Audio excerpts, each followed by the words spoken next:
Good afternoon, ladies and gentlemen, baseball fans everywhere. We welcome you to beautiful Black Hills Energy Stadium in Spearfish, South Dakota.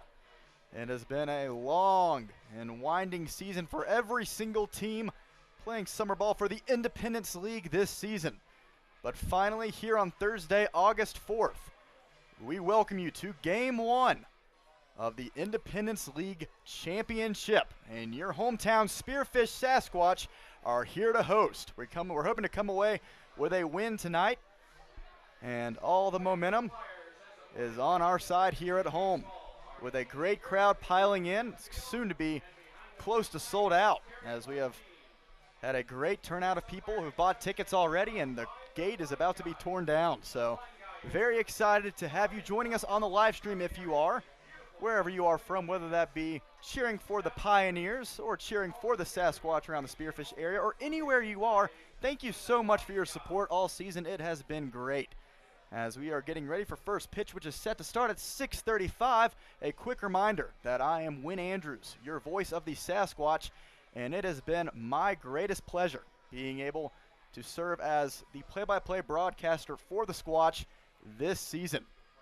And now we get to wind up this season with the last game, the most important game that I've been able to call this year. It's going to be a lot of action, and I am so ready to be with you throughout all of it. So without any further ado, as the umps are behind home plate, we are just a few minutes away from Game 1 championship action. Let's go ahead and get into it. As the Squatch are playing from the Nebraska Land Division, the Western Nebraska Pioneers. We have not seen a lot of them. We've only had one trip to Gearing, Nebraska about a couple of weeks ago, and we'll tell you more about that series matchup and how that played out in our favor in just a few minutes once this game begins. We are a couple of minutes from the national anthem, but before that we're going to go and get into the starting lineups for both teams. So first, for the visiting Western Nebraska Pioneers, leading off tonight, center field, number 7, Eric Smelko. Batting second, number 10, the shortstop, Jace Jeremiah. Batting third, number 23, the right fielder, Alex Zerfis. Batting fourth and catching behind the plate, number 11, Declan Weisner. Hitting fifth, number 16, the third baseman, Ryan Callahan. Batting sixth, number 4, the first baseman, Tyler Mead. Batting seventh, number 1, the left fielder, Jason Luke.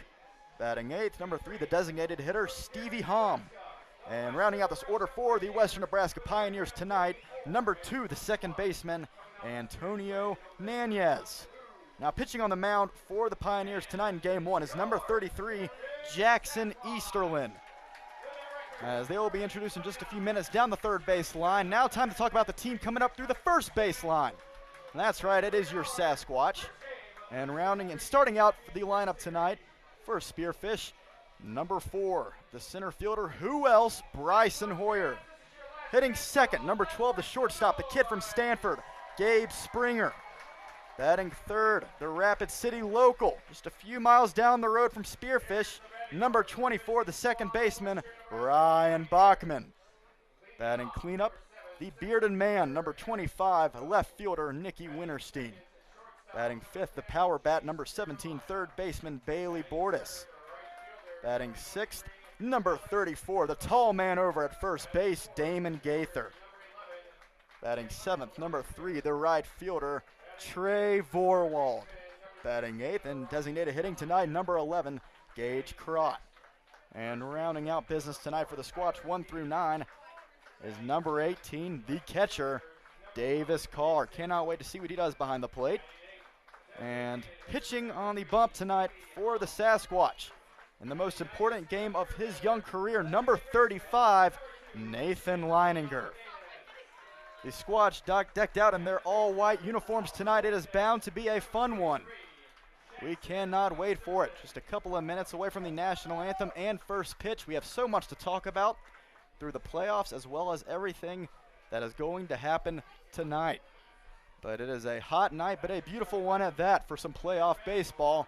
The Squatch have been battling this entire second half of the season.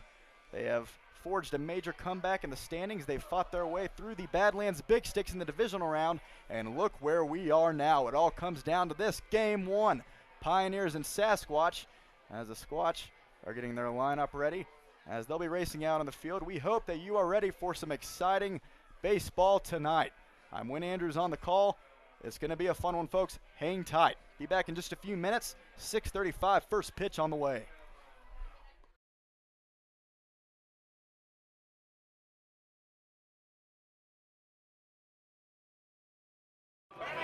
Tonight, for the starters, the Spearfish Sasquatch.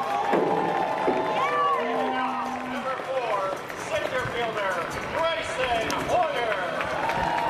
Batting second, shortstop, number 12, Dave Springer. Batting third tonight, playing second base, number 24, Brian Bachman. Batting cleanup, batting fourth, the left fielder, number 25, welcome back, Nicky Winterstein. Batting fifth, third baseman, number 17, Bailey Borges. Batting sixth, first baseman, number 34, Damon Gaither. Batting seventh, playing right field, number 3, Trey Horwald. Batting eighth, designated hitter tonight, number 11, Gage Rock. And batting ninth, he's the catcher, number 18, Davis Carr. Starting pitcher tonight for the Sasquatch will be number 35, Nathan Leininger.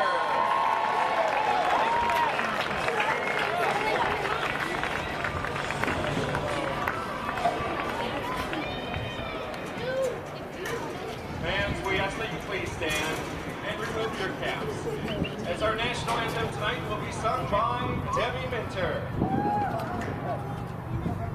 Oh, say, can you see by the dawn's early light what so proudly we hailed at the twilight's last gleaming, whose broad stripes and bright stars through the perilous fight? O'er the ramparts we watch were so gallantly streaming,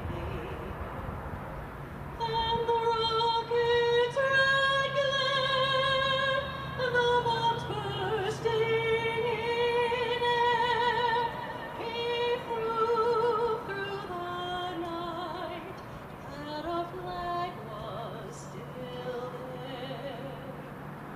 Oh, say does that star-spangled banner yet wave o'er the land of the free and the home of the brave? Thank you, Debbie.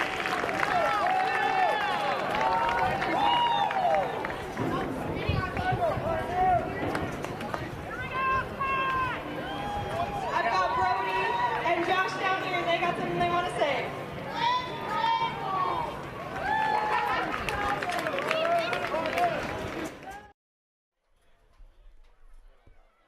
And play ball is what we are about to do. Thank you, Bailey Hubbard, our on-field host, who has been so amazing all season as she was down there with our friends, who just started this ball game for us. A great national anthem. And we are just a few minutes away from the championship series first pitch. Game 1 here at Black Hills Energy Stadium. The Sasquatch get the first game of 3 here. And starting on Saturday, both teams will travel back to Gearing, Nebraska for games 2 and a potential game 3 on Sunday if necessary. I have not mentioned a lot about Western Nebraska so far, and that is because we have yet to really play them outside of a 5-game series throughout the last few weeks of the regular season. They have yet to see the beautiful insides of Black Hills Energy Stadium. So now they are, and they are about to see what this home crowd is all about. So we thank you so much for being here with us tonight. The Sasquatch are fired up. It is going to be a fun one, folks. And if you are just joining us, I am Win Andrews, the voice of the Sasquatch. I will be with you on the call all night, as we are officially now in the last game at home for the rest of the season. It has been a fun summer for everyone involved, and it has been my pleasure so far being able to call every exciting home game, every walk-off, every single moment. It has been fun, but nothing as entertaining as what this is about to be. The Pioneers stepping in and driving in from about 3.5 hour distance from Gearing. And they are getting ready for their first look at the Sasquatch in over 2.5 weeks.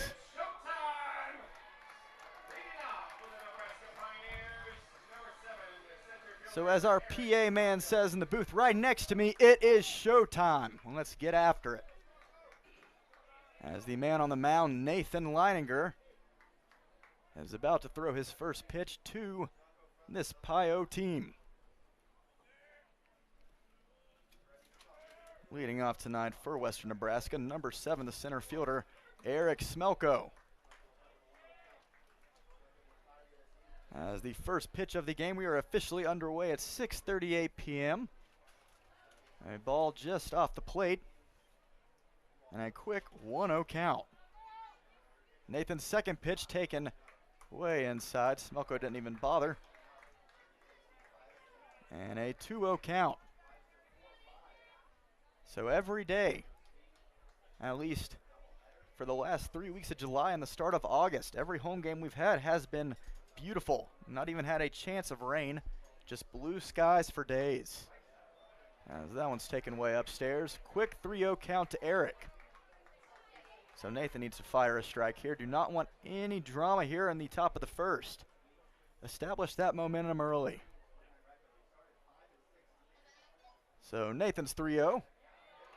Fired in the zone, strike one.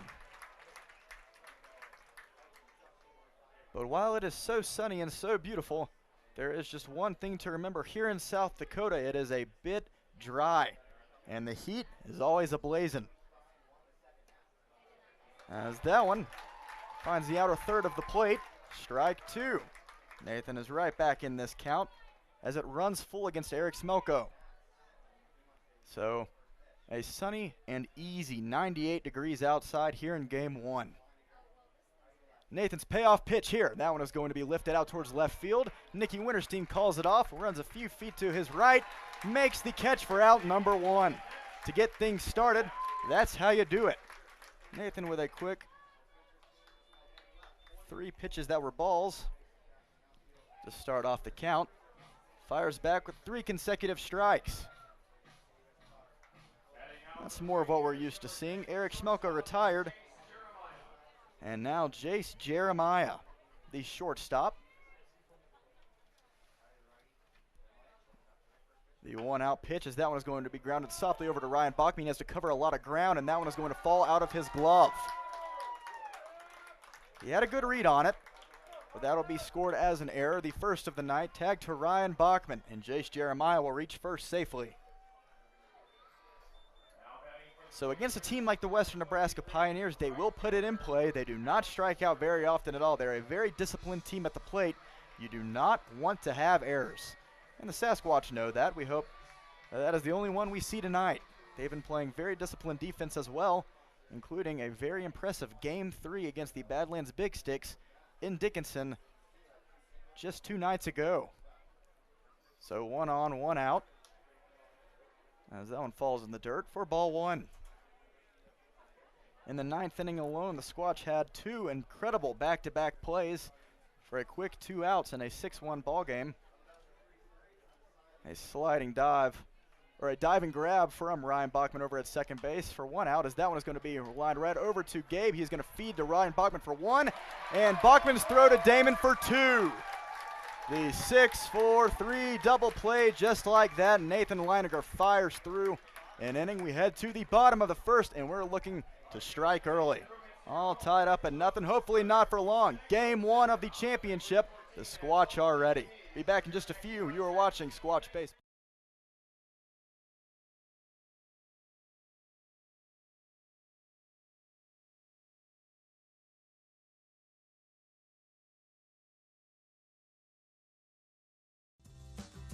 When you venture to Spearfish in the Black Hills of South Dakota, you'll find rugged hiking and biking trails, extreme rock climbs, and views that will take your breath away. Plan a Spearfish and come find your adventure. Spearfish, my great place in South Dakota.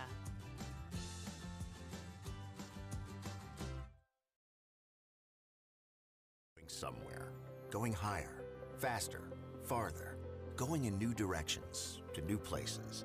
At Monument Health, we keep going so you can keep going.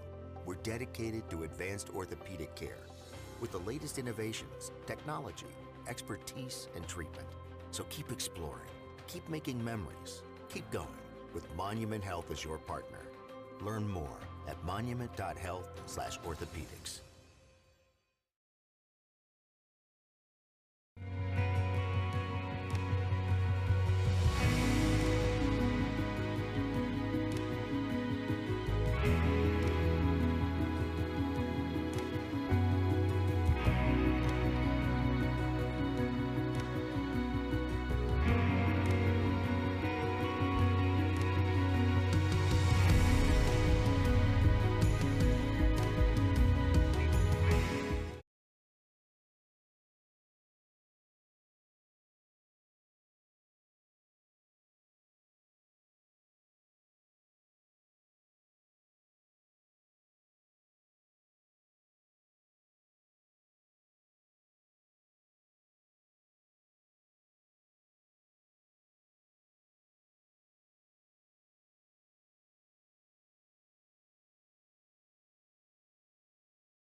Right back in the action here in the bottom of the first inning.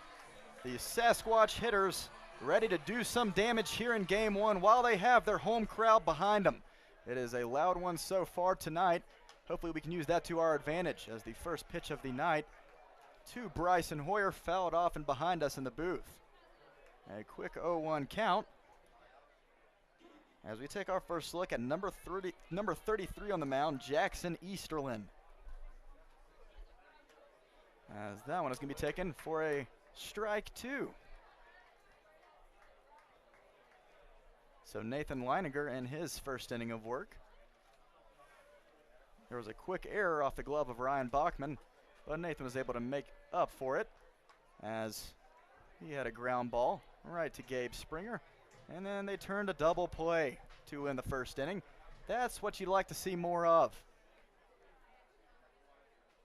As he got out of the first inning rather quickly, and Bryson Hoyer takes a half-hearted swing up in the zone, but he went around easily. That is the first out of the night, and it's a strikeout.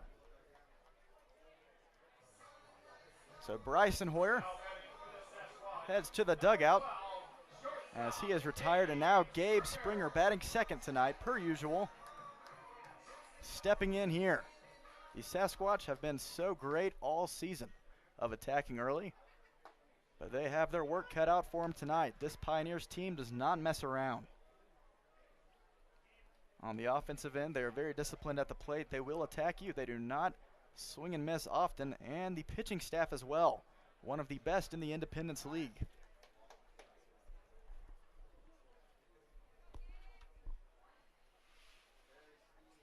But you really have to gauge what's amazing pitching with a guy at the plate who's going to Stanford. He can really square up on anything. We hope that he is able to do that here. So now the 2-1, taken way outside, ball 3. no matter who has been on the mound in the second half of play, Gabe Springer has been lining pitches left and right, always barreling them up. The 3-1, he does not get the chance to do that there because he'd rather take a walk as he heads over to first base with one out and Ryan Bachman stepping in. His first look on the night at Easterlin.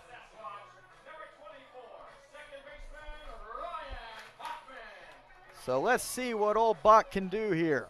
He has been the team leader in batting average all season, hitting well above .330 consistently. He is bound to get at least a hit a night. We hope he can do it here. The Sasquatch, who were so scared, just seemed to really not have any sort of offensive groove in the first half of the season, as that was going to be grounded over to the shortstop. He is going to make the feed over to second for one, and the throw to first for two, potentially, but they are going to rule Ryan Bachman safe over at first base. So 2 outs, but Bachman is safe. The second base ump had a good look. And Ryan beat it out in time. So the inning continues here. Looked to be a carbon copy of what happened in the top of the first, in the exact same spot, but luckily Ryan, with his speed up the first base line, beats it out and gives Nicky Winterstein a chance.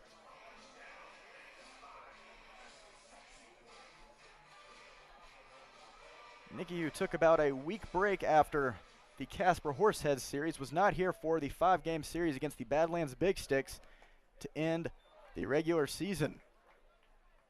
But since then, he joined the team once more in Game 3 against the Big Sticks in Dickinson in the divisional playoffs.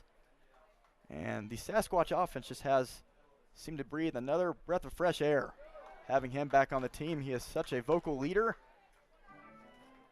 And the Sasquatch offense just operates differently with Nicky batting cleanup. So hopefully we can see an example of what I'm talking about here if Nicky lays on a pitch here. Bachman over at first, 2 outs. And that one is going to be taken inside, ball 2. So the Sasquatch, who had always let their opposing pitchers in the first half get to quick 0-2 counts, they still are very disciplined at the plate, but they are not afraid to turn on one that they like early in the count. But right now, Winterstein is waiting for Easterlin to give him something here.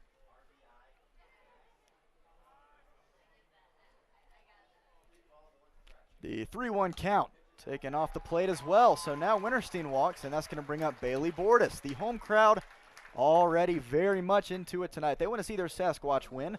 They know how important a Game 1 and a 3-game set is, especially with Games 2 and 3 being in Nebraska. The Sasquatch are looking to establish a hot streak early tonight, get things going, and not look back. So now Jackson Easterlin in a bit of a jam here on the bottom of the first inning.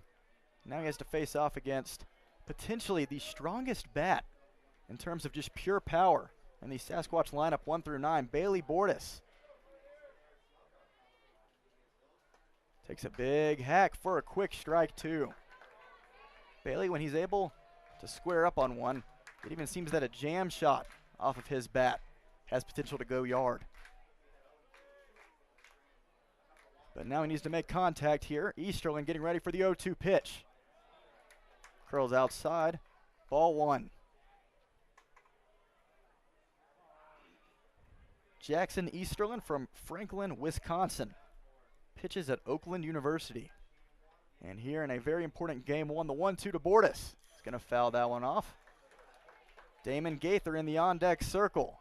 You do not want to see Damon if you're an opposing pitcher with bases loaded. So I can imagine Easterlin is trying to attack Bordas directly here, but he's going to have to be careful.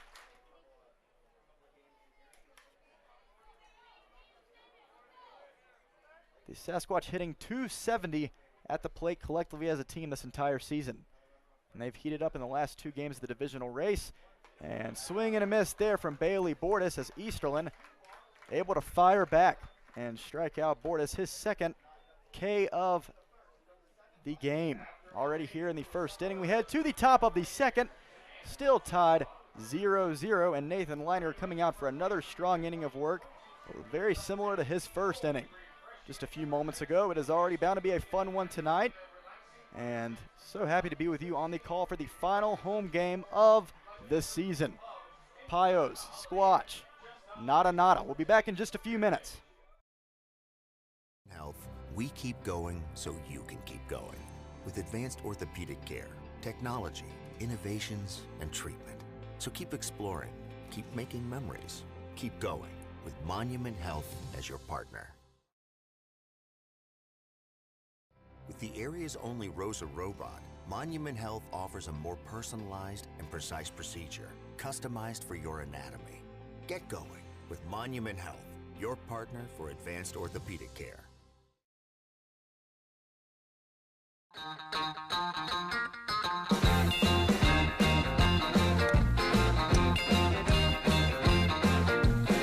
I wanna shout out to the world so they know my sweet baby loves me so. She got me going, yeah, she turns me on. And she loves me, yeah, she loves me, and it blows my mind. Hey, nice try. Yeah, it blows my mind. She's my lover.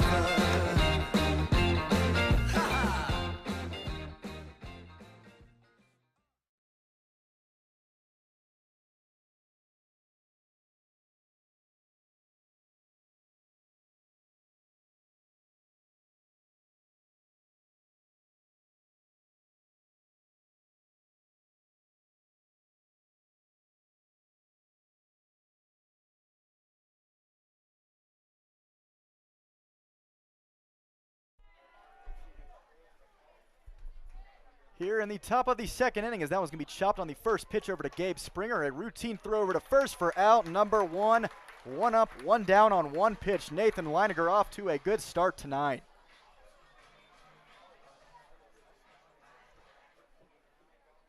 As it is now 97 degrees. Only 1 degree down from first pitch. Still hot as ever. But the heat is not going to keep the Sasquatch faithful away from attending tonight's game, the most important of the season against a very impressive team from Nebraska, the Pioneers. The one-out pitch now to Ryan Callahan, who is batting fifth in the order tonight.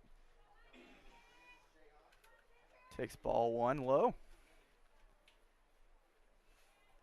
And Nathan is looking to fire back for potentially his strongest outing of the season. As that one is going to reach the plate. Strike one. Nathan from Powell, Ohio, plays at Toledo University. This is his third start on the bump this year and his 8th appearance of the season. He joined the Sasquatch in mid-July, and he actually has pitched once against the Pioneers this year in the one series that we played against him. And in that matchup, he went 3 1/3 innings, giving up 5 earned runs on 6 hits and 2 walks. That was his first start on the mound for the Sasquatch. And I asked him about it earlier tonight. I was like, how do you recover from that start? You've been pitching so much better as of late.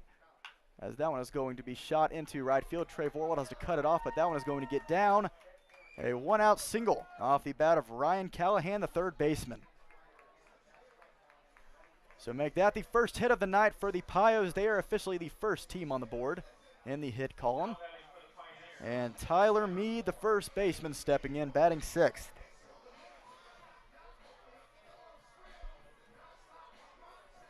But mentioning what Nathan had said, he seemed to have all the confidence in the world, just said, I've forgotten about that weeks ago. As a pitcher on the mound, you just have to have the shortest memory possible, and that's the approach he's going with tonight. And so far, he is attacking the zone. Seems to be working out well for him. We hope that continues. The first pitch to Mead out of the zone. That one's going to get away from Davis Carr, but he is able to get it in time to keep Callahan over at first. In the Badlands Big Stick Series, the divisional series, Game 2 in Dickinson, Keenan O'Brien, who had been the primary catcher behind the plate, at least for the first 2 games of the series, injured himself. We believe it was on his wrist, or on his elbow, excuse me, as that one is going to be fouled off. Davis Carr might have a read on it. He's going to call it off right next to home plate. And there we go, a quick out number 2. A pop-up in foul territory, and Tyler Mead retired. That brings up Jason Luke with Callahan still over at first base. So Keenan is out for the rest of the championship, but how lucky are we to have a guy like Davis? Both he and Keenan have been battling at the dish all season, and they have been great. Davis, a great defender, keeps many wild pitches in front of him, and his bat is something that is very notable to bring up. It has been warming up very much significantly.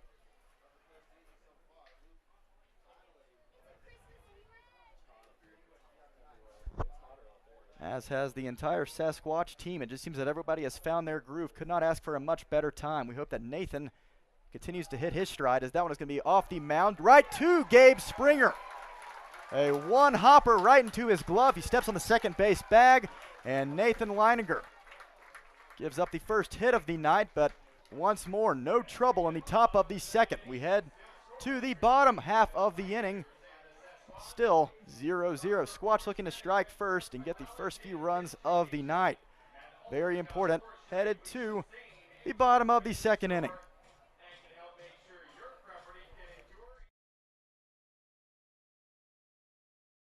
Summer at the Denny Menhold dealerships in Rapid City. Trade-in values are at an all-time high, and there's never been a better time to buy. With over 400 vehicles on location, you're guaranteed to find the right ride to take you into summer. And while you're here, make sure to sign up to win some great summer gear, like a Rice Honda side-by-side, Black Hills Fireplace Traeger smoker, a variety of gift certificates, and more. Come by and check out a great selection of vehicles and summer gear at any of the Denny Menhold dealerships in Rapid City and at menholdsummer.com.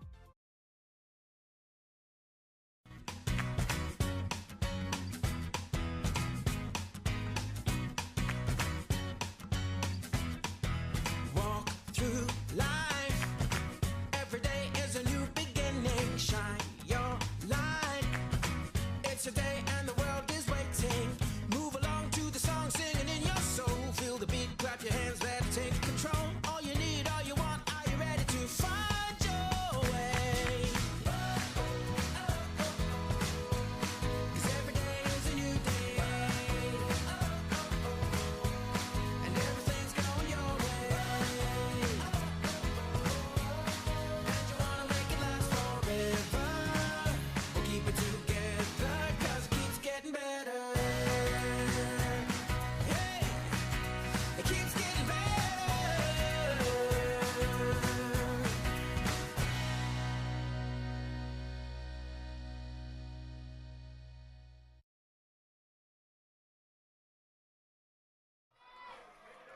Bottom of the second has already approached. The 6, 7, 8 hitters for the Squatch up and ready to attack here in the early innings of tonight's matchup.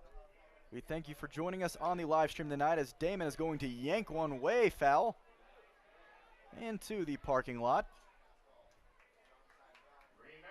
for a very loud strike one. But we thank you so much for joining us on the live stream wherever you are.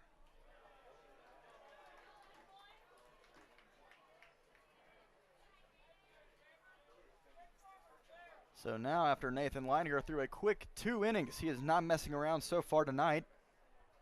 We'll see more of Jackson Easterlin, as that one is going to be lined off the glove of the shortstop for a leadoff single. Damon Gaither gets the Squatch going here in the second inning. That was a hot shot off the glove of the shortstop, Jeremiah. It was a quick one hopper. He had to really try to field it cleanly, but just a tough play all around. So make that the first hit of the night, as it was hit sharply. Damon Gaither, another powerful bat. When he squares up, you better watch out. Now Trey Vorwald stepping in for the first time tonight, batting 7th.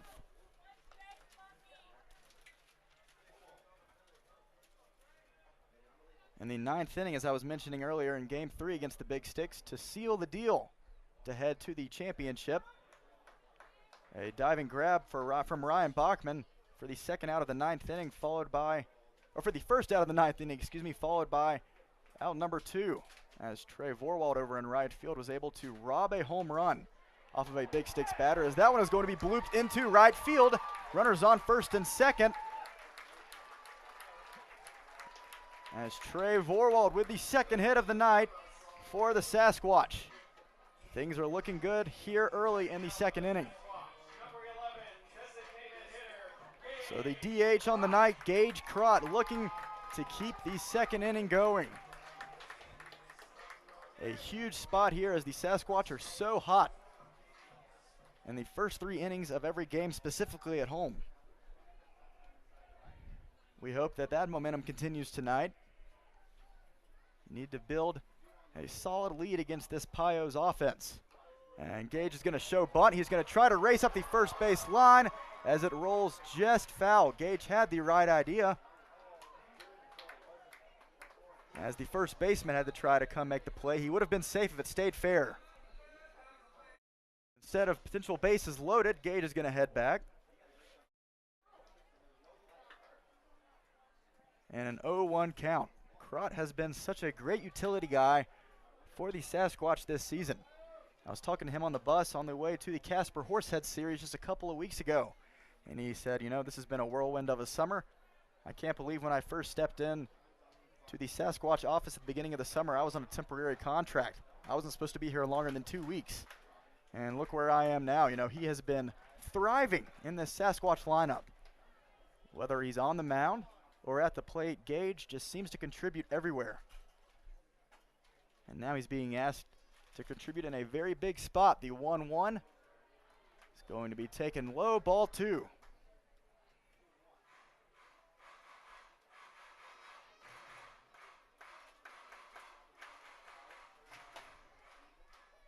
It's so impressive to see what the Sasquatch team has done this year, as Gage is going to ground that one right over to the third baseman. He sees that he can't have the play over at second, so he makes the fire throw over to first for out number 1. But Vorwald advances to second and Gaither on third. Gage Crott eliminates the double play opportunity here in the second inning. 1 out, runners on second and third for Davis Carr.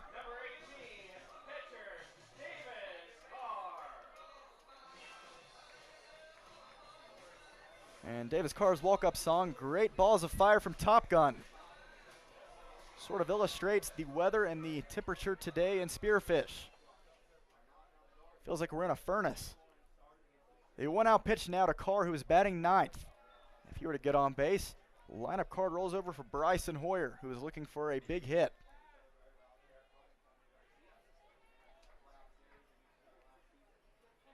So we mentioned Nathan Leininger's line against the Pioneers, and that one appearance he had against them a couple of weeks ago. A fun fact is that Easterlin, in the short span of time that the Squatch and Pios have faced off against each other, he's also pitched against the Sasquatch. He went 6 innings, or excuse me, the one time he faced the Sasquatch, he went 4 1/3 of 4 earned runs, 7 hits, as that one is going to be shot into center field. It is going to drop. Damon Gaither comes home, and the Squatch have a 1-0 lead here in the second inning. That's more like it. Davis Carr heard what I had to say in the booth about his bat getting hot. He wanted to give us a prime example.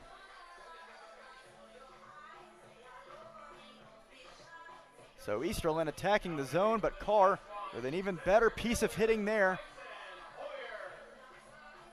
And an early 1-0 lead for the Sasquatch on 3 hits.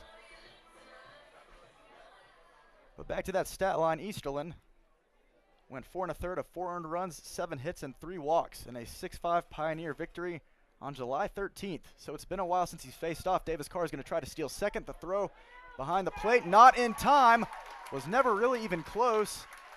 And now another double play opportunity for the Pioneers is eliminated thanks to the quickness of Davis Carr, as he replaces Trey from just a few minutes ago at the second base bag, and Bryson Hoyer with a prime time scoring opportunity here. Game 1 of the championship series, you could not ask for any more.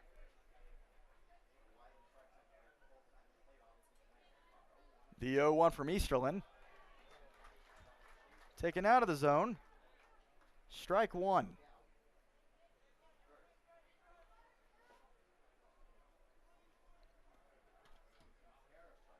So we'll see if Bryson can contribute and make the 4th hit of the night for the Sasquatch. So he's going to take that one just up high. Ball 2. Easterlin with 16 strikeouts and 9 walks on the season. He, just like Nathan Leininger, joined the Pioneers in July. So both some mid-season acquisitions. As that one is going to be popped into the Sasquatch bullpen. Count runs even 2-2.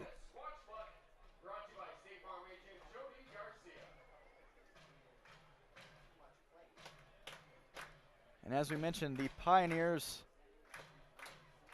starting rotation as well as their bullpen is very deadly on the mound. So when you have scoring opportunities, collectively as a team, you have to take advantage.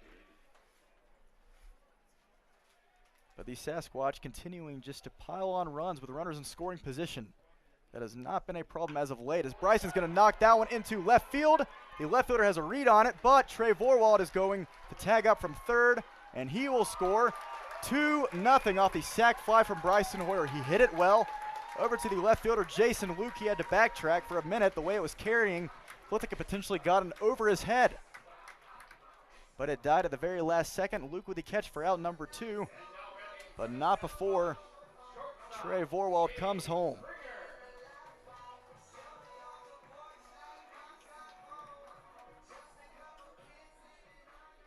So Bryson doesn't get the hit he's looking for, but just the same, the sacrifice for the second run of the night, as that one is going to plunk Gabe Springer, and he will take first base. Easterlin was aiming inside there, just went a bit too inside that time. So now runners on the corners, and 2 outs for Ryan Bachman. And already there is going to be a quick mound visit with 2 outs here in the second inning for Jackson Easterlin.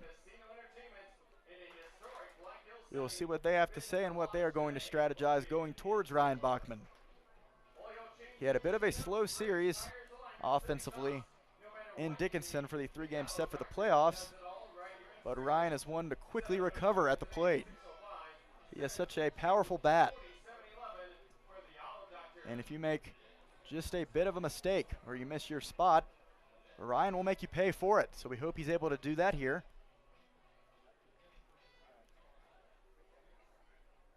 A fun night so far. The Sasquatch know just how important a game 1 is. But in the playoffs, both the Pioneers and the Sasquatch were down. They lost game 1 at home, and they had to win both games of that series to advance to the championship, and that's exactly what they did. They headed into Dickinson. They won games 2 and 3. The offense came to life again. The pitching was phenomenal. The Sasquatch won game 2 9-6, and then the very important game 3 with a 6-1 final score. The Squatch have been hotter than ever, and no better time than right now. Ball 1's in the dirt.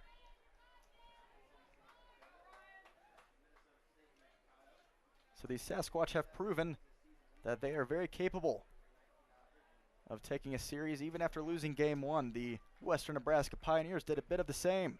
Lost game 1 in their division series against the Fremont Moo, and then won their next 2 as well. So teams can easily overcome a game 1 loss, but the Sasquatch do not want to have to go that route tonight. Why not get ahead when you can and make the Pios pay?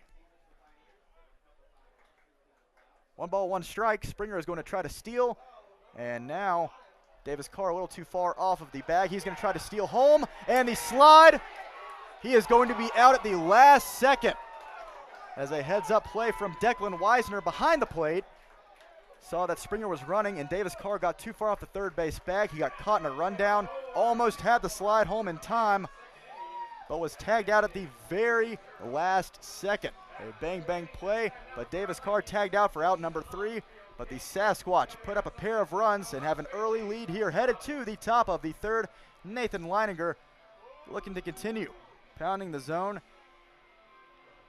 and do some great work against the Pioneers here in game 1. Be back in just a few minutes. You are watching Squatch Baseball.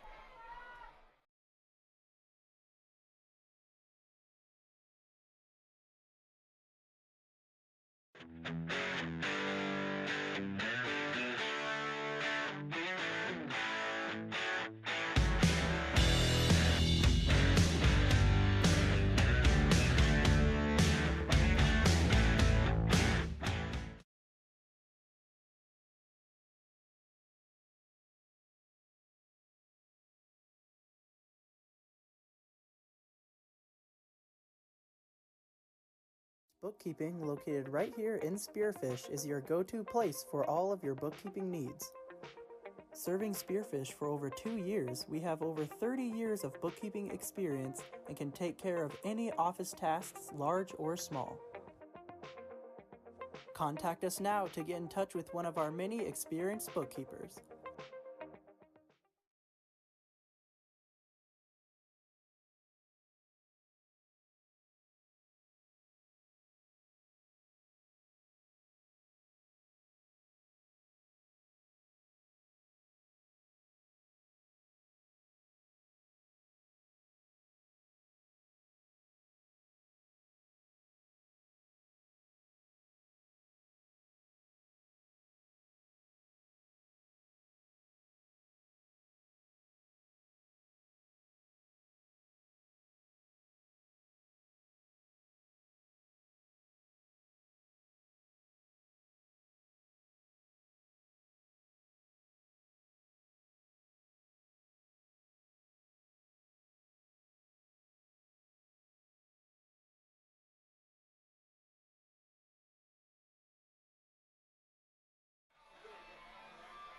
The bottom of the Pio order here in the top of the third, Nathan Leininger.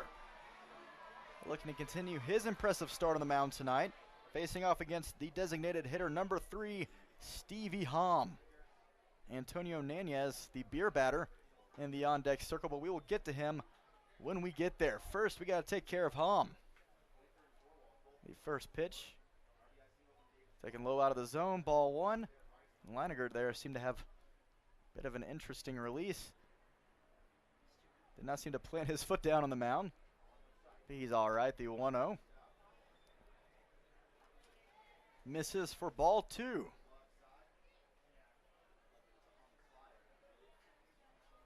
This is Nathan's third start on the year. And through his first 2 starts in the rotation, he has not gone longer than 4 2/3. He is looking to break that with flying colors tonight, as that one is going to be grounded over to Gabe Springer. And he is going to make the throw over to first for out number 1. Takes care of Stevie Hom. And now the beer batter. Now we can talk about him.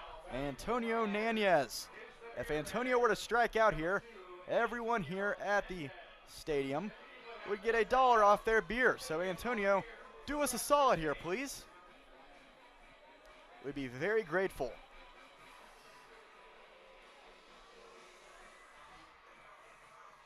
And in fact, that 4 2/3 performance for Nathan was just a few days ago, July 30th against the Big Sticks. And 4 2/3, giving up only 2 runs on 4 hits, striking out 3 in the process. He has gotten better and better with each appearance. And tonight, nothing seems to be breaking his stride at this point. Quickly ahead to Nanez, 0-1. Big cut there, strike 2. A strike away. We're getting closer. So Leininger now in the 0-2. The incoming freshman at the University of Toledo in his biggest game in a while. The 0-2, that one is going to be lifted foul into the Sasquatch bullpen again.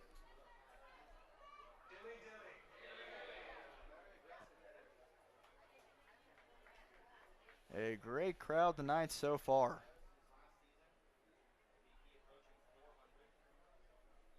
"24 pitches for Leininger to this point through 2 1/3. And now ahead 0-2. That one is going to be grounded right to Damon Gaither. He makes the slide, able to glove it, and the throw to Nathan as he steps on the first base bag for out number 2. Great play there from Damon, that 6'6" stature of his. He is able to stretch out and make a pretty difficult play. And Damon was a little slow to get up. He seems to be okay. Maybe just a little sore. but he is smiling it off. He's all right. Talk about all-around solid defense for the Sasquatch infield and outfield.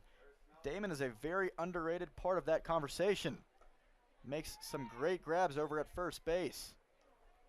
Able to jump high and doesn't have to jump too high, considering he is 6'6". But a great defensive player and such a powerful bat in the lineup. Quickly 2 outs here in the third for Nathan. A 2-0 count now to the leadoff hitter, Smelko. Once more, the second time, as Nathan has officially gone through the Pios order one time tonight.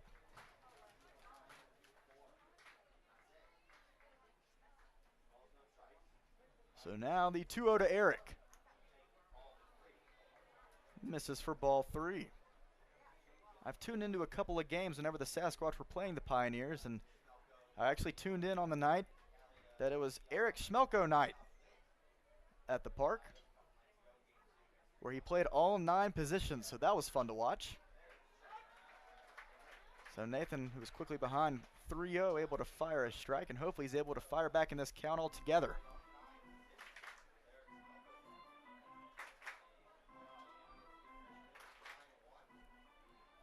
Smelko, the speedy center fielder for the Pioneers. 3-1, misses inside, and that'll be the first walk of the night for Nathan, with 2 outs here in the top of the third.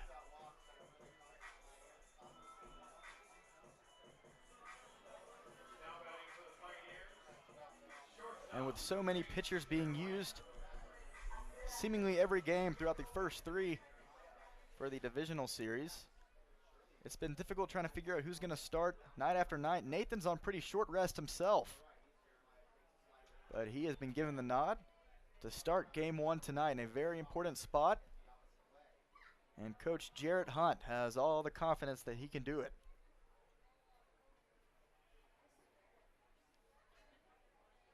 So 1 on, 2 outs for Jace Jeremiah.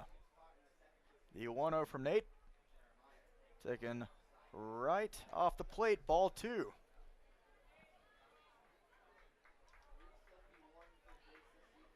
So the reason that it was huge to go ahead and play 2 runs in the bottom of the second is because the Pioneers offense extremely deadly.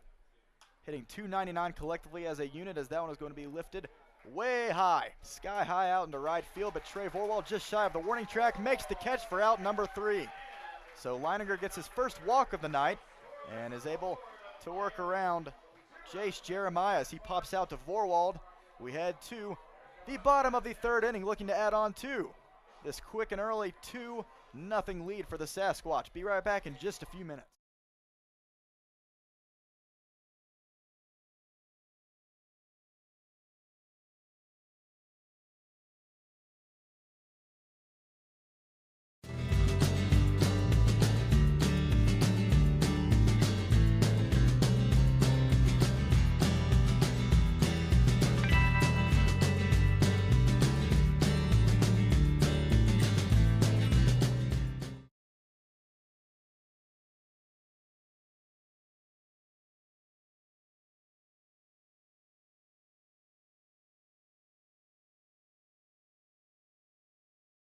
Month at the Lodge.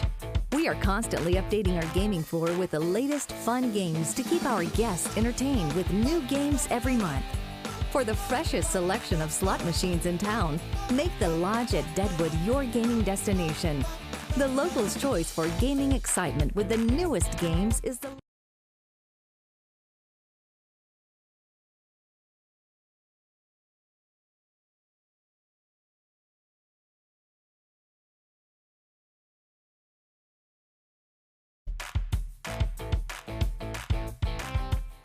new games every month at the Lodge. We are constantly updating our gaming floor with the latest fun games to keep our guests entertained with new games every month. For the freshest selection of slot machines in town, make the Lodge at Deadwood your gaming destination. The locals' choice for gaming excitement with the newest games is the Lodge at Deadwood Gaming Resort.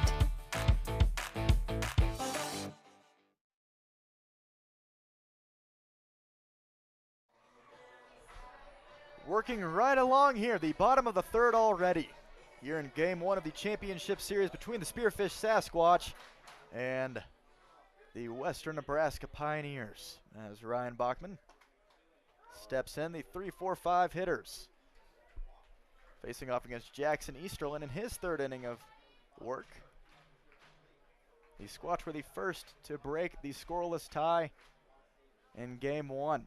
Put up a pair of runs in the bottom of the second, as that one is going to be weakly grounded over to the third baseman on one hop, and he makes the throw over to first base for out number 1. Ryan Callahan over at the hot corner has had a couple of impressive plays for the Pioneers early. No hesitation whatsoever, as he has caught a few tricky hoppers on the infield. So Bachman retired, and now Nicky Winterstein with one out and nobody on. We've missed some Winterstein bombs. He hit one over right field earlier this year, right when he first appeared with the Sasquatch to start the season. As he takes a called strike one right down Broadway. The 0-1. Taken low.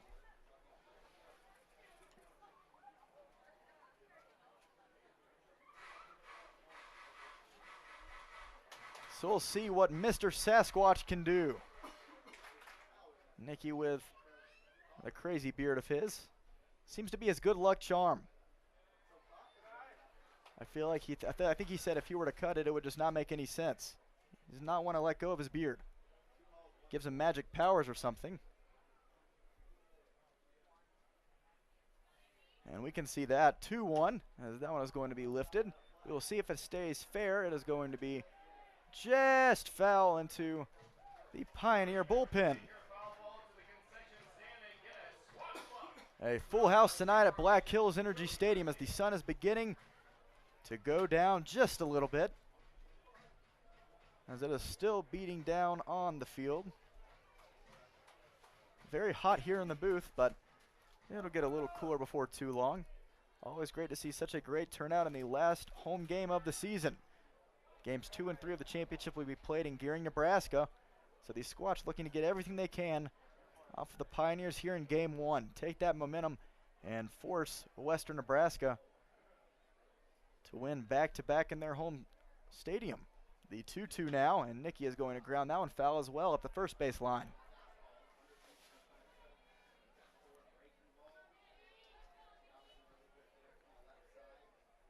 So Easterlin in his last start went 6 innings of 4-run ball, surrendering 6 hits against the Fremont Moo. Another dangerous offense that the Pioneers bested a few days ago in the divisional series themselves. Nicky is going to send that one right off the bat out into shallow left, and that was going to be out number 3, caught by Jason Luke. So Winterstein's threat done here in the bottom of the third, excuse me. Brings up Bailey Bordas with 2 outs.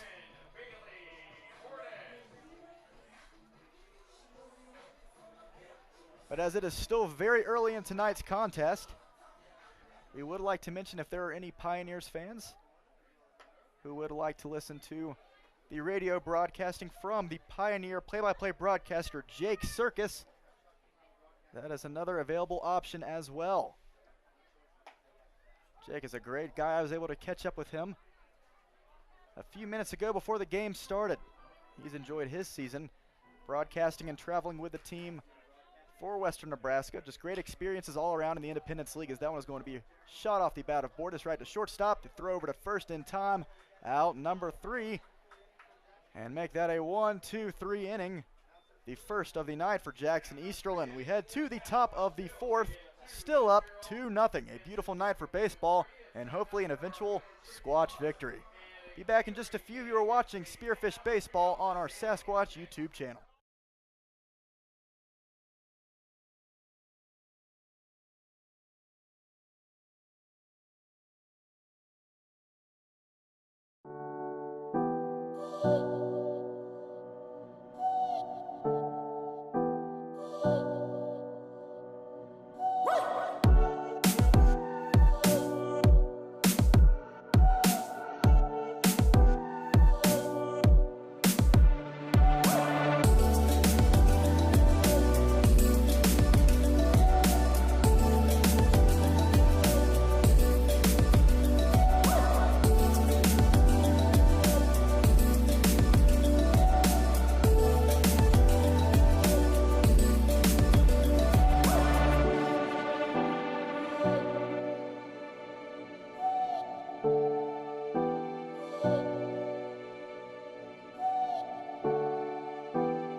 Here in the top of the 4th inning, both pitchers for the Sasquatch and the Pioneers working rather quickly so far.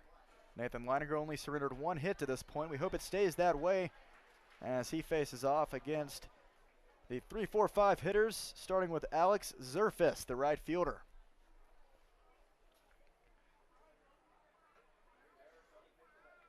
The 0-1, that one is going to be grounded over to Gabe Springer. He is going to make the grab, and the throw over to first in time retires Zerfis for out number 1. So far tonight, Leininger has done a great job of keeping these balls on the ground. Not a lot of hard hit contact from the Pioneers early on tonight. A few shallow pop-ups here and there, but outside of that, Nathan has been keeping seemingly everything on the ground for the most part. As now Declan Weisner stepping in for his 2nd time.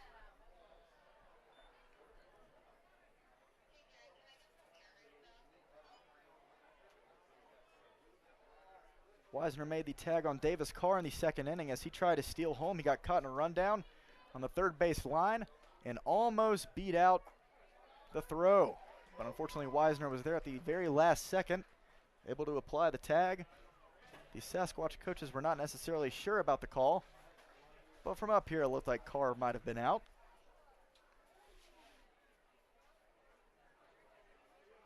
So now Nathan's 1-1 as that one is going to be shot into shallow left. That one is going to get down. And a 1-out single for Declan Weisner extends the inning now for the work that Nathan Leininger has to do.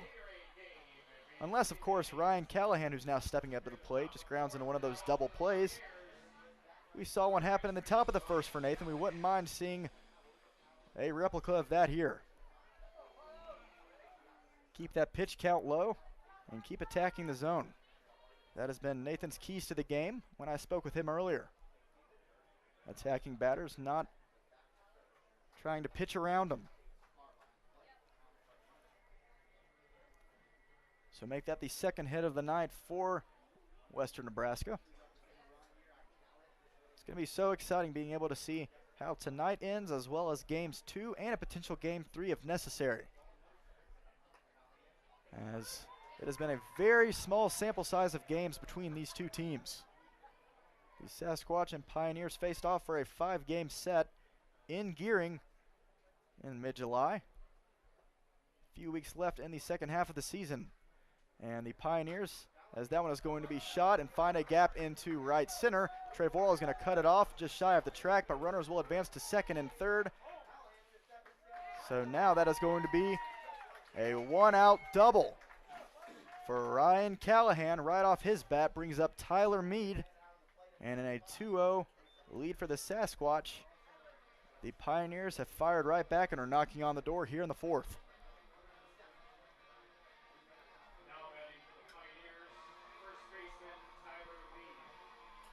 Pioneers batting just shy of 300 collectively as a team. They will put it in play. They do not strike out, as I mentioned earlier. And Coach Jarrett Hunt wants to make a quick talk over with Nathan on the mound. Give him a little time to get his thoughts together here with both runners in scoring position and only 1 out. But as they're having this mound visit, we'll get back to our regular season recap between these two. Mid-July, the Sasquatch traveled out to Gearing for 5 games and only took away 1. It was a game 5 in extra innings. The Sasquatch were down early and then fired back and then went into a tied ball game. And I believe in the bottom of the 10th, or the top of the 10th, the Sasquatch were able to escape and then close out business in the bottom of the 10th. But the first 4 games for Spearfish were a bit rough. Playoff hopes were looking a little slim at the time, as the Sasquatch were having to really truly just win out. There was not a lot of leeway. They had to make up a lot of ground in a really short amount of time, but they did it, winning their next 2 series matchups with the Casper Horseheads, and then winning 4 out of 5 at home to end the season against the Big Sticks. So the Pioneers did their job, but the Sasquatch are hungry and have attacked their way here into game 1 of the championship. Leininger to this point has been fantastic. But now in his first true trouble of the night, he is going to have to make some really big pitches. Now against Tyler Mead, the first baseman, batting 6th. The 1-out pitch. That one is going to be shot into center field. Bryson Hoyer coming in on it. We will see if they're going to try his arm. They are going to. The throw from center field, not in time. Going to get right behind Davis Carr. Both runners advance, and the first run of the night crosses for the Pioneers. A sac fly from Mead, and Weisner crosses home plate. A 2-1 ball game, but we will trade an out for a run in that situation. I'm sure that Coach Hunt went out to the mound and just told Nathan, hey, don't worry about having to pitch around here. Don't worry about having to be too smart. Just give him something to hit. Rely on your defense. Pitch to contact if you have to. And Leininger doing just that, attacking the zone for out number 2. Now Jason Luke with a big swing and a miss there, strike 1. 3 hits now for each team. The Squatch still up by 1. We're looking to keep it that way headed to the 4th. Still have one more out to take care of here in the top of the inning. The 0-1, that one is going to be swung on and hit sky high out towards right field foul. We're next to the Sasquatch batting cages.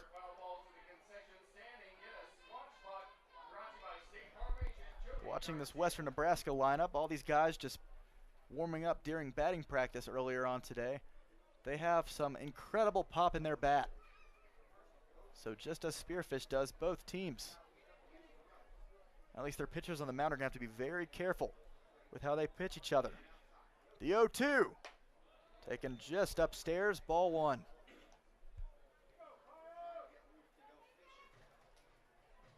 Pretty good amount of Western Nebraska fans in attendance. Why not? It is the championship.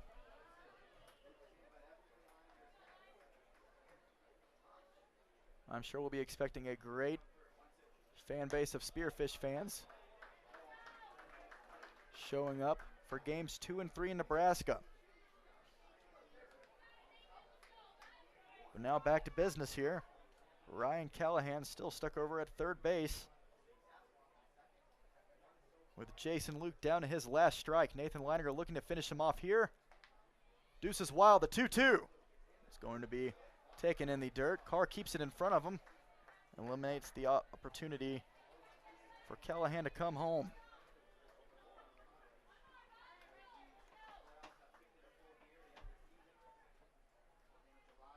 So by far the most strenuous of innings for Nathan through 3 2/3. Only 47 pitches though. He has been very efficient. Needs to retire this batter though. The payoff pitch fouled off. We will try again.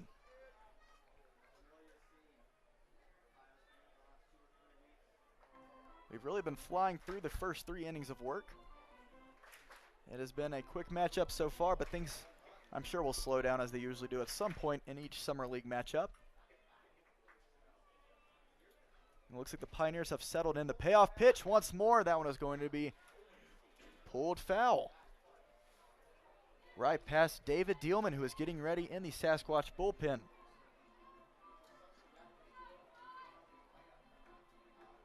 So just as Bryson Hoyer and Gabe Springer are that 1-2 freshman punch on the offensive end, you got Nathan Leininger followed by David Dielman, both of who are very close friends. The 3-2 once more. Leininger loses Jason Luke, and that's going to bring up Stevie Hom as runners are on the corners now and 2 outs.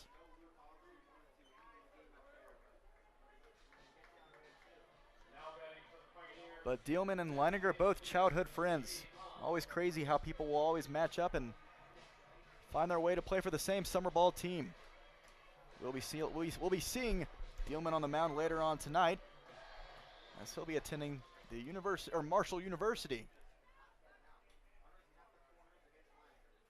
So now Leininger needs to make a good pitch here to Stevie Hom. The pitch, and that is as good as it gets. Strike 1.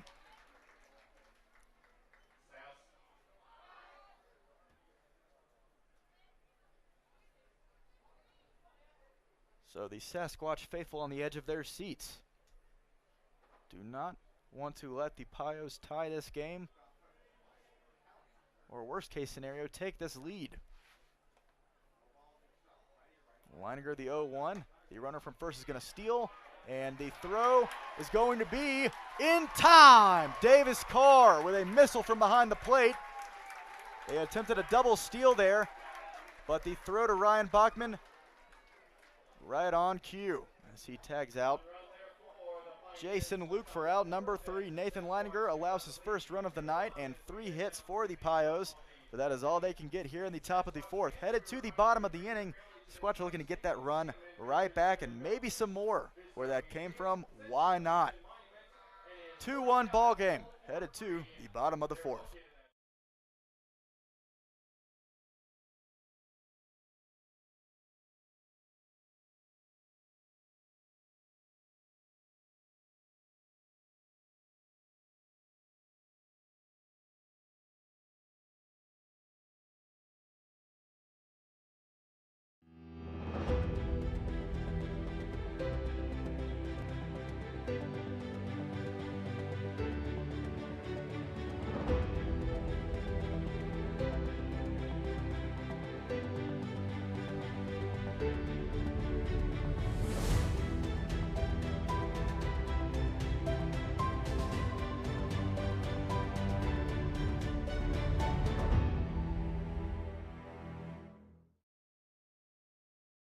Know the locals' choice for gaming excitement?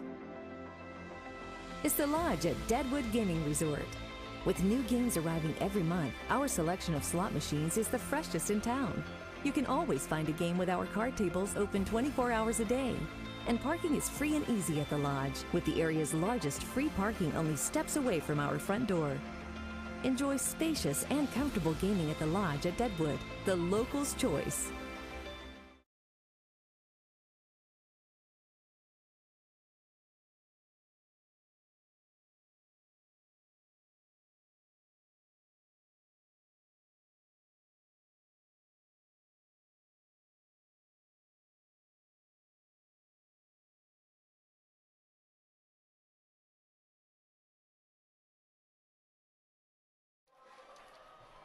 To the bottom of the 4th we go. The 6, 7, 8 hitters up for the Sasquatch. Right back where we started. In the second inning, as Damon is going to put a lift onto that one. That was out toward deep center. The center field right at the track, able to make the catch for out number 1. Eric Smelko makes the play. So a 1 pitch out there for Jackson Easterlin. Brings up Trey Vorwald.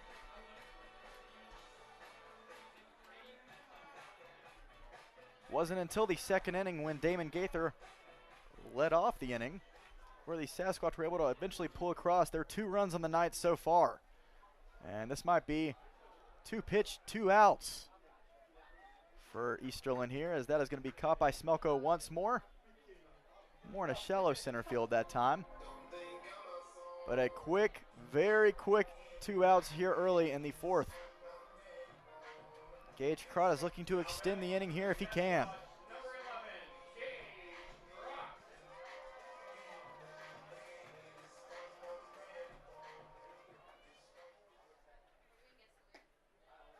As that one is going to find the zone. Strike 1 from Easterlin. Just as the Pioneers offense has settled in, it seems that Easterlin has as well. Gage is going to get way under that one. This is popped out over to left field. A 1-2-3 inning on about 5 pitches for Jackson Easterlin, excuse me. Couldn't ask for much of an easier inning than that. We head to the top of the 5th, moving right along. Squatch still up by 1. A fun one so far. And a close 2-1 ball game in game 1 of this championship series. Be back in just a few.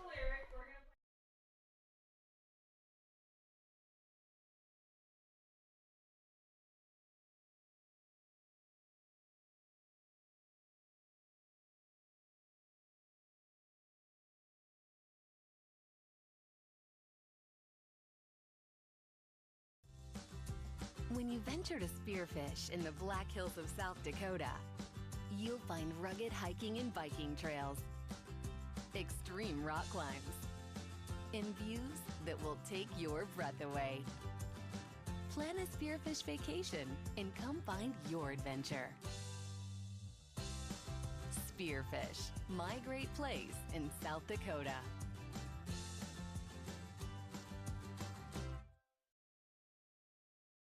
Somewhere.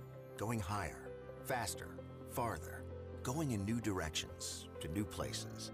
At Monument Health, we keep going so you can keep going. We're dedicated to advanced orthopedic care with the latest innovations, technology, expertise, and treatment. So keep exploring, keep making memories, keep going with Monument Health as your partner. Learn more at monument.health/orthopedics.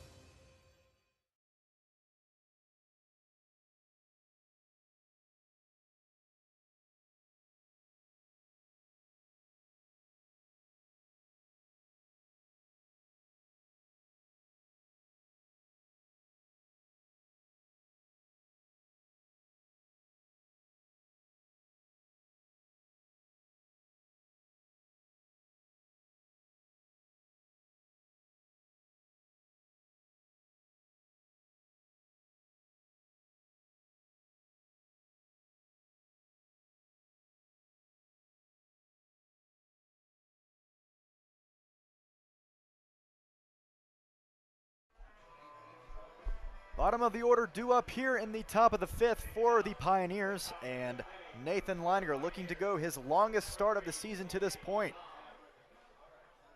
A very small sample size of appearances for Nathan as he joined the team in mid-July, but he has been a great addition to this point.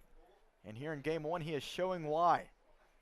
As that one is going to be grounded on the first pitch over to Bailey Bordas at third. He makes the fire throw over to first for out number one. One pitch, one out for Stevie Hom, and now Antonio Nanez, the beer batter, stepping in, batting ninth. So in the bottom of the fourth inning, just a few seconds ago, really, Jackson Easterlin on the mound had about a 5-pitch inning. About as easy of an inning as a pitcher could ever ask for. So maybe Nathan Leininger is trying to fight back here and have a bit of the same here in the fifth. Fires across the plate for strike one.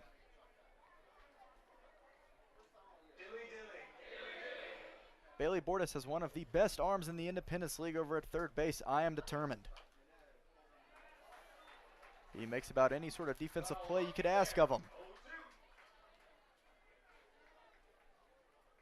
And that one was rather routine for Bailey, at least. I know I can never make the play.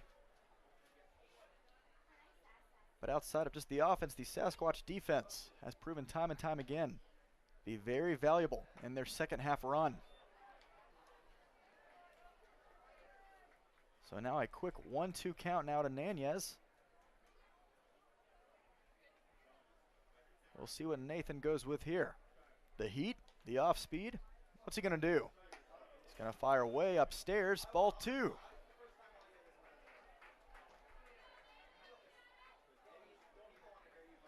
So make that 56 pitches on the night now for Leininger. Through 4 1/3 innings. Coach Hunt is going to want to use him on the mound for everything that he's worth, as this will be the last appearance of the year for Nathan. That one's on the ground over to Gabe Springer. A little bit of a tricky hop, but he gets it out of his glove. The throw to first, not in time. Nanez is very quick, sprints up first base, and is able to beat it about a half step in front of Springer's throw. The infield has been a bit tricky for both teams the last few weeks. The field has been sort of crazy, and it seemed to be a routine grounder over to Gabe, but took a weird bounce, and it took a second for Gabe to get it out of his glove to make the throw.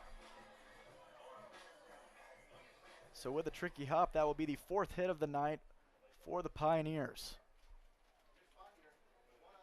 But Nathan just has to go back to the basics, continue to do what he is doing, as he now faces off against Eric Smelko for the 3rd time tonight. Taken low. Ball one. Excuse me, they are going to say that Smelko went around. We'll take that. Thank you very much. Strike one. And now Nathan's smiling on the mound about that. He just seems to have a whole new thing of confidence about him.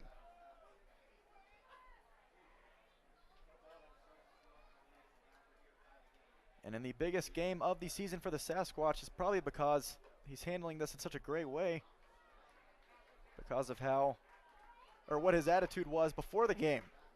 I asked him how it felt to be pitching in the biggest game for the Sasquatch this season, and all he had to say is, obviously it's a very big game objectively speaking, but I'm going to treat it just as any other game. It's all a pitcher can do. And not treating the Pioneers any differently than any other team, continuing to attack them directly. The 0-2. And that is going to hit Smelko, as now runners will take first and second base. Nathan's not happy about that one.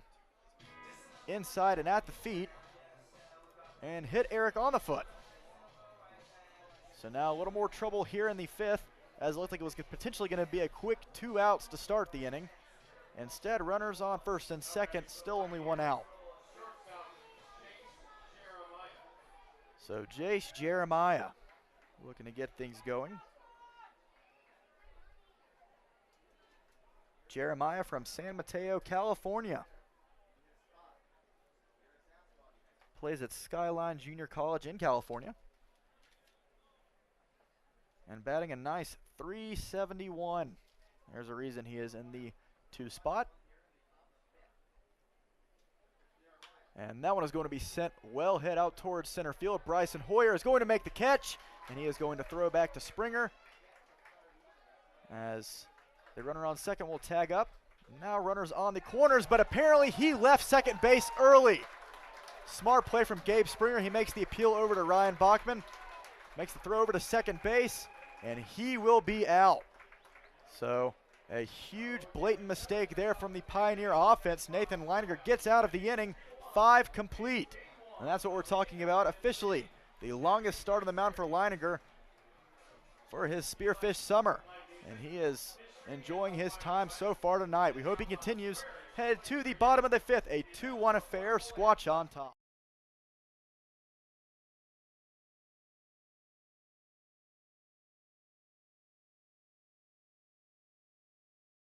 All going somewhere, going higher, faster, farther, going in new directions, to new places. At Monument Health, we keep going so you can keep going. We're dedicated to advanced orthopedic care with the latest innovations, technology, expertise, and treatment. So keep exploring, keep making memories, keep going with Monument Health as your partner. Learn more at monument.health/orthopedics.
The 9-1-2 batters up for the Sasquatches. They are looking to make this more than just a 1-run lead. Davis Carr shows bunt on the first pitch. He's going to show his speed over to first base, and that's going to be thrown wildly, as the first baseman's not going to be able to make the catch.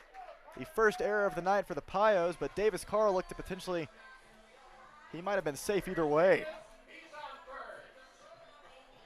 So a leadoff infield bunt for Davis Carr, as he's standing pretty over there at first base.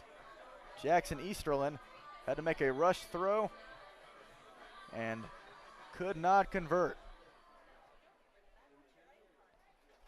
So that brings up the top of the order again. The Sasquatch not messing around. Bryson Hoyer is due any time now. That is going to be jammed in off the hands and lined softly over to the second baseman for out number 1. Hoyer is a little dismayed heading back to the dugout. He's had a bit of a cold streak the last few games, but hopefully that turns around very soon. Doesn't take long for a hitter like him to turn a corner. So now with Carr still over at first base and 1 out, Gabe Springer looking to do some damage. We'll see if he can. Wisner keeps that pitch in front of him. Ball 1. 1 run, 4 hits and an error for the Pioneers. 2 runs, 3 hits, and 1 error for the Sasquatch. Both runs for the Squatch in the second inning. But so far it has been more of a pitcher's duel. Both Leininger and Easterlin have been rather economical with their pitch count, not wasting any time attacking directly. And when you do that, the baseball games will go by a lot quicker. And we're so used to seeing such a disciplined Sasquatch offense that they will wait forever as Gabe is going to try, Davis Carr is going to try to steal second. The throw might have been in time, but out of the glove of the shortstop as Davis Carr is going to be safe. Jace Jeremiah could not catch it at the last second on the quick 1 hop. A bullet of a throw from Wisner. But Davis Carr either way, safe and now in scoring position with 1 out. With Carr's speed, Gabe just has to put it in play and get it to drop.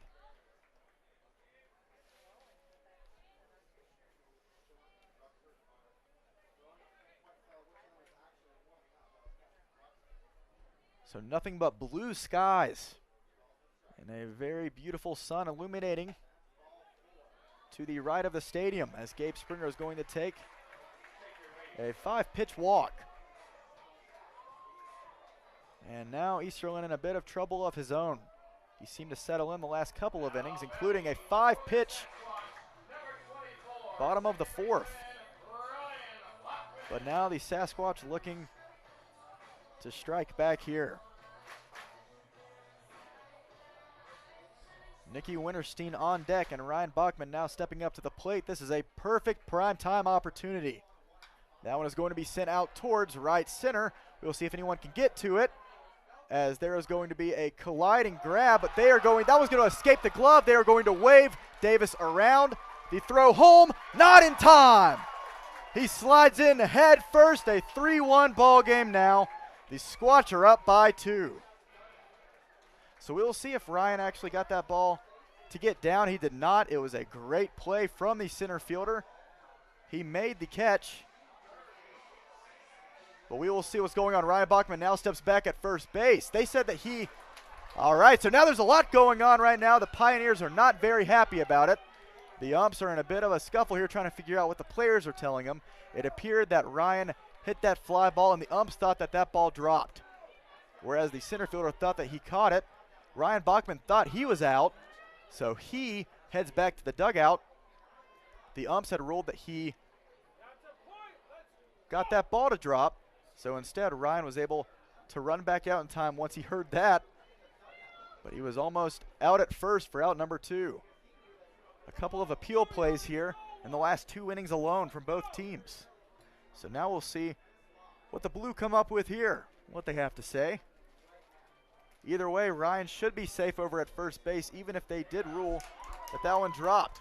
So yeah, Ryan is going to be out.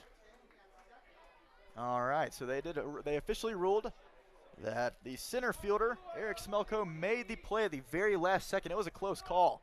Obviously could not tell from up here in the booth whether he was able to glove it completely on the slide or not. But either way, a run scores, and the run that crossed for the Pios in the top of the 4th is canceled. So make that 2 outs, and Gabe Springer now on second base for Nicky Winterstein. Such a consistent and reliable bat in this lineup.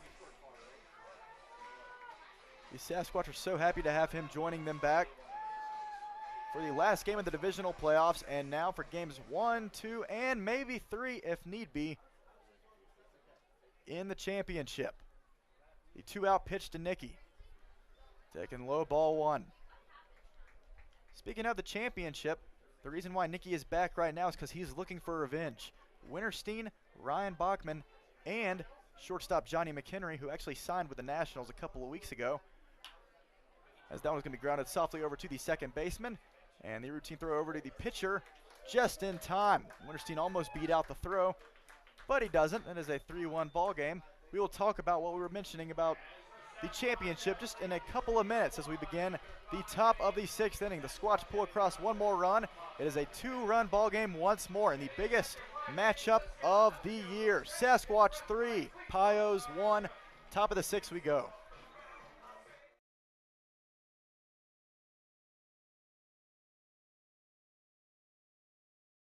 Replacement? With the area's only ROSA robot, Monument Health offers a more personalized and precise procedure, customized for your anatomy. Get going with Monument Health, your partner for advanced orthopedic care.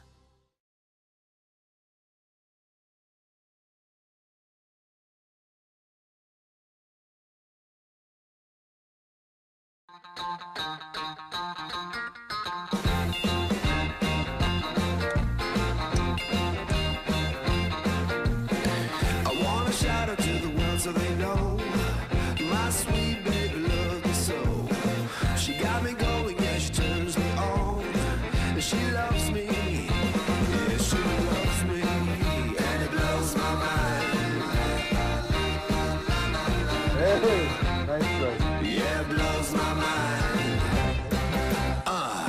She's my lover.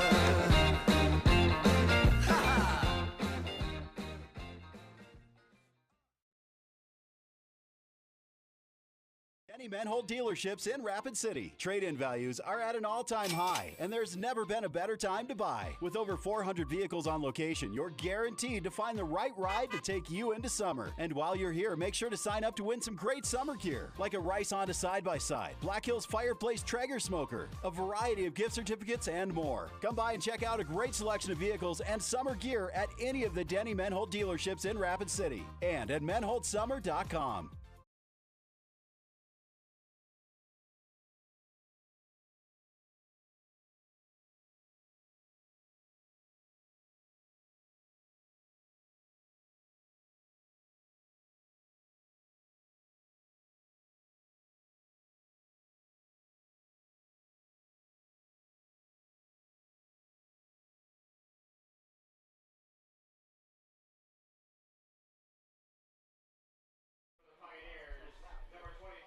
Three, four, 5 hitters due up here in the top of the 6th. Moving right along, a 2-run ball game in favor of your hometown Sasquatch. Looking to take game 1 of the championship series before heading to Nebraska for games 2 and 3. And more so than that, Nathan Leininger on the mound is looking to go the distance. He's already through 5, only surrendering 1 run on 4 hits. By far his best start, no debate. And he is looking to continue here in his last appearance of the summer here in Spearfish. His most important by far. Quickly behind 2-0 now to Alex Zerfus, the right fielder. The Sasquatch just scored in the bottom of the 5th. Little controversy here and there on whether or not the Western Nebraska center fielder made a catch and whether or not the Spearfish run should have scored. But at the end they ruled that Trey Vorwald scored around from third base. So either way, it is a 3-1 ball game. That is in the past. Looking ahead to the rest of tonight's action. And the way that Nathan's pitching, you have to feel good about your chances. 3 balls, no strikes. Taken inside. A 4-pitch walk. Not the way you want to start it out to Zerfus, followed by Declan Weisner. Weisner is the man who got the Pioneer rally started in the 4th, where they scored their first run of the night.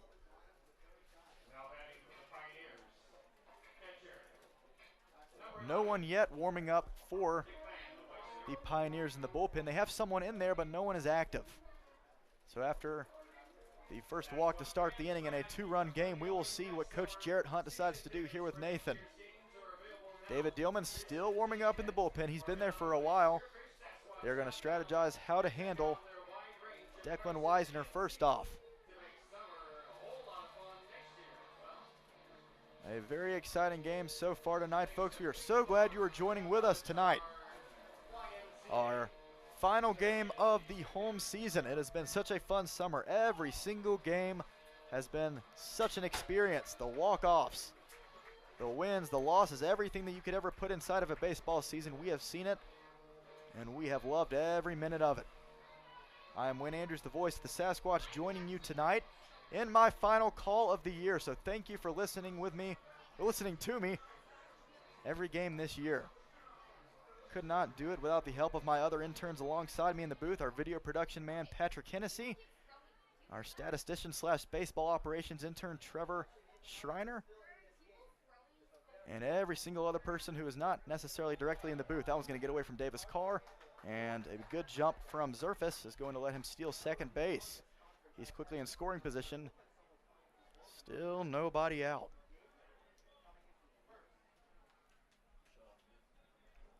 So with this being the last game of the year, we are sad to say goodbye, but if you are really excited for Sasquatch baseball and just can't wait any longer, well, we have good news for you. We already have 2023 season tickets on sale now. Go to the Spearfish Sasquatch website and place your order. If you are one of the Sasquatch faithful, we'll be excited to see your face next summer. So there we go. A strike right across the plate. A 1-1 count. Now to Declan. Ryan Callahan in the on-deck circle. He had a double last time up. We do not want to see that again.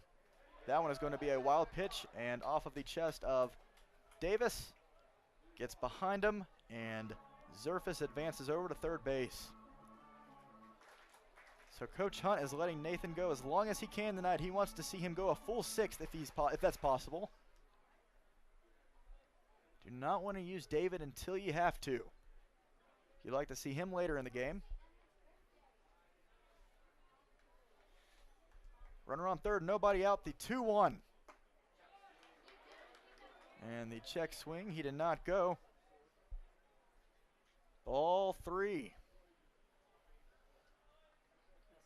The Pioneers are going to constantly fight back. They are a very disciplined team, a great one at that, just as the Sasquatch are. Both of these very evenly matched rosters. As that one falls out of the zone. But either way, a strike 2, because Weisner was reaching for that one. So let's see if Nathan can completely fire back into this count. The payoff pitch. That one is going to be lifted right in off the hands. Jammed him. Bryson Hoyer into shallow center field. They're going to try his arm. Oh, no, they're not. Good for them. That's a very smart play there. Alex Zerfus thinks about it for a minute at third base and decides to head back. A huge out, number 1. And a great job by Nathan to retire the cleanup hitter. Now that brings up Ryan Callahan, the third baseman. We are not out of trouble just yet. Every hitter 1 through 9 capable of turning on one for the Pioneers.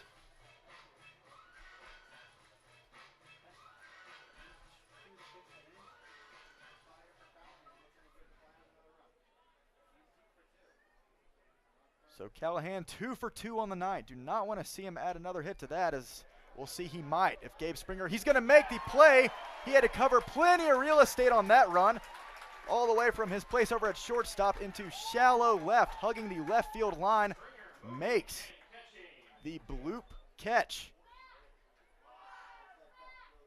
for out number 2. And now the Pios are 1 out away from potentially not scoring their runner from third with no outs originally. A huge spot if Nathan can get through here. What a gutsy game he has played tonight. So Tyler Mead, the first baseman. After walking Zerfus, Nathan has retired both Wisner, and Callahan. The two main guys in this lineup, 1 through 9 for Nebraska, who have given the Sasquatch trouble so far tonight. 1 out away. Here in the 6th, the first pitch. Great job from Carr, keeps it in front of him. Another pitch in the dirt.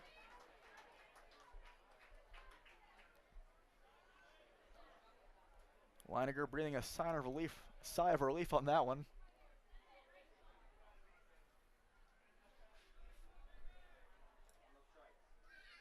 .8:08 p.m. now here in the top of the 6th. That one is going to be fouled off for strike 1. Samson the Sasquatch is dancing around close to the concession stand, having a good time. He wants to see his hometown team, his namesake, win a championship this season. As we starting to get a good, nice little breeze here in the booth. It's dipped down to 88, still hot, but not miserable. The 1-1 now from Leininger, taken outside, ball 2. Jason Luke in the on-deck circle. We would like to see him in the 7th.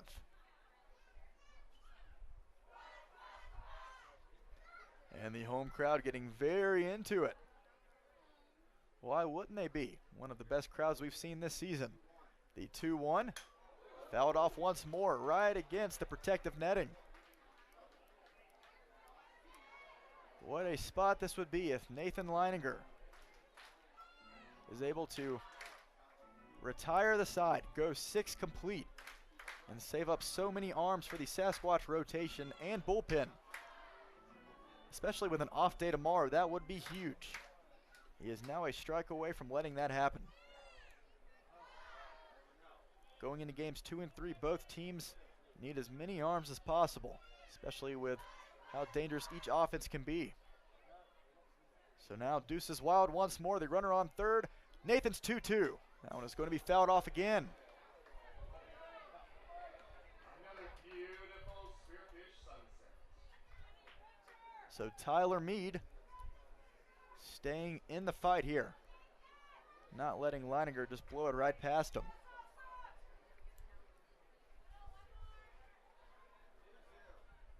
One more strike here for Nathan. Can he do it? We will see. The pitch. It's going to be low and away. Ball 3. Count runs full.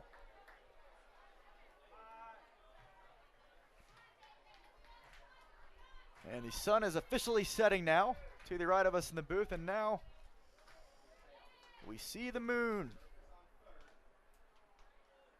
A beautiful night here. And one of my last here in Spearfish. It has been such a great summer. Full of exciting baseball just like this. Nathan's payoff pitch. That one is going to be swung on high. Out to mid-center field. Bryson Hoyer, a can of corn, and the side is retired. Nathan Leininger works around. A runner on third and nobody out. Gets the next 3 batters in order. We head to the bottom of the 6th, still with a 3-1 lead, looking to add on to it in just a few minutes. Be back. You are watching Squatch Baseball in Game 1 of the championship.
already here in the bottom of the 6th inning. It has been a fun one to say the least. Cannot believe we are going so fast through this game to this point.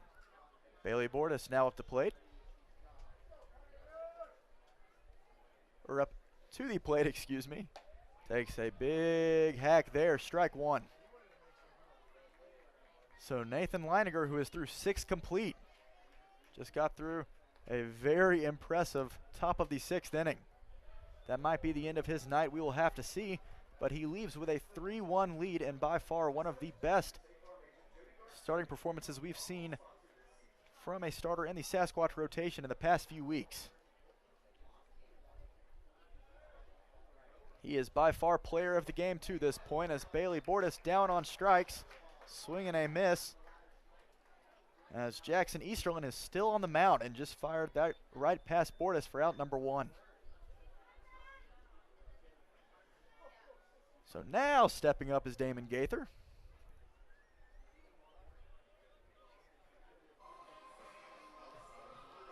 So a pitcher's duel, I was correct. And I'll take that every night of the week. You love seeing all of these offensive games left and right from both teams. But it's so nice every once in a while just to be able to go back to the basics and just see 2 hurlers on the mound just going at it. And so far, Leininger and Easterlin have lived up to the hype. The 0-1 now to Damon. He is going to ground that one over to the third baseman. And he's going to take his time to throw over to first for out number 2.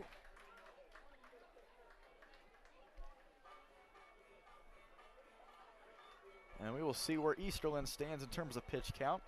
He's working his way up. It still has a lot left in the tank, I'm sure. Now it's 74 pitches on the night. The Pioneers, if he is able to retire Trey Vorwald, we hope not. But Easterlin might get another shot for another inning. A quick strike one called on Vorwald there. The 0-1 now as Jackson is not wasting any time. When the pitchers get in their grooves and when they find the zone, they do not want to take too much time, overthink anything, just keep firing away. The 1-1 from Jackson. Trey takes a big hack there, swinging for the fences, almost down to a knee, fouled it off.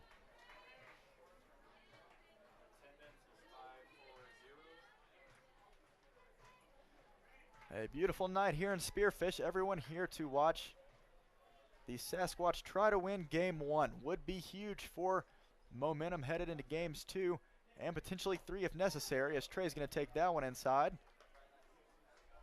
Count runs even at 2. 540 here at Black Hills Energy tonight so far. And a very raging crowd as Trey Vorwald is going to get that one to sneak through. Right up the middle into center field. A 2-out knock for Trey. Keeps the inning going, and that's going to bring up Gage Crott.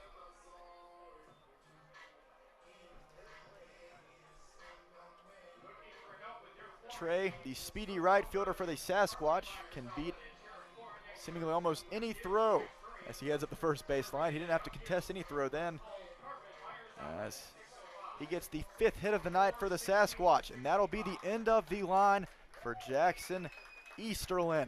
The new pitcher comes in for the Pioneers. The first bullpen move of the night for either team.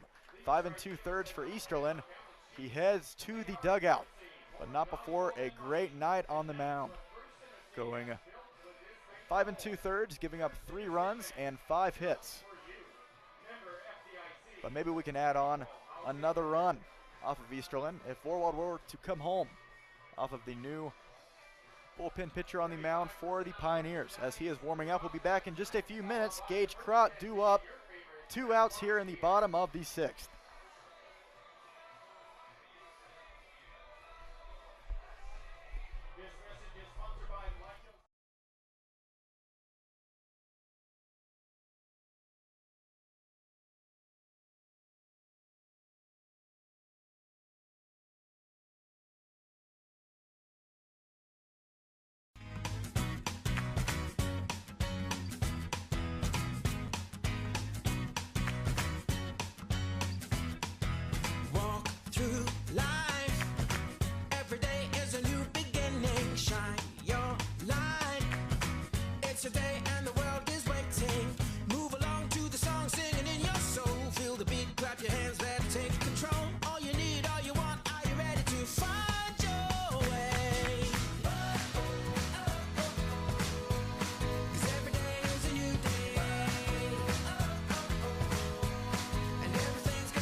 back here in action as Gage Crott is able to square up on one and sends one into left center field.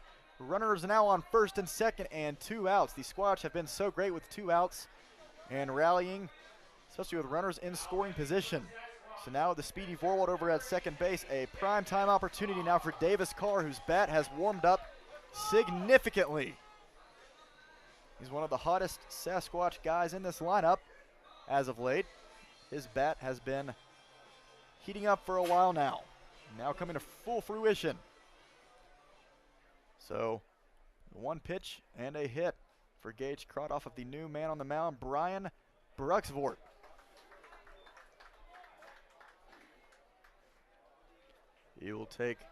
Carr will take strike 1, excuse me. Looking to extend the inning. 2 runs are nice, but why not add a little insurance while you're at it? The 0-1, low and in the dirt, and the catcher Wisner thought for a second he maybe lost it, but it was right below him.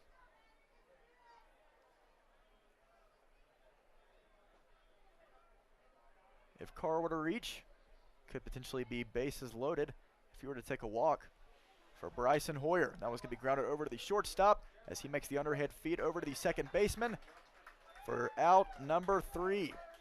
So with 2 outs, Vorwald and Crott both reach and keep the inning going, but not before a ground out of Davis Carr to end the 6th. We are completely through 6, headed to the last 3 innings here in game 1. To the top of the 7th we go, Squatch on top by 2.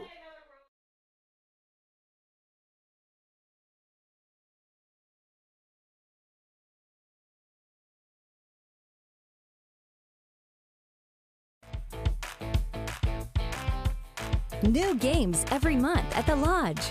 We are constantly updating our gaming floor with the latest fun games to keep our guests entertained with new games every month.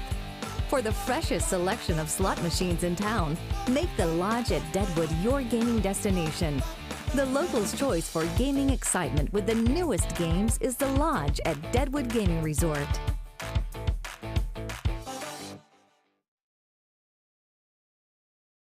Bookkeeping, located right here in Spearfish, is your go-to place for all of your bookkeeping needs.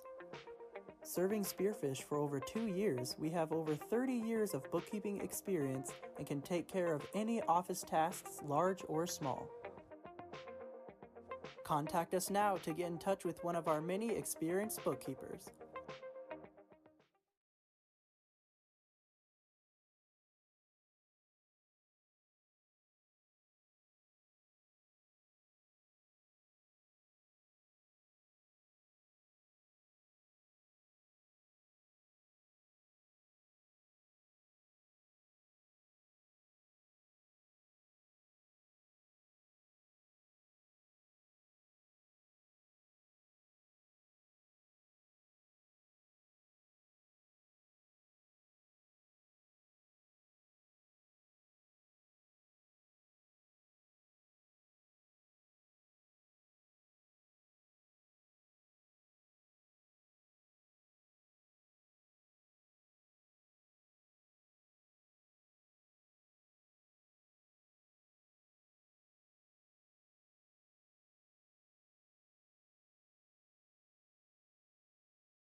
The bottom third of the lineup now due up here in the 7th inning, as that one is going to be in off the hands of the hitter.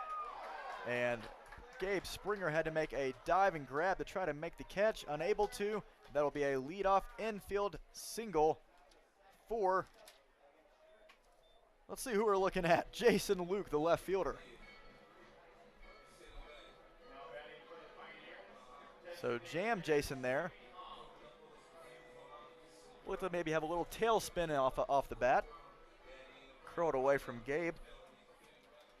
Almost had the play, but one pitch and one hit to get things started here in the top of the inning. Griffin Sheeran on the mound, facing off now against Stevie Hom.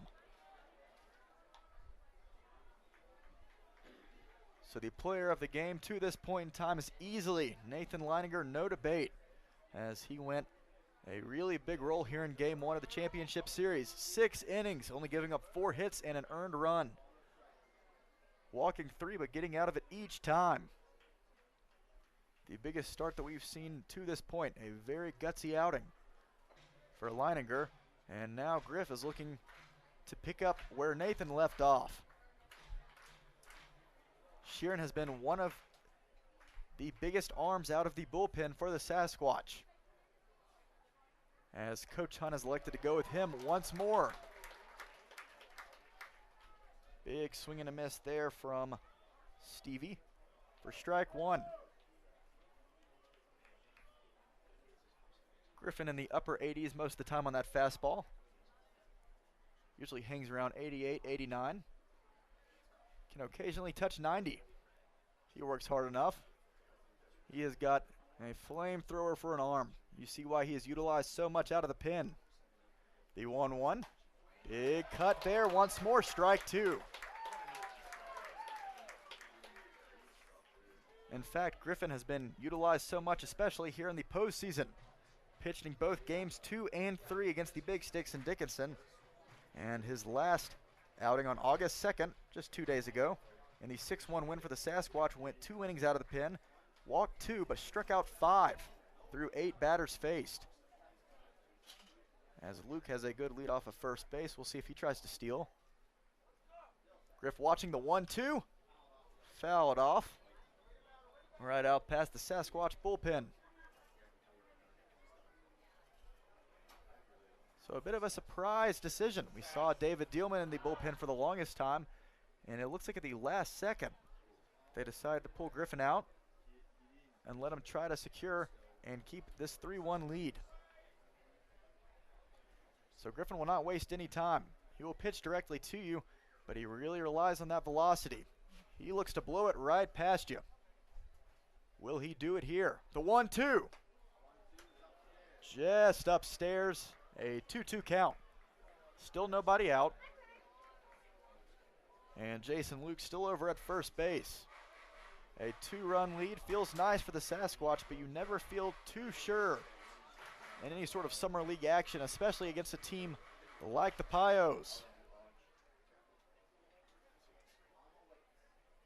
Will Griffin try to strike out Stevie here? What's he going to go with? He might try the high heat. We'll see. Swing and a miss. Takes care of Stevie Hom for out number 1. Hom was expecting the heat, but Griffin elected to go with something different. And Stevie Hom tied up. As he is retired, heads back to the dugout, brings up Antonio Nanez. The beer batter would not be any bigger moment than now to be able to strike out for the home crowd. First pitch, big cut there from Antonio, strike 1. Jason Luke slides back to first just in time. Griffin from Highlands Ranch, Colorado, plays at Minot State University. He can play a mean third base, but you utilize him best with that arm of his on the mound. No doubt about it. The 0-1. Swing and a miss. Strike 2. I was talking to Sheeran earlier before the game, just messing with him, saying, hey, you pitched the last 2 games. I'm going to make the call to the bullpen. You are not going to be part of it. You're getting a rest day today. And he goes, oh, I'm ready every day. Do not worry about that. Coach Hunt knows that. I'm up and available every game. The 0-2 fouled off once more.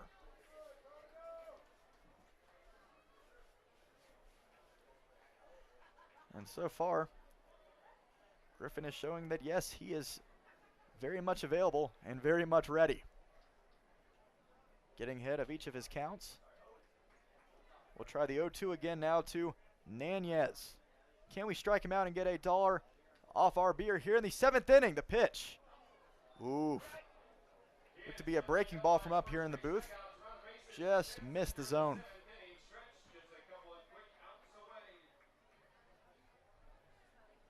The top of the Pioneer lineup on deck and Eric Smelko. Would be a perfect opportunity for a double play. Why not? So the 1-2 again, Antonio staying in the fight. As he holds off on that one, ball 2.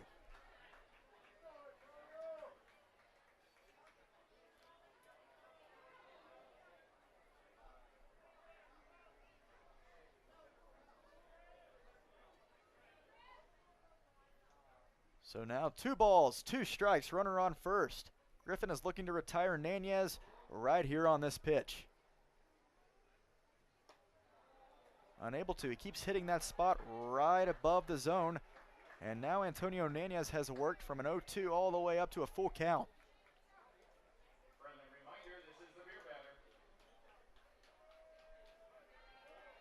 So as much as I joked about it with Griffin, working back-to-back days in a lot of high-stress situations against the big sticks in games 2 and 3 of the playoffs, you wonder how much he has left in the tank for tonight. We hope a lot. The payoff pitch. That is going to be called strike 3, and a strike him out, throw him out.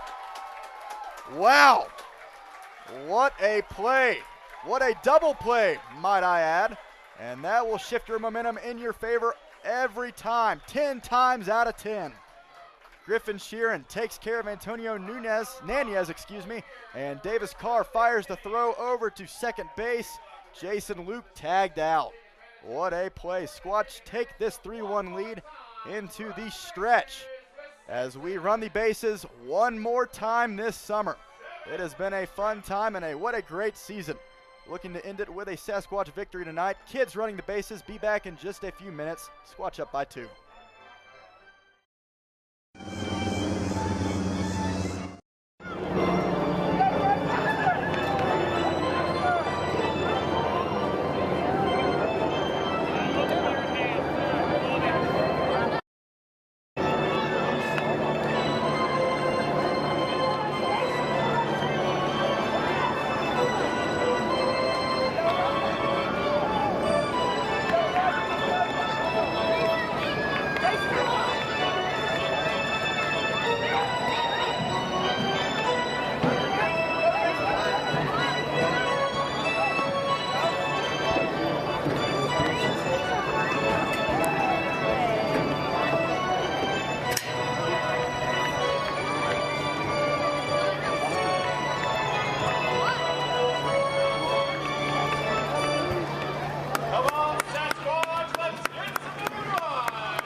We have just finished the stretch here at Black Hills Energy Stadium in Game 1 of this championship series. The Sasquatch, the Pioneers. What a matchup it has been through 7 tonight. The Squatch looking to add on, and Bryson Hoyer is going to send that one well hit out towards the left field, and the left fielder is going to misread that one. That'll definitely be an error, as we see he might have gotten that one lost in the lights, but let that be an error on the left fielder. We'll have to see who that is. Jason Luke A tough route there, can't make the play, and now Bryson Hoyer stands over at second base to begin the inning. So not necessarily what we were expecting, but we will take that any day of the week. So let's let this 1-2 freshman punch do their thing, as they have so many times this season. Gabe Springer looking to barrel one up and send Bryson Hoyer home. And a good cut there. Swings that one into the protective netting, strike one. The first full inning of work for Brian Bruxfort on the mound. Now has to deal with the very dangerous part of the Sasquatch order. But to be fair, what part has not just been firing on all cylinders at this point in the season? The Sasquatch lineup 1 through 9, they have found their groove collectively. And easily the best part of the season. As long as you're able to make the playoffs and really shine then, I guess it really doesn't matter whatever you're doing during the regular season. Gabe Springer is going to lift that one out towards left center field. And center fielder calls it off and makes the play for out number 1. Eric Smelko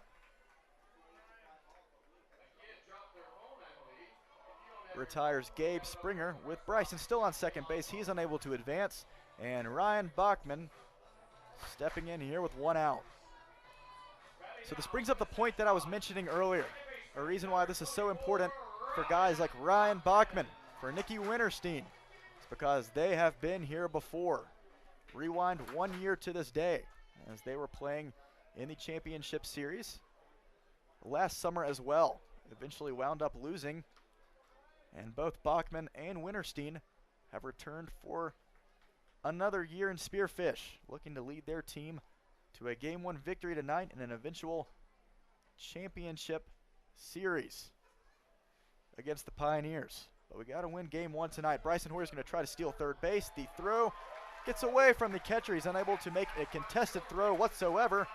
Bryson Hoyer now stands on third base in a 2-0 count to Ryan Bachman.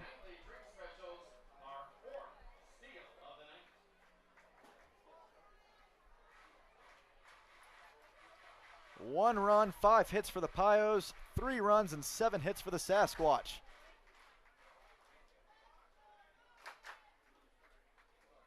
They have done their job for their home crowd tonight. They look to continue it. The 2-0, taken high, ball 3. That's what makes it so difficult for opposing pitchers having to throw to the Sasquatch lineup. They will wait for their pitch, and once they find it, there's always the chance that they are going to send it. So for Brian Bruxfort right now on the mound, he has to be very careful. With Ryan at the plate in a 3-1 count, and Nicky lurking in the on-deck circle. So Ryan didn't have the green light right there. He's now in a 3-1. Instead, he is going to take a 5-pitch walk. Runners on the corners now. The Pios on the infield not very happy with that call. They thought maybe that one found the zone. But either way, Nicky Winterstein, Mr. Sasquatch, stepping in a huge point in this game. We have officially reached the 2-hour mark since 6:35 first pitch. Cannot believe we are already in the bottom of the 7th inning. One of the quickest, if not maybe the quickest game that we've had this season to this point. Courtesy of a pitching duel from Nathan Leininger through 6 innings and Jackson Easterlin through 5 2/3. So now there's going to be a quick mound visit as they have to strategize how they are going to handle Nicky. We will see what they decide to do. So that's what makes this championship series even more important, knowing that you have guys like Nicky and Ryan Bachman trying to lead the cavalry here. Take advantage, win a Game 1, and try to take 1 of 2 in Nebraska in the coming days. Spearfish means a lot to both of these players, and they're looking to give back everything they can. So now as the mound visit concludes, everyone disperses, heads back to their spots. We are back now for some action. Only one out. Nikki Winterstein just needs to put it in play and not ground into a double play. Obviously easier said than done for me being in the booth, just hanging out.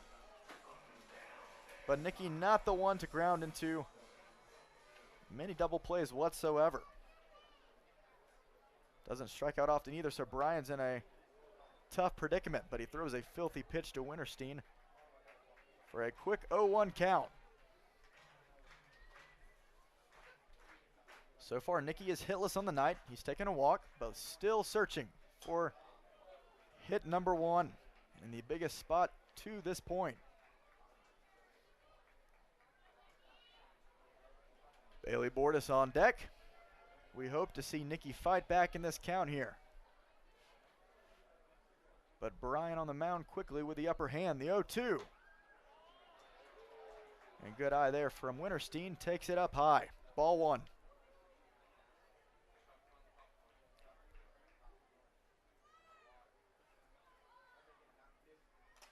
And that one is going to be fouled off as Nikki's going to check on the home plate ump.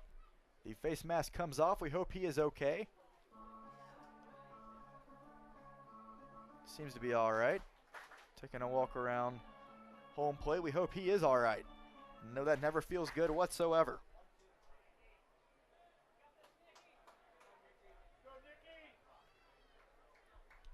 So here we go, Nikki. Let's see what you can do here. Ryan Bachman on first base. Bryson Hoyer still hanging out at third. The pitch, low and inside, ball 2.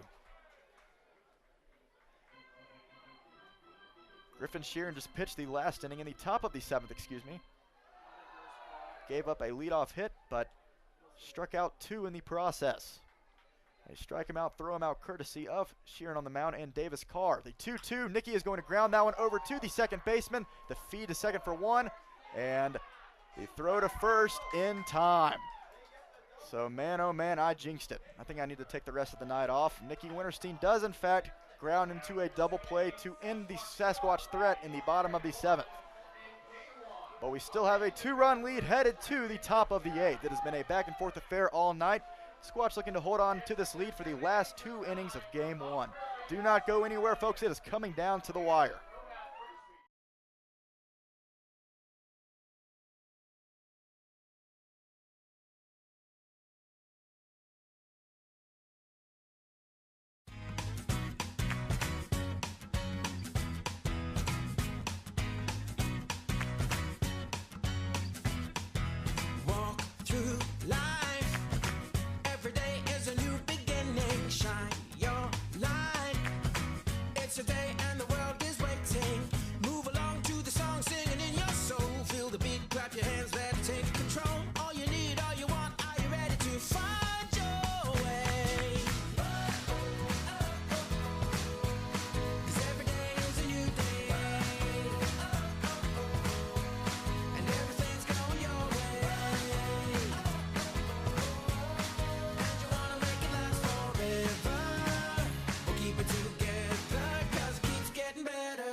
The top of the lineup here in the top of the 8th, as Griffin Sheeran has his work cut out for him. Eric Smelko leading things off here, followed by Jace Jeremiah, the shortstop, and Alex Zerfus in the hole.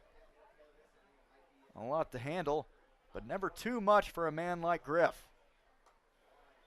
As he is back out for his 2nd inning of work, we will see who comes out of the pen. No action in the Sasquatch bullpen to this point,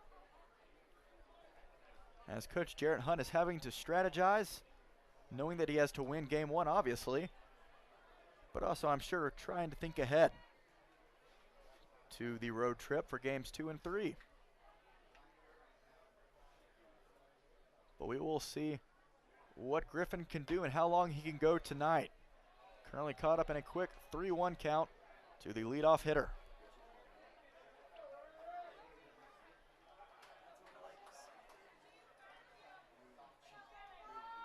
So let's see if Griff can fight back here. The pitch. That one is going to be skied foul behind us in the booth. That might land on our ceiling in the booth. No, it doesn't. I didn't hear a sound. But either way, the count runs full. Smelko is 0 for 1 on the night, has taken a walk of his own. In fact, the top 3 hitters for the Pios to this point are hitless. We hope it stays that way. Griff's payoff pitch, taken just high, a leadoff walk.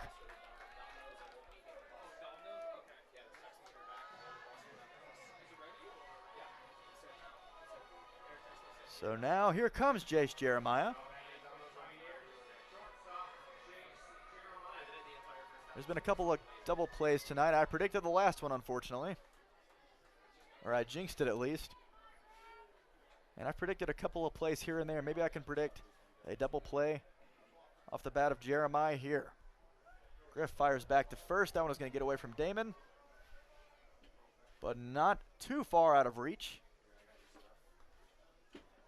as Eric remains over at first base. 8:45 Mountain Time here in Game 1 of the championship. Cannot believe we are in the 8th inning. Time has flown by so quickly. Both teams not messing around at all. Squatch up by 2, but the Pios threatening as we expect.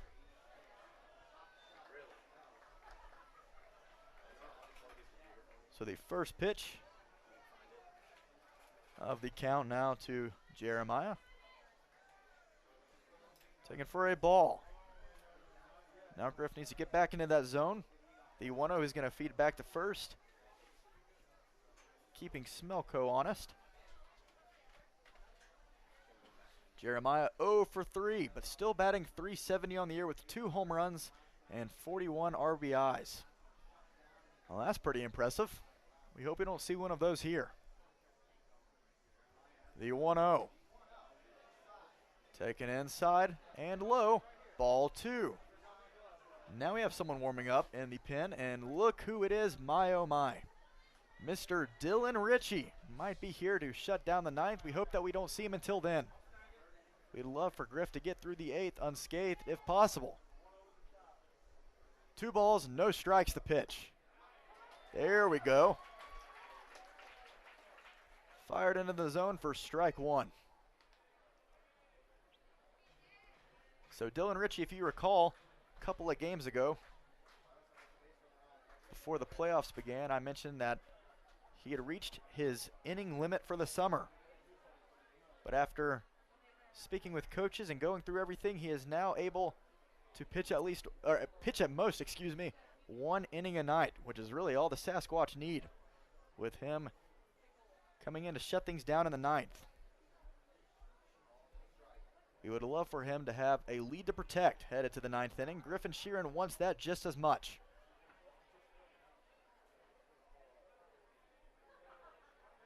As Jeremiah, plenty of power in his bat, is now the tying run at the plate in the middle of a 2-1 count. The pitch, that one is going to be fouled off again. Count runs 2-2. So always nice to have a baseball game that goes by at this pace. Always entertaining, and something always going on. A little over 2 hours at this point in our last 2 innings of play, but it is a little sad letting this be my last home game here in Spearfish. It has been such a pleasure for nights like this. 2-2, that one is going to be shot into shallow right. It is going to drop. Trey Vorwald is going to corral it, but runners will advance as the runner from first comes all the way around. Smelko now on third base, and a single here off the bat of Jeremiah. He fouled off a lot of pitches, found one he liked, and took advantage. As the Pioneers are knocking on the door once more, and Coach Jarrett Hunt is going to talk it over with Griff here. As we mentioned, Griffin pitched the last 2 games against the Big Sticks. He's only had 1 off day of rest, but after going back-to-back stressful appearances out of the bullpen like that, I'm sure that Griffin is a little tired. It's really hard to go from your biggest division rival and playing them in their own home stadium for games 2 and 3, and then having to come back to the championship game on 1 day rest and pitching in a 2-run ball game to potentially and arguably the best team in the Nebraska Land Division. So while they're talking things over, we'll point our attention towards Alex Zerfus, the right fielder. He's looking to drive a few runs across for the Pioneers. Griffin Sheeran doing everything he can to make sure that does not happen.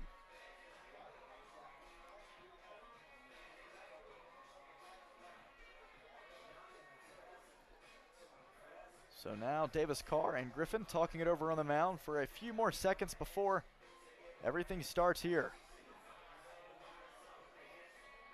We have not hit a lull whatsoever in this game. It has just been going, going, going, non-stop. Really giving to the feel of the championship playoff atmosphere.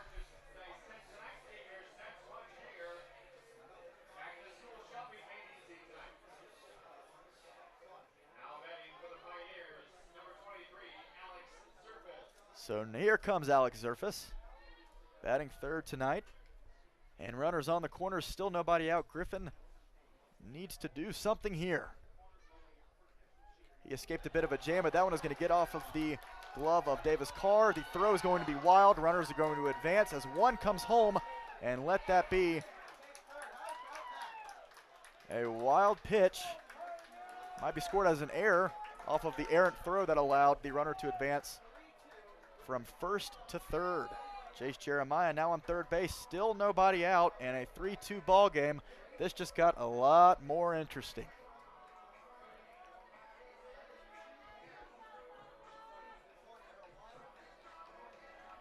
Man, that is not the way you wanted to see the 8th inning approaching right now. Declan Wisner on deck, and with Zerfus still in a 1-0 count, a sac fly would tie this game up. The 1-0 now from Griff. He has to start firing in the zone. He's starting to aim a bit low, which was the result of that wild pitch a few moments ago.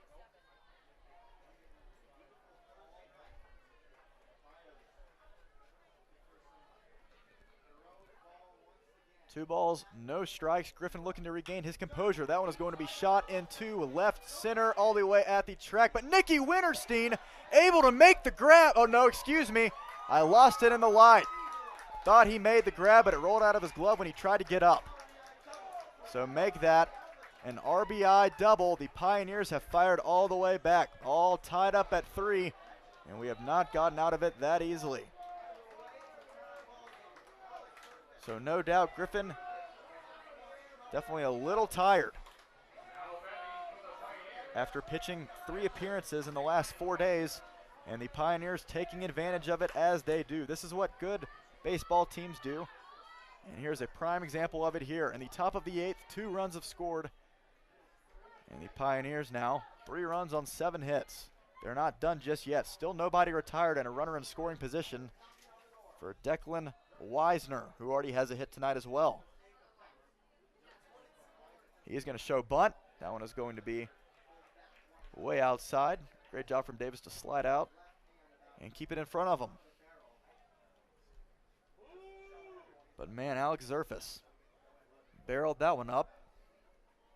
Looked to be a gapper for sure, but Nicky Winterstein seemed to have a read on it at the last second. He had it in his glove, but whenever he made the slide, fell out. The ball fell out of the glove and made it to the warning track. The 1-0 as Wisner shows bunt again. Doesn't matter, ball 2.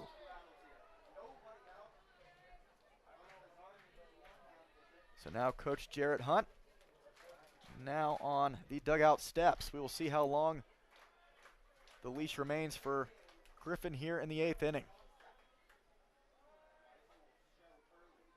2 balls, no strikes. Damon Gaither over at the first base. He is going to And Griffin Sheeran just stumbled as he tried to make the throw. Not sure what happened. He seemed to slip. Tried to make the throw over to third. Luckily did not get away from Bailey Bordas. Not sure what's going on right now. The Sasquatch are starting to unravel here in the 8th inning. And the Pios are starting to show their true strength. They will put it in play. A very talented offense as well. And that'll be the end of the night for Griffin Sheeran. The Pioneers have runners on the corners, still nobody out. And we might be seeing Dylan Ritchie an inning earlier than we would like. We will see who is coming out of the bullpen right now. But that is the end of the night for Griffin Sheeran. What a great last 3 days he has had. Unfortunately, this inning was a bit tough, but it does not indicate any of the work that Griff has performed on the mound. The last 3 days has been such a big figure out of the bullpen for the Sasquatch. He leaves after a full inning pitched, giving up 4 hits and 2 earned. Striking out 2 in the process. But we will be seeing Dylan Ritchie, I believe, here. And there is Dylan Ritchie on the mound. He snuck up on me, I didn't even notice. So as he's getting a few warm-up pitches in, runners are on the corners for the Pios. They are threatening more than ever to take the lead. All tied up at 3. Dylan Ritchie looking to keep it a tied ball game, headed to the bottom of the 8th. Be back in just a few minutes. Squatch and Pios, 3-3.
So back here in the top of the 8th, 2 runs have crossed for the Pioneers. Dylan Ritchie back on the mound to try to seal matters here and keep this all tied up. Do not want a runner for Western Nebraska to cross, especially this late in the game.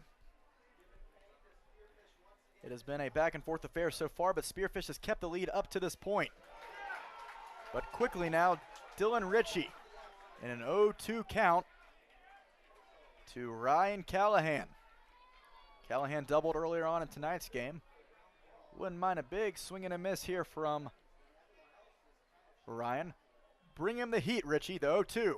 Taken way outside, and that one's going to get away from Carr. He's going to try to make the throw back to first, and the tag is going to be in time! Right at the last second. What a play, Davis Carr, what a recovery. All the way at the backstop to recover the ball that got past him. Dylan Ritchie raced to the home plate, and he makes a perfect relay feed.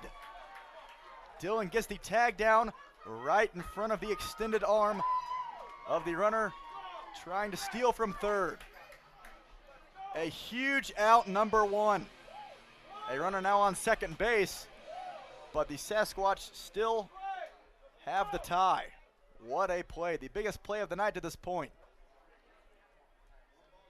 And now a strike away from striking out Callahan, and he does. Swing and a miss. Dylan Ritchie takes care of him, and after runners on the corners, nobody out. Dylan Ritchie an out away from getting out of this inning scoreless. But first he has to get through Tyler Mead.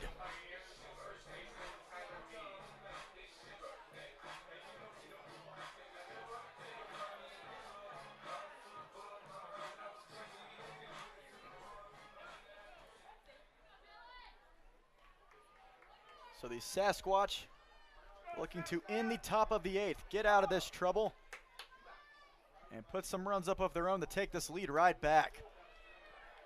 Davis Carr has been amazing behind the plate. Cannot give him enough credit. A lot of wild pitches here and there tonight. He's kept basically everything in front of him. Outside of the wild pitch that scored a runner from third a few minutes ago, it's all made up for. After the recovery he just had a few minutes ago, it was about to be a 4-3 ball game for the Pios. But the throw to Ritchie as he applied the tag with just a few inches to spare.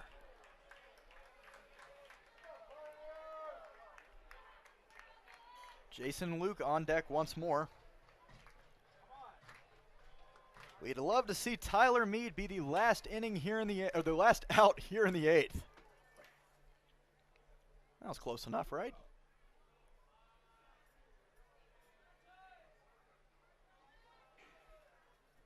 The 2-0 now from Dillon. Taken low and away. Ball 3. A champion crowd for a championship game tonight. Cannot express how thankful we are for the Spearfish faithful night in and night out. Being able to cheer on their Sasquatch no matter what was happening throughout the season. Sasquatch started 5-16 on the season, turned everything around in the second half, and now find themselves in the championship. The 3-0 from Dillon finds the plate. Outer edge, strike 1.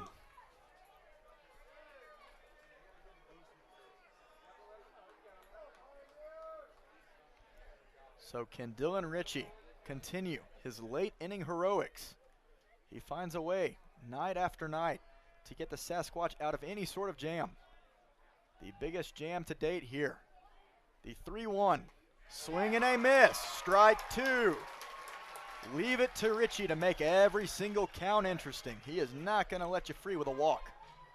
1-4 strike. The home crowd getting into it here.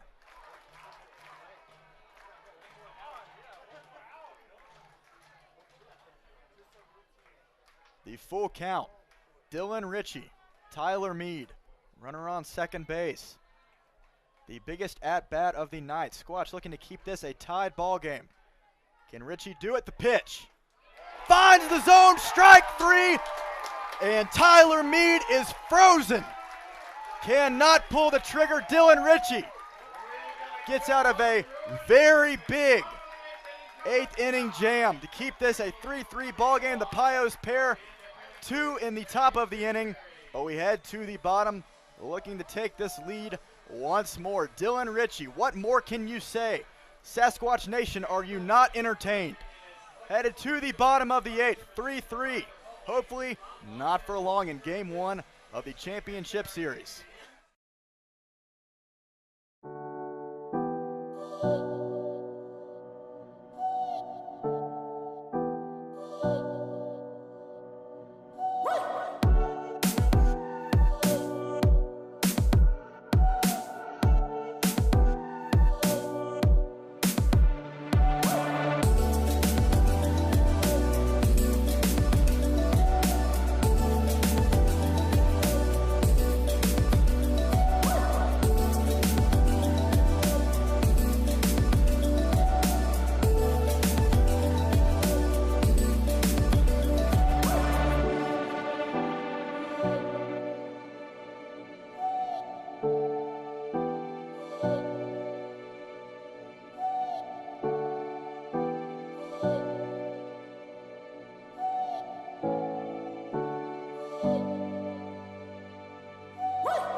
A 3-3 ball game now in the bottom of the 8th. We are coming to a close here in the last game of this season at home for your Spearfish Sasquatch. Folks, if you are just joining us, you missed an electric outing from Dylan Ritchie with runners on the corners and nobody out. Came in and retired the side unscathed. And now with the 5, 6, 7 hitters for the Sasquatch up, no better time than now to get things going, and why not take the lead while we're at it. Damon Gaither in the on-deck circle. Bailey Bordas up to the plate first. As there is a new pitcher on the mound.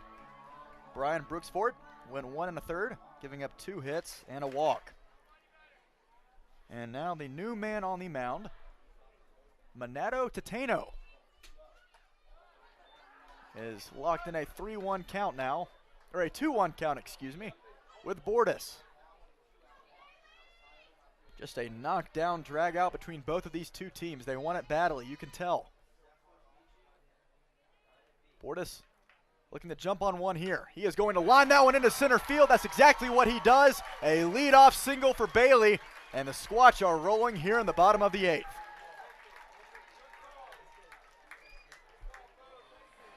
So let's get things started. Why don't we? The Squatch have not scored since the bottom of the 5th inning. They put a run across, and that's all it would take here. As everything is all tied up at 3 now. It was a 3-1 ball game until the Pios came roaring back. 2 of their own in the top of the 8th, but the Squatch have done such a great job of retaliating in the bottom halves of their innings at home against the opposing team. Maybe they can do it here. Damon Gaither is going to foul that one off. Got just a piece of it. What a game this has been. Unfortunately, I will not be traveling with the team to western Nebraska, but for the traveling Sasquatch fans as well as the hometown Pio fans, you have a fun rest of the series headed your way. The 0-1, Damon is going to pull that one. We'll see, it is going to be just foul down the left field line. He's made some hard contact, just has yet to square it up.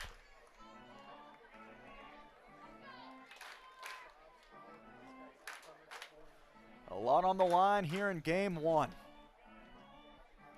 We mentioned earlier, both teams lost game 1 of their series in the divisional playoffs and then won the last 2 of 3 to advance. But in a game like this, the Sasquatch really want that game 1 victory here at Black Hills Energy.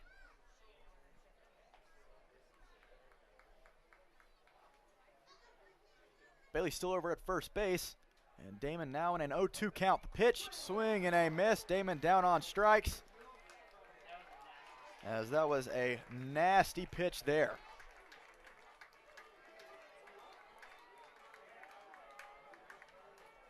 So make that the first out of the inning. The bottom of the order approaching. Trey Vorwald, the speedy right fielder, batting 7th tonight, followed by Gage Crott.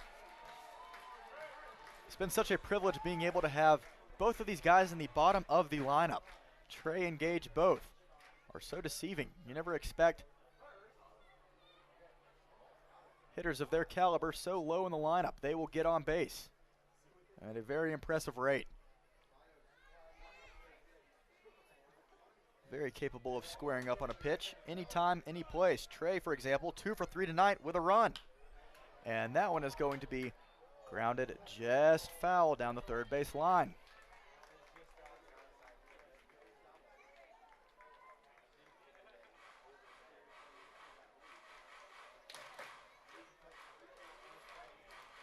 Gage Crott also adding a run of his own, a hit of his own.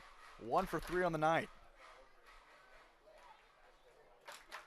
Nowhere in this Sasquatch lineup is there a weak spot. The 0-1, taken head high inside. Trey leans back just a bit. Ball 1.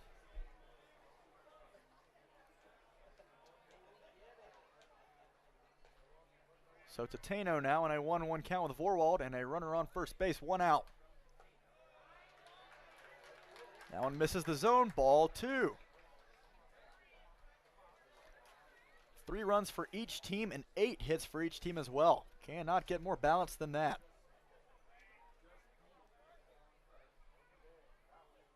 2 balls, 1 strike on the way to Trey. He is going to jam that one, but that one is going to be right past the infield for out number 2. So the second baseman able to glove it, doesn't have to move too far over. Antonio Nanez makes the catch. So Gage Crott, the final hope here in the bottom of the 8th inning. Going to be very interesting to see in the top of the 9th who Coach Hunt goes with here. Does he keep Richie out? Is that allowed? Not sure. Do we have someone else getting ready in the pen? Doesn't look as of right now. The 2-out pitch to Gage, way outside, ball 1.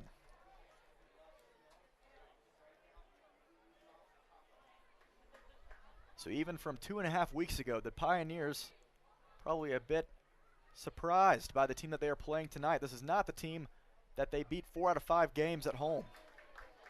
The Sasquatch are much improved from that time on. In fact, it was after that series that they really just turned on the burners, winning their last 3 series in a row to take the best record in the second half to clinch the playoffs.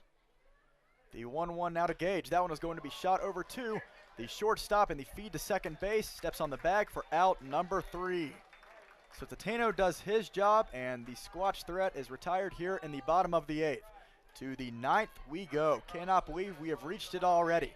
Going to be a lot of exciting action for the last inning of this game. Or heck, we might go into extras. Who knows what is in the cards tonight. A lot of unpredictability, a lot of fun. To the top of the 9th we go, 3-3.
A lot going on tonight at Black Hills Energy Stadium, and I am so glad that I've been able to be with you on the call all throughout everything going on. I'm Win Andrews, your voice of the Sasquatch, locked in as we begin the top of the 9th inning. The bottom third of the Pioneer lineup. Jason Luke leading off here in the final inning of play, pending extra innings. We hope that is not the case. Dylan Ritchie back out for his second full inning of work. And so I guess that answers my question. There was no one active in the pen. He is being stretched as much as possible here tonight. The 2-0 finds the zone right down the middle, strike 1. Stevie Hom in the on-deck circle, followed by Antonio Nanez. The 2-1 finds the plate, strike 2. So one more strike. Dylan Ritchie, we know he can do it. In the top of the 8th, Dylan Ritchie came in with runners on the corners, nobody out, as that one is going to be right off the end of the bat, fouled into the Pioneer bullpen, which has no one working in it right now. So that'll be very interesting to see what happens. Now there's somebody headed there. Not sure who, though. Both teams are going to have to really be careful strategizing who will be throwing tonight before games 2 and 3. Swing and a miss from Jason Luke. Dylan Ritchie takes care of another Pioneer batter via the filthy strikeout.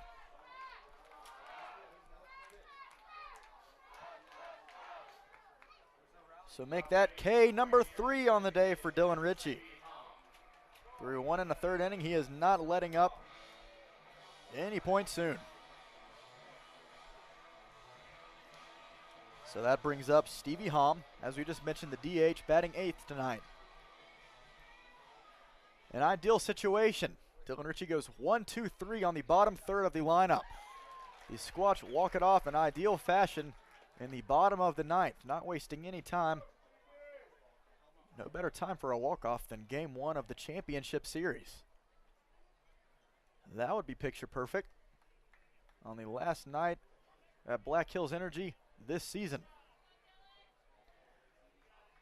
So let's see what Ritchie does. Will he throw the heat? The 0-1. Little outside, ball 1.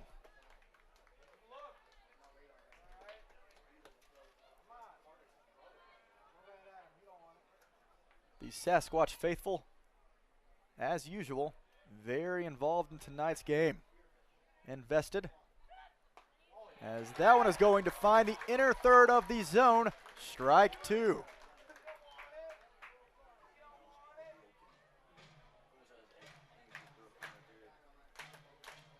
So we'll see what happens here with Hom, who is 0 for 3 on the night to this point. He's batting .255 this season,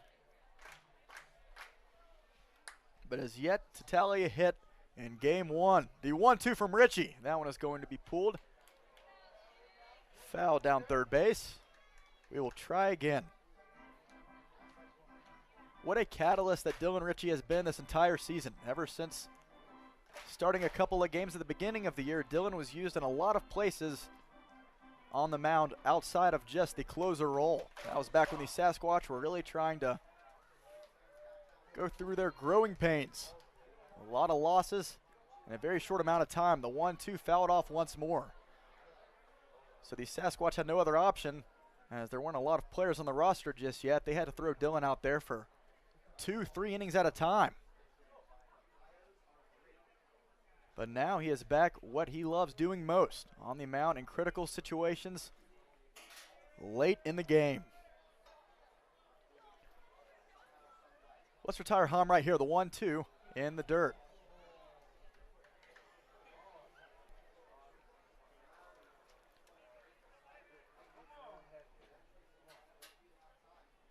But the 8th was just a testament of what Dylan can do on the mound.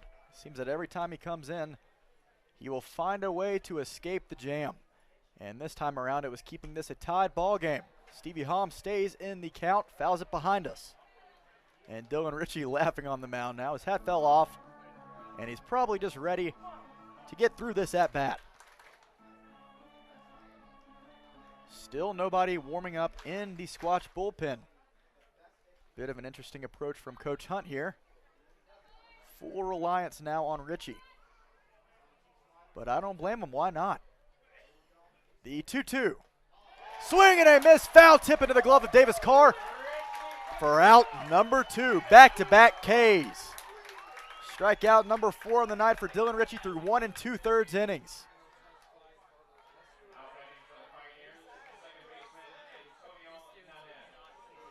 I mean, this man has just been merely unhittable at times.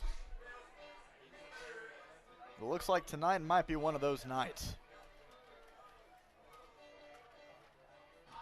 And the Pioneer offense now sees that through and through. They were warned. And now they are an out away from being retired in the 9th inning.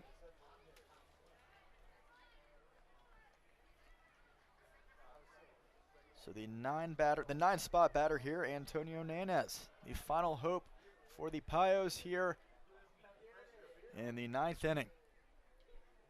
We'd love to see a Squatch walk-off if possible. And now, Western Nebraska down to its final strike.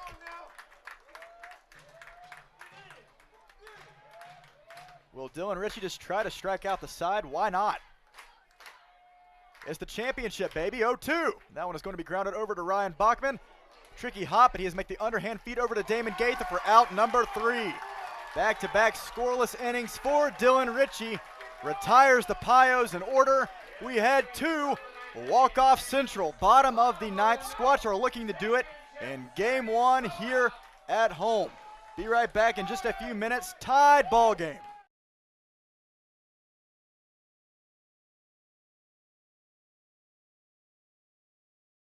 Summer at the Denny Menhold dealerships in Rapid City. Trade-in values are at an all-time high, and there's never been a better time to buy. With over 400 vehicles on location, you're guaranteed to find the right ride to take you into summer. And while you're here, make sure to sign up to win some great summer gear, like a Rice Honda side-by-side, Black Hills Fireplace Traeger smoker, a variety of gift certificates, and more. Come by and check out a great selection of vehicles and summer gear at any of the Denny Menhold dealerships in Rapid City and at menholdsummer.com.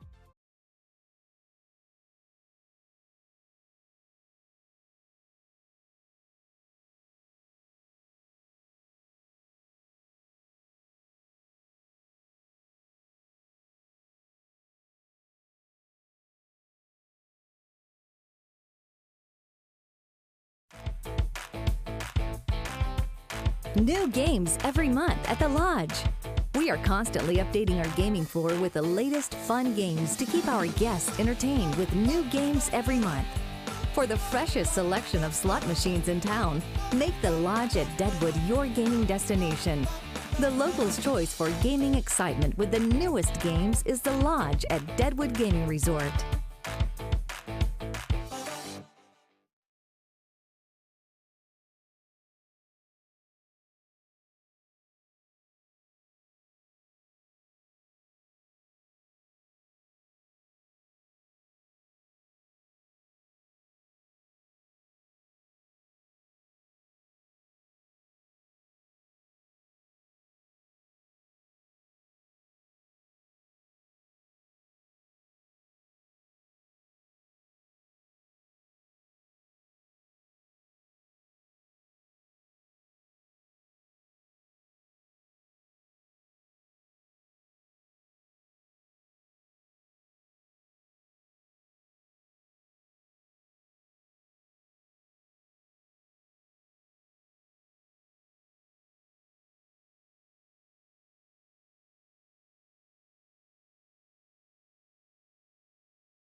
Bottom of the 9th, here we go. I mentioned earlier in tonight's game, it all comes down to this. It is the championship series after all.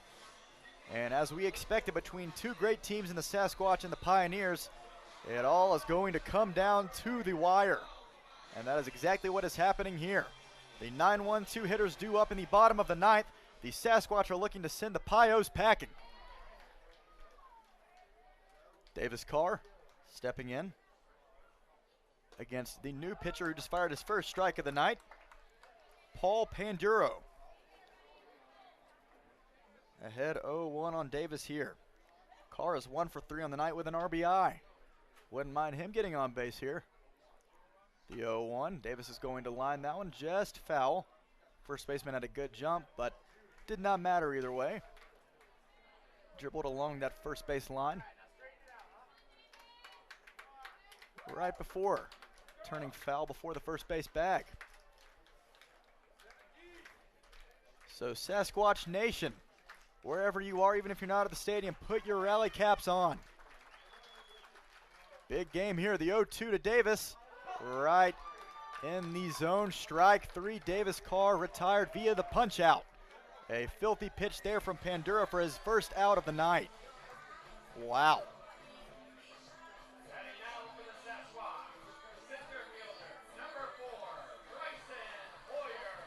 So Davis Carr retired here to start the 9th inning. And Bryson Hoyer, who has been searching for a big hit all night.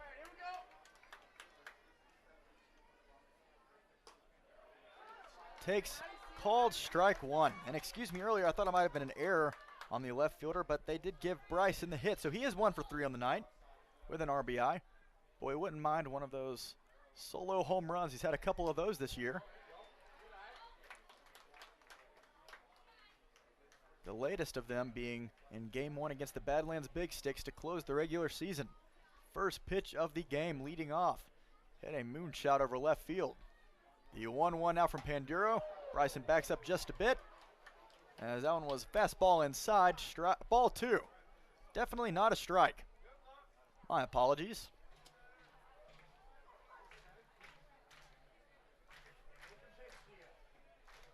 So there is one out here in the 9th, but right place at the right time, the top of the order, with Gabe Springer on deck if Bryson were to be able to reach the 2-1.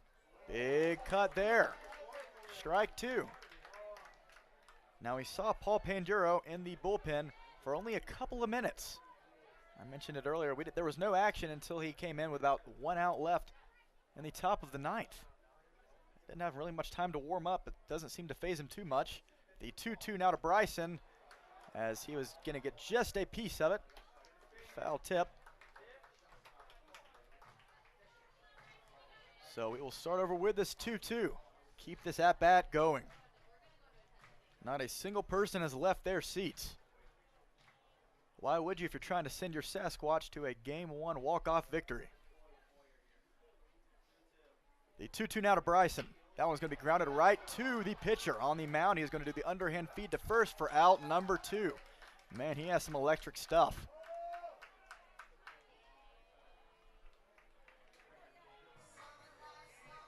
And this is more of what we're seeing. You have a lot of Dylan Ritchie, already gone through 2 innings. Has struck out 4 in that time span. 4 of the 6 batters he faced. We're used to seeing that stuff from Ritchie. But now we have guys like Paul Panduro. So far through the first 2 outs in the 9th. Yeah, he's pretty good. So now Gabe Springer, the final hope here in the 9th inning. The pitch. Taken right down Main Street for strike 1.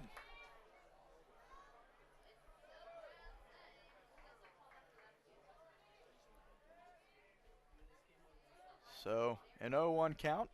And that one is going to be fouled behind us as well. And Gabe is quickly behind 0-2.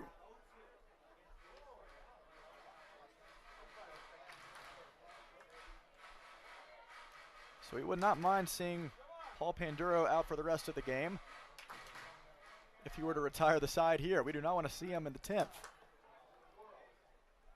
He has made pretty quick work so far here in the bottom of the 9th. The 0-2. And that one is going to be lifted, swung on, foul. We'll see if they try to make a play on it, but that is going to be slicing back fair. Unfortunately for the Pioneers, Ryan Callahan can't make the play in foul territory.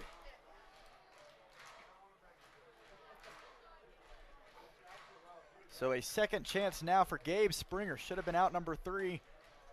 Instead, he has a chance at redemption here.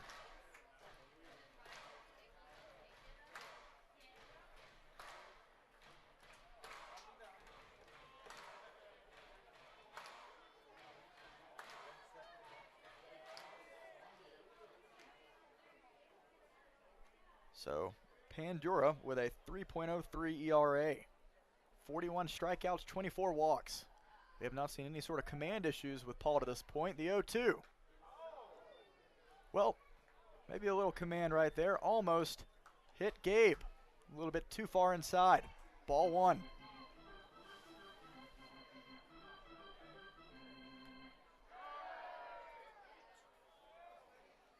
And Paul is definitely the closer for the Pioneers. We mentioned we don't know much about these guys, but this is pretty evident to see. The 1-2 on the swing and a miss from Gabe Springer. He has been lights out. In fact, in his last 6 appearances, he has given up no runs. All scoreless appearances. That's pretty impressive. Paul Panduro is able to take care of the Sasquatch in order here in the bottom of the 9th. To the top of the 10th we go. Extra innings here in game 1 of the championship series. Do not go anywhere. A lot more baseball left to be played.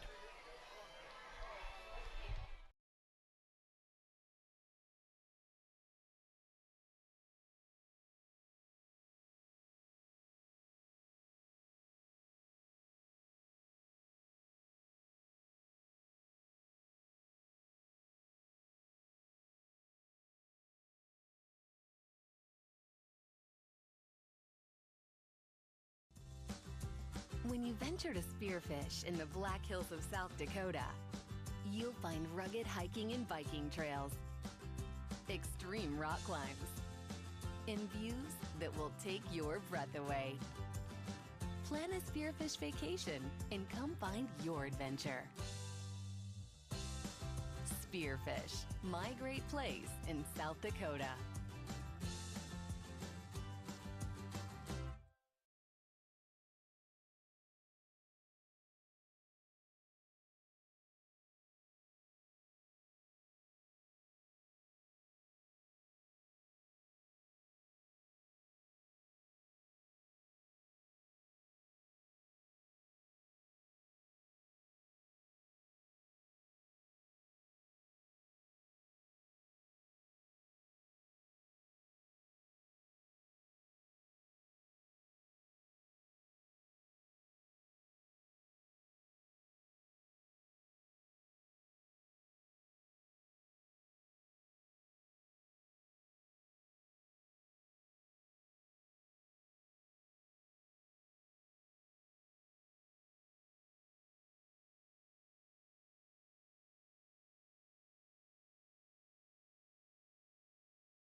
Here in the top of the 10th, it has been quite a fun one so far. All tied up at 3, and Dylan Ritchie back out for another inning. 1 pitch and a grounder over to Ryan Buckman, who makes the throw over to Damon Gaither for out number 1. Eric Smelko retired on 1 pitch, and that's going to bring up Jace Jeremiah. So with the extra innings, and it being the postseason, that means there is no ghost runner rule here that will be applied. In the regular season, we've seen a ghost runner over at second base. But with the postseason, everything has to be earned. As Dylan Ritchie fires for strike 1. I'm very interested to see. This is the 3rd inning of work for Ritchie. Still no one in the pen for the Sasquatch.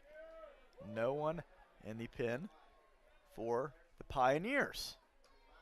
The 0-1, as he did not go around. Ball 1. Will this just be a closer battle between Ritchie and Paul Panduro?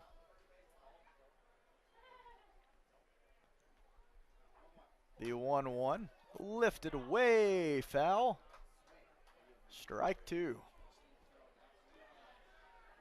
So discussing the last 2 games, after hopefully a Squatch victory tonight in game 1, an off day tomorrow followed by game 2 on Saturday afternoon in Gearing, Nebraska.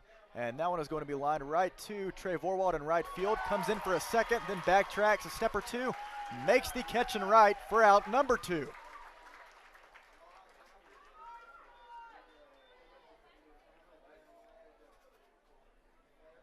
So now Alex Zerfus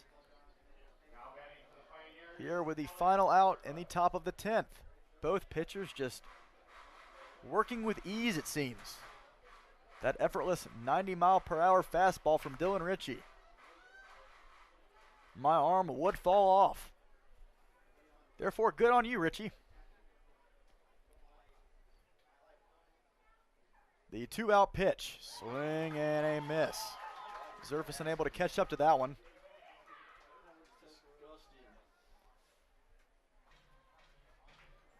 Such a filthy pitch there from Dylan.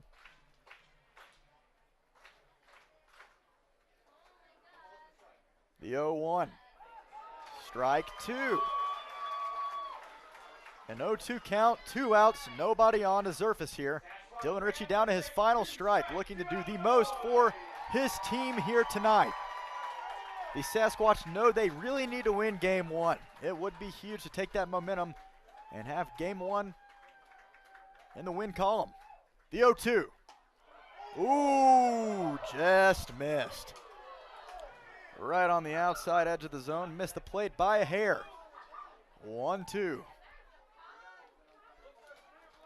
Declan Wisner in the on-deck circle.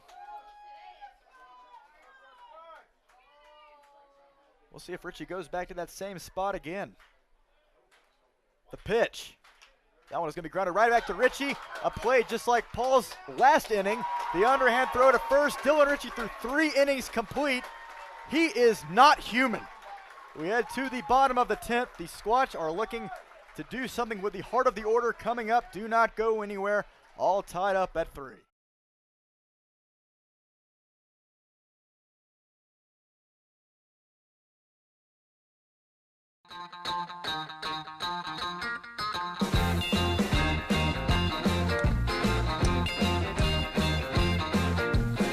I wanna shout out to the world so they know my sweet baby loves me so. She got me going, yeah, she turns me on. And she loves me, yeah, she loves me, and it blows my mind.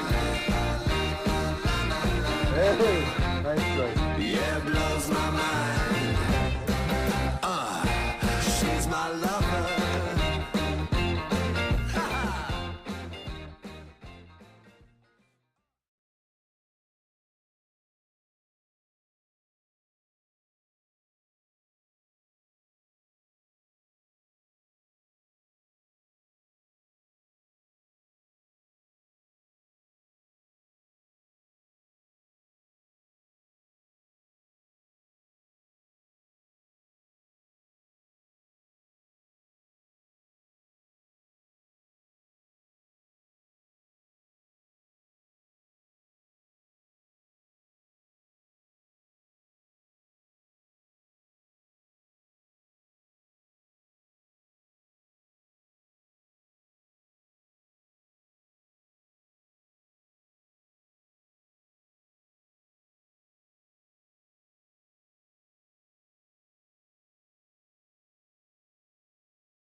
Three, 4, 5 in the Sasquatch order here in the bottom of the 10th. We have reached extras, and Dylan Richie just blew by the Pioneer hitters in order in the top of the inning.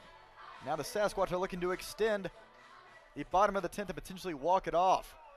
But it's going to be not the easiest path against Paul Panduro. Excuse me. With both bullpens empty, it might just be a pitcher's duel into the end. Dylan Richie versus Paul Panduro. I would not complain. Both guys on the mound have been absolutely filthy. The 1-0 to Ryan Bachman. Taken in the dirt. Ball 2.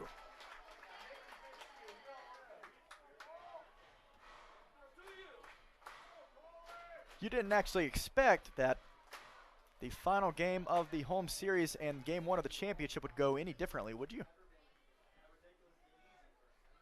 The 2-0. Ryan Bachman sends that one flying foul.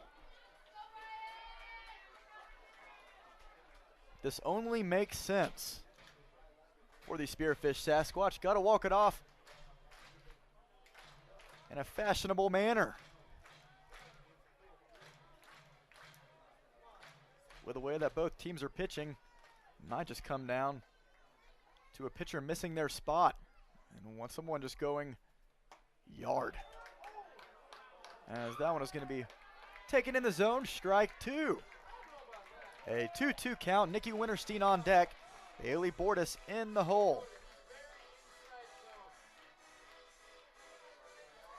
Still a full house tonight. They are very into this one. Obviously so. The 2-2. Ryan is going to send that one foul again. Continues and stays in this fight.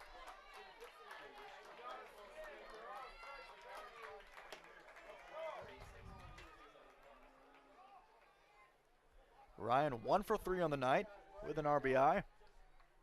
Would love to make him 2 for 4.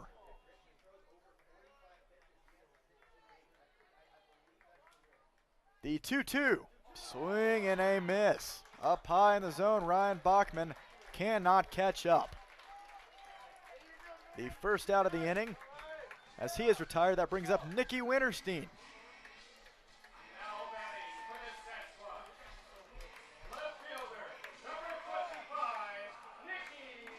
So Dylan Ritchie, after his 3 innings of work, has gone 36 pitches in the count. So a lot of work for him in game 1. Don't imagine we'll be seeing him a lot, at all, if at all, in game 2. I would be very surprised, even though there is an off day in between today and game 2. Nicky from the University of Toledo, a very professional hitter, will wait his turn. He's not going to swing at anything outside of the zone. Waits for you to attack him directly, and that's when he works best. But so far, Paul quickly behind, and a 2-0 count now. I'm sure he knows better than throwing something right down the middle.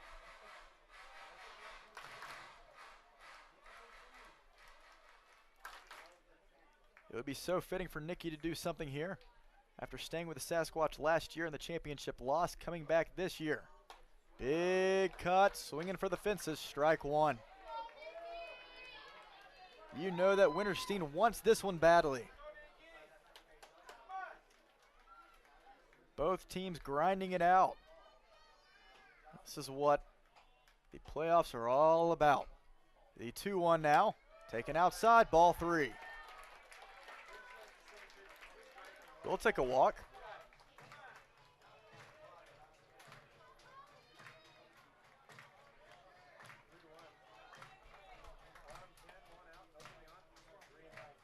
So 41 Ks now for Paul Panduro. The 3-1.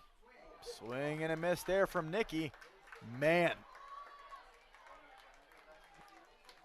We need to get a little radar gun. A little radar action going to see how fast Paul and Richie are throwing here.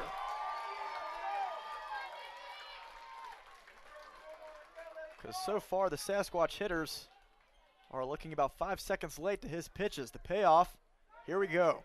Swing and a miss. Nicky unable to square up on that one for out number 2. Back-to-back Ks. Paul Panduro continues his great work on the mound.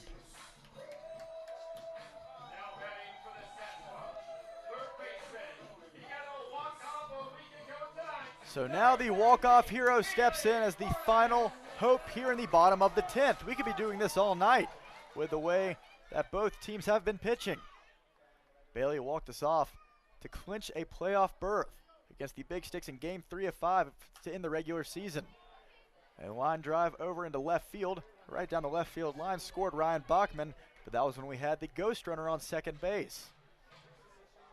That doesn't seem to matter too much tonight because neither team has been able to put a ball in play on the last pitcher for each team, as Bailey Bordas looking to change that here, but he's quickly behind 0-2.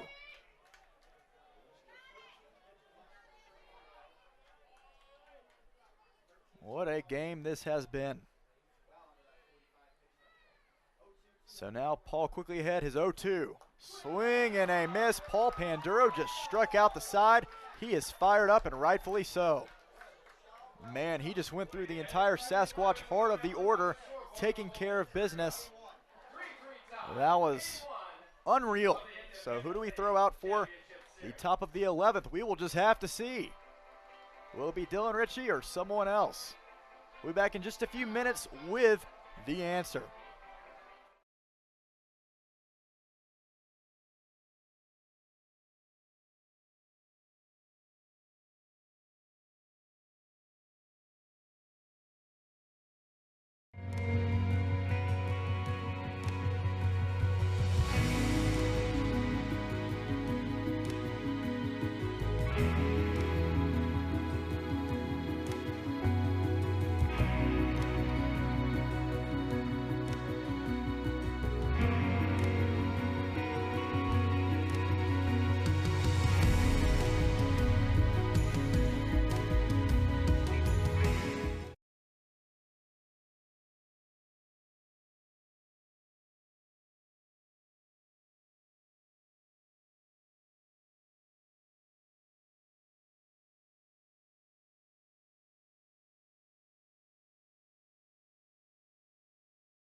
So just as the Sasquatch had their heart of the order come up, the 4, 5, 6 hitters now for the Pioneers in the top of the 11th inning.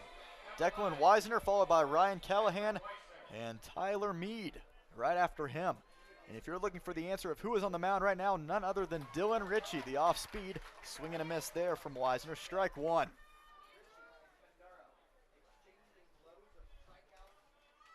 So both teams just sort of trading 1, 2, 3 innings. The 0-1, big cut, strike two. You might be at home wondering, aren't there more than just Dylan Ritchie in that Sasquatch bullpen? The answer is yes, and the same goes for the Pioneers. But this just shows the willingness to win now. Game one is a must for both teams. And their commitment to their best guys out of the bullpen, statistically,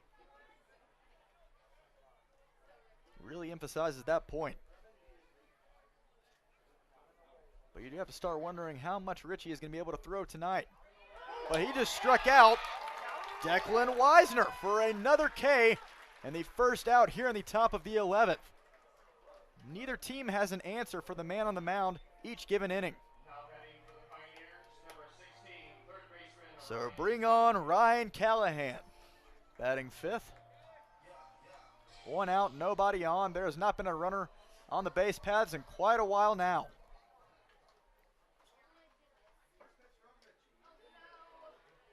Dylan Ritchie fired a ball in the dirt, ball one. So somehow, some way, we were really firing through this game, but until the 8th inning, things have slowed down as we are, of course, in extras. And now a little over 3 hours since the start of tonight's action. Summer League play always finds a way to slow time down. A lot of swings and misses right now. Haven't seen any sort of contact in a while. But right now, Dylan finds himself behind an account for the first time in a while. 3-0 now to Callahan. Do not want to allow any free passes. Keep doing what he's doing.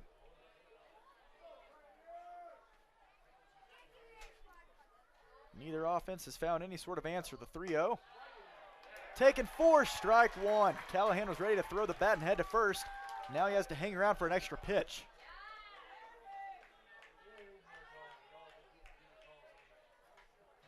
And Dylan Ritchie north of 40 pitches now.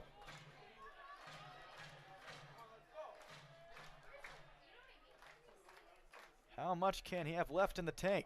He's used to just throwing these 9th innings. Now he's out for his 4th consecutive. As that one is fouled off, and now Dylan is completely back in this full count.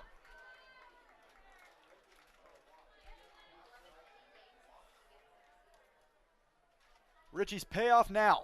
That one is going to be shot into left center. Will that one get down? Nicky Winterstein is going to make a diving grab. What a play from the left fielder. Mr. Sasquatch does the unthinkable. We had to wait for about a second or two, but the hands in the air, the raised fist from center fielder Bryson Hoyer made the case that Nicky did in fact make the catch for out number 2. Ryan Callahan had a chance at being the first batter to get a pitch to drop into the outfield. But no can do. Nicky Winterstein winning this game potentially more than anybody in that Sasquatch dugout. Stretching out as far as humanly possible for out number 2. This game does not have anything missing tonight. The 2-out pitch is going to be fouled off. Strike one. Tyler Mead, the first baseman.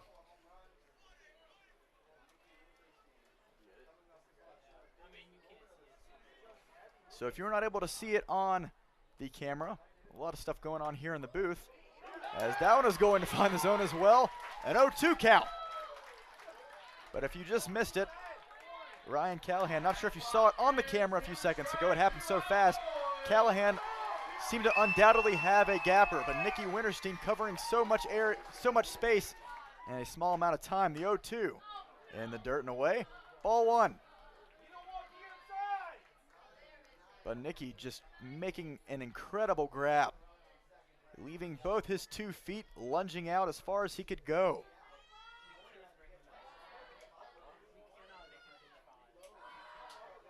This is Sasquatch baseball at its finest. The stakes have never been higher. Dylan's 1-2. Gonna be grounded foul once more. Richie has lost his head on the mound about 5 times now, mainly due just to throwing heat. So can Richie sit down Tyler Mead here? We'll see what he can do. The 1-2, taken outside once more. Count evens.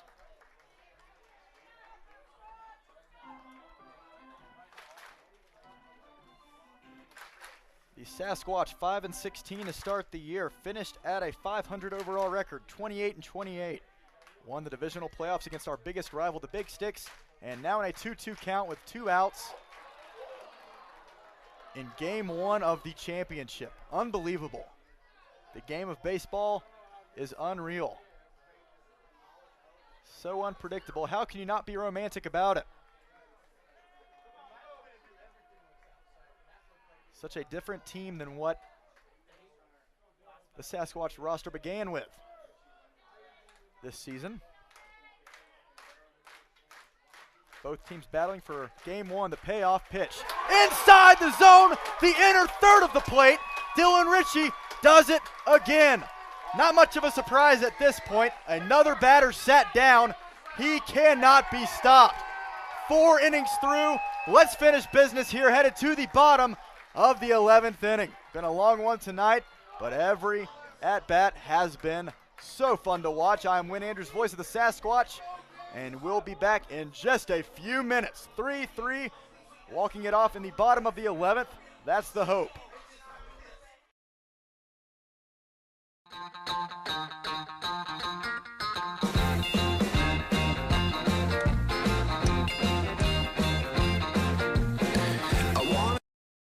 So they know my sweet baby loves me so. She got me going, yeah, she turns me on. And she loves me, yeah, she loves me, and it blows my mind. Hey, nice strike. Yeah, it blows my mind. She's my lover.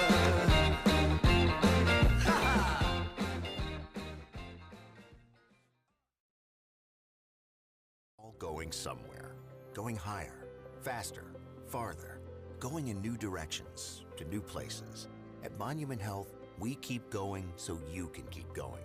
We're dedicated to advanced orthopedic care with the latest innovations, technology, expertise, and treatment. So keep exploring, keep making memories, keep going with Monument Health as your partner. Learn more at monument.health/orthopedics.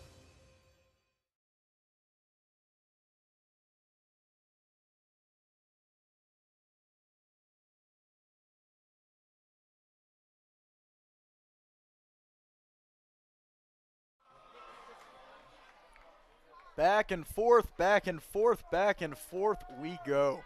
The bottom of the 11th, the Squatch are looking to finish things here and send everyone home happy. As first pitch is going to be popped up on the infield, the third baseman coming in to make the play, makes the catch for a 1-pitch out off the bat of Damon Gaither.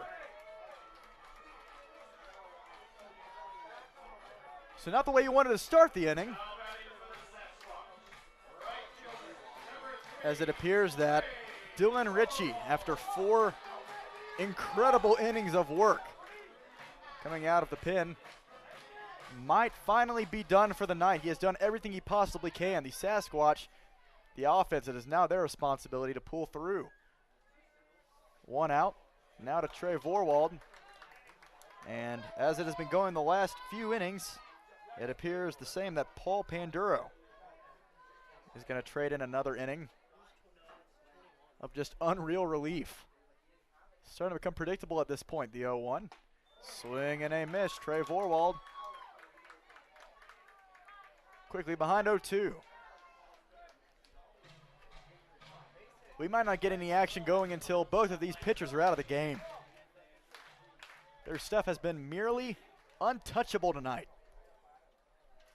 No balls, 2 strikes to Trey Vorwald. gets just a piece of it.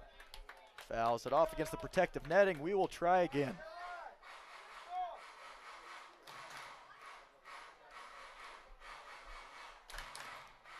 Three runs for each team and 8 hits, but I don't think we've seen a hit since the 8th inning when the Pioneers played at this comeback in the first place.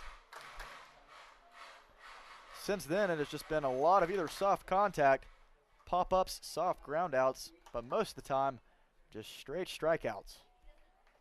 Hopefully the same fate does not await Trey Vorwald here. The 0-2. Swing and a miss, as that one is going to be thrown over to first. The foul tip, swung on strike 3. He is out over at first base. So Gage Crott now looking to do something here. Another quick 2 outs for the Sasquatch. Gage looking to keep the inning alive.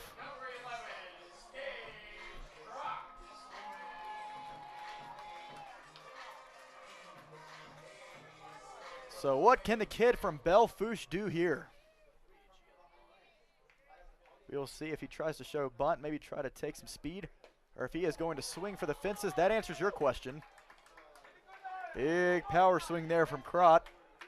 Can't catch up, strike 1.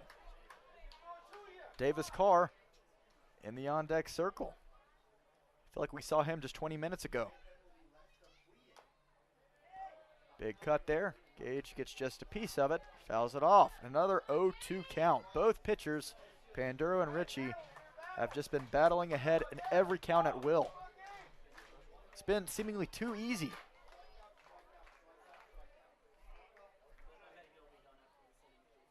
A lot of stuff going on. Still nobody in the Pioneers bullpen. That one's taken way outside and low, ball 1. We haven't seen many of those.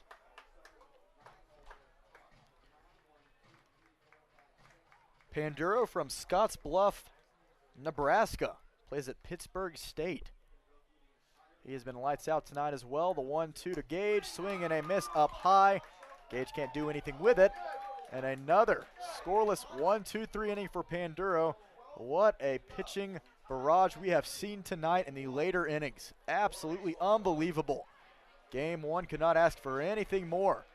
Maybe a few hits here and there for the Sasquatch, though. Heading to the top of the 12th. That is right, we are still playing. We will see who comes out on the mound.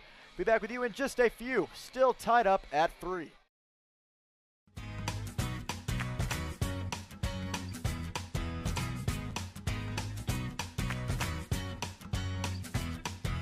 Walk through life. Every day is a new beginning. Shine your light. It's a day and the world is waiting. Move along to the song, singing in your soul. Feel the beat, clap your hands, let it take control. All you need, all you want, are you ready to find your way? 'Cause every day is a new day. And everything's going your way. And you wanna make it last forever. We'll keep it together, 'cause it keeps getting better. Hey, it keeps getting better.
Here in the top of the 12th inning, we've been in extras for a while now. The last team that has scored were the Pioneers, 2 runs in the 8th inning. Absolutely nothing since then from either side. And it really hasn't even come close. Been a lot of whiffs, a lot of swings and misses, a lot of soft contact, and that can all be contributed and thanked by, or given, you can give that credit to, excuse me, Dylan Ritchie on the mound, who is now out for his 5th inning of work in relief, striking out 6 in the meantime, trying to work on his 7th right now. Against who appears to be Jason Luke. He has the bottom third of the lineup once more. We just keep going in circles through this lineup. A 2-1 count now. And I am a little bit surprised, I will say, by the amount of work that Ritchie has come out of the pen. As we mentioned earlier, he was on an innings restriction coming into the summer. He reached that limit with a few games left in the regular season. He pitched an inning or two there in Dickinson, and now he's working on his 5th inning in a row here tonight. And now that is going to be the first walk allowed by Ritchie, as I'm sure he is getting tired. And now Coach Hunt is going to walk out there and probably either talk things over. There has been someone warming up in the bullpen finally for the Sasquatch. This might be the end of the night for Ritchie, and if we want to see him at all in games 2 or 3 potentially, this probably needs to be the end of the line for him tonight, no matter how great he has been pitching. Want to prioritize the safety of Ritchie here, because he has been throwing nothing but heat, pitch after pitch. What an unreal performance from Dylan Ritchie tonight. 4 innings, 1 walk, but striking out 6. Half of the batters he faced, he struck out. You'll take that any day of the week. So now with a leadoff runner over at first base, David Dielman looking to save the day here in the top of the 12th. But still, silent night over there in the Pioneer bullpen. Absolutely no one up. It is like a ghost town over there. But just simple applause for Dylan Ritchie. That's all we can do. Just thank him for what he has done tonight. He has kept the Sasquatch in the game inning after inning. David Dielman now looking to do a bit of the same as he gets a few warm-up pitches in. We'll be back in just a few minutes after the pitching change is officially complete. And David is ready to face off against the next man in the lineup for the Pioneers, Stevie Hom. Be right back in just a few minutes.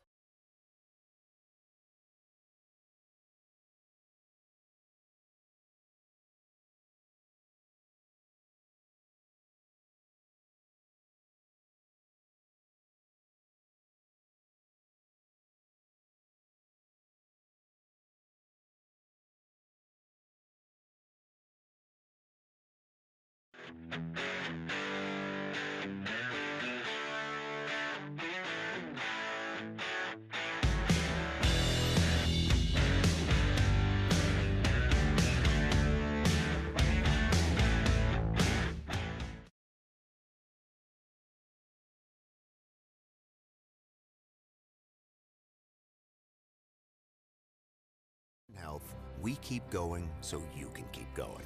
With advanced orthopedic care, technology, innovations, and treatment. So keep exploring, keep making memories, keep going with Monument Health as your partner.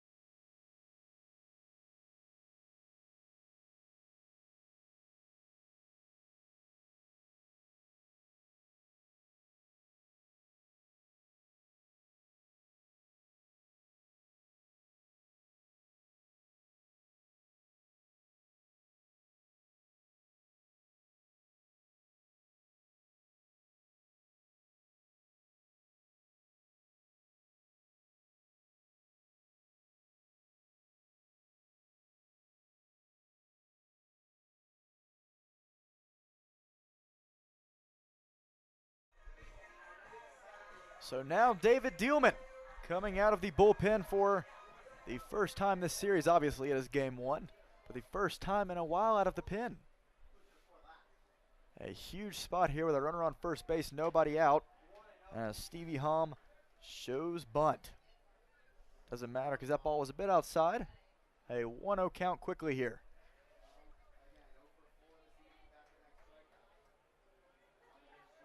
And still such a huge crowd here in the top of the 12th. It is now 10:05 p.m. Mountain Time.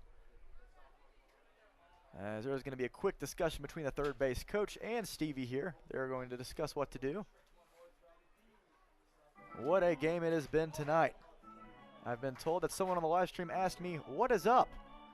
Well, my friend, I'm watching one of the most entertaining summer ball games you could ever see in your entire lifetime. So glad you were watching as well. The 1-0.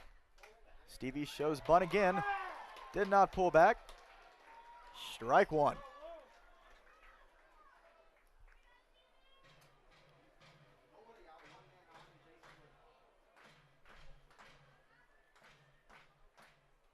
The moon shining bright over center field here at Black Hills Energy Stadium. That one is going to be bunted over there, and Bailey Morse is going to try for two, or excuse me, he was going to try for second base, and they are going to rule the runner out over at second base. What a play from Bailey off of his back feet, really did not have much balance.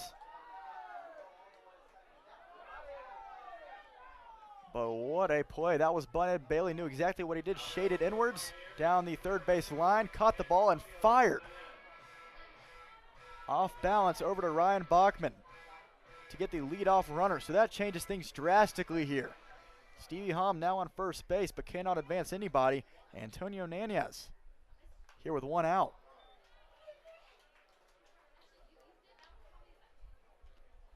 A stellar pitching performance from all parties tonight for the Sasquatch. Starting out with Nathan Leininger, 6 innings of 1-run ball. Followed by Griffin Sheeran before he was eventually taken out of the game when the Pioneers tied it. Followed by Dylan Ritchie. If you've been watching at any point in the last hour, you know what I'm talking about. 4 innings, 6 strikeouts for a man who's usually supposed to come in and close the 9th inning. He closed a lot more than that. And now David Dielman threw a third himself. In a really big spot, and now quickly ahead, 0-2. That one is going to be grounded over to Bordas. Fair, he's going to try for one over at second base for one. They throw to first for two. The 5-4-3 double play, back-to-back, amazing highlight reels from Bailey Bordas. Keeps the Sasquatch in the game, erases all base runners for the Pioneers here in the top of the 12th. Enough funny business. Let's head to the bottom of the 12th and finish things off here. But first, we have to get through once more Paul Panduro. Nobody still in the Pioneers bullpen. They will let him go as long as they can. We will see if the Squatch can break through and take game 1 of the championship series here tonight. Hang with us. Got a lot more fun for you. Just a few minutes.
Back here in the bottom of the 12th inning. Sorry, they caught me off guard because we are working at rapid pace now.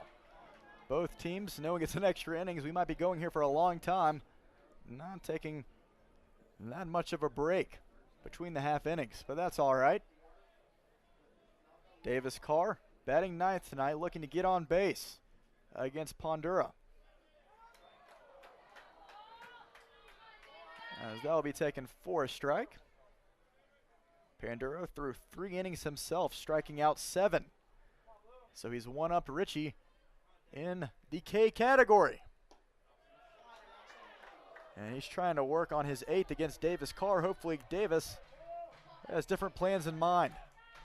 The 1-2 now, as he's looking to stay alive in the count. Bryson Hoyer representing the top of the lineup in the on-deck circle. We'd love to see him step up with Davis Carr somewhere on the base paths. The 1-2 now from Paul. Swing and a miss. Are you kidding me? Unreal. What a pitching performance from the man on the mound right now for the Pioneers. Working overtime and then some. Now batting for the Sasquatch, center fielder, number 4, Bryson Hoyer. But the Sasquatch faithful still hanging in there. They believe in the Sasquatch offense that has definitely struggled to find their rhythm since midway through tonight's action. Because just strike after strike after strike. A slider puts Paul ahead here, 0-1 against Bryson. And that's what you get when you have a guy who has great command of the zone and makes you attack him. He will not give you any free passes. But at a certain point, I also have to imagine that both teams are probably in their heads just a bit. A lot of innings of just no contact.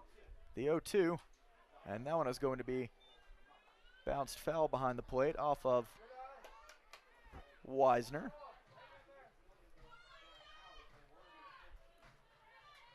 A late night game tonight. None more important than this one right here. The Sasquatch have been working their entire summer season for this opportunity. They're trying to make it count here in game 1 at home. The 1-2 taken upstairs. Count evens now. Panduro through 3 1/3 is yet registered a walk. See if Bryson can battle back here, not fall victim to the strikeout, like a lot of other people have. He doesn't have to there. Head high inside, ball 3. A full count now. And just getting one person on base would change the momentum entirely. It has just been straight 1, 2, 3 innings for both parties. Outside of last inning to start it off for the Pios, the 3-2, and Bryson is going to loft that one into shallow center field. It gets down. A 1-out single for Bryson to start the rally here in the bottom of the 12th. He did exactly what he needed to do, put it in play. Now he stands over at first base for his second hit of the night. He has to feel good about that.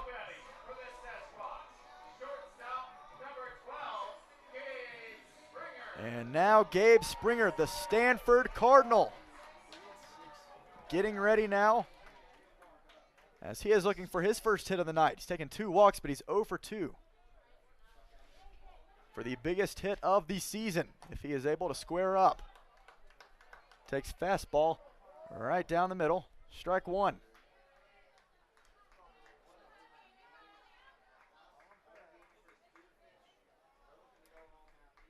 So 1 on, 1 out. As you recall, in the playoffs, in extra innings, since it is the playoffs, there is no rule for a ghost runner. That means that everything is going to be earned by each team. And whoever wins tonight, they know that it'll be the result of a hard-fought grind the entire time through. As that one is swung on. And Gabe quickly behind 0-2. Still an empty pen for the Pios to this point. Both coaches going full send with who they're having on the mound tonight. Good eye there from Gabe. Takes ball 1.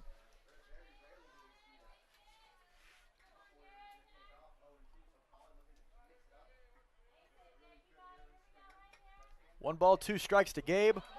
He is going to be struck out as he went around on that one. And that is going to be now 2 outs and Still Bryson Hoyer over at first base.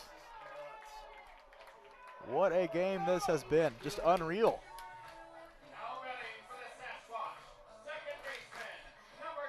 So can Ryan Bachman extend this inning, cause some drama against Paul Panduro?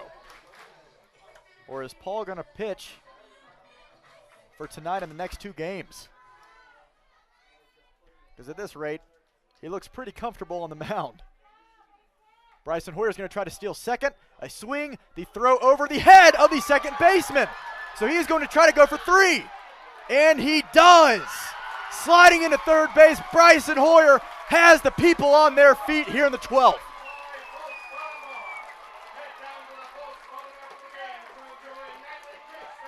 So Ryan Bachman in an 0-1 count here. He just has to put it in play. Bryson Hoyer comes home. This game is over. A lot easier said than done. You're having to square up on a pitch from Paul Panduro. And from what we've seen through 3 2/3, that's a heavy ask. But you have the right guy at the right time, Ryan Bachman. As everyone in Black Hills Energy is on their feet and ready to see what Bach can do. Can Ryan take game 1 of the championship and get his team 1 step closer? We hope he can. That one is in the dirt, ball 1. Folks, thank you so much for joining us tonight in such an exciting game. This is what the championship is all about. Nikki Winterstein in the on-deck circle, but we want to see Ryan Bachman finish things off right here. Walk us off, Ryan. The 1-1 count, Hoyer on third base. He's going to send that one straight to the shortstop.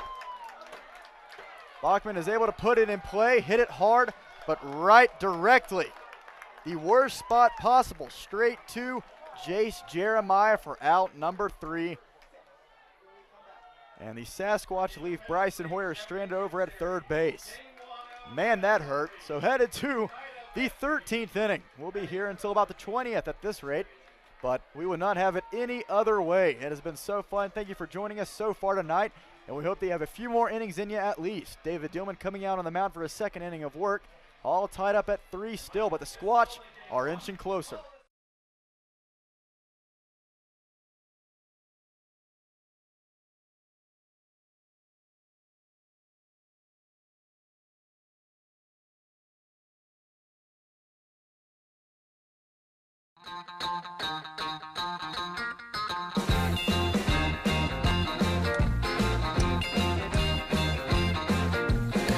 I wanna shout out to the world so they know my sweet baby loves me so. She got me going, yeah, she turns me on. And she loves me, yeah, she loves me, and it blows my mind. Hey, nice try. Yeah, it blows my mind. She's my lover.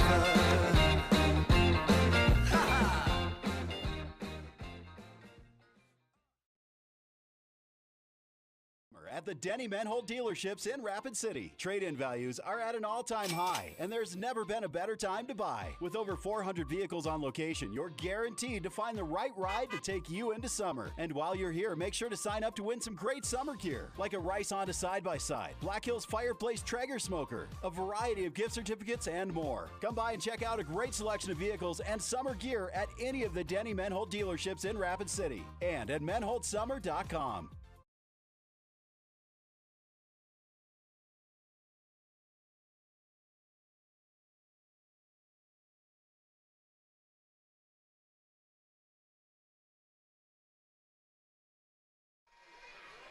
What a game so far as we have finally approached the top of the 13th, I believe. Yeah, I had to verify. I wasn't really sure. We don't have any more numbers on the scoreboard, obviously, so I'm having to make sure that I get the right inning. As the first pitch from Dealman, back on the mound for another inning of work, taken just a bit outside. As the top of the order for the Pioneers is due here in the 12th, or 13th, excuse me, already losing count. Eric Smelko fires one and fouls it back into the protective netting. Eric is 0 for 2 on the night. but has taken 2 walks of his own. The 1-1 from David now. That one is going to be lifted, and that should stay fair as Gabe shifts over near the left field line, makes the grab for out number 1. All right, now let's see who we have warming up for the Sasquatch now in the pen. We'll see if we can have David Dillman out for a long time. So far, he seems to be pretty effortless work. It appears to be Joey Womble, the Texas kid in the pen. But maybe if David can go through here and the Squatch walk it off in the bottom half of the inning, we can see Joey tomorrow, or the next day, excuse me. There is an off day between tonight and game 2. Both teams have to make their way back to Gearing, Nebraska.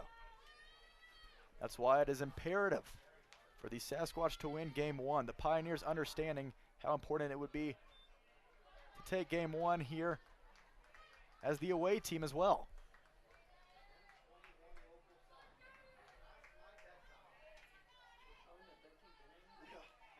So this is exactly, this is the greatest way that you could ever ask to have a championship game. All of the factors at once. A lot of moving pieces, great pitching, exciting offense, and a great crowd to back all of it up here at Black Hills Energy tonight. But David needs to catch up as he is quickly behind 3-0, and he is going to find his own there, strike 1.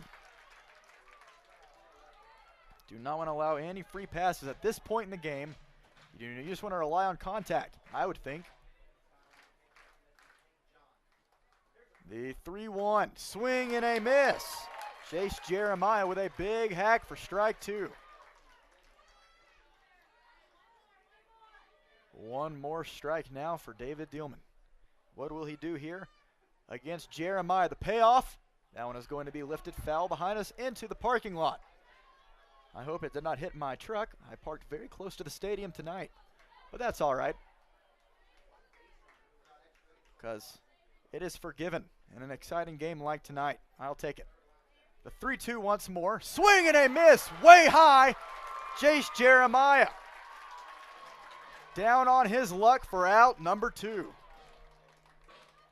So bring up Alex Zerfis, the right fielder, as both teams just keep going back and forth. And still, you might not believe this, but Paul Panduro will be coming out for another inning, his 5th. The Pioneer bullpen has not been working since the beginning of the 9th inning.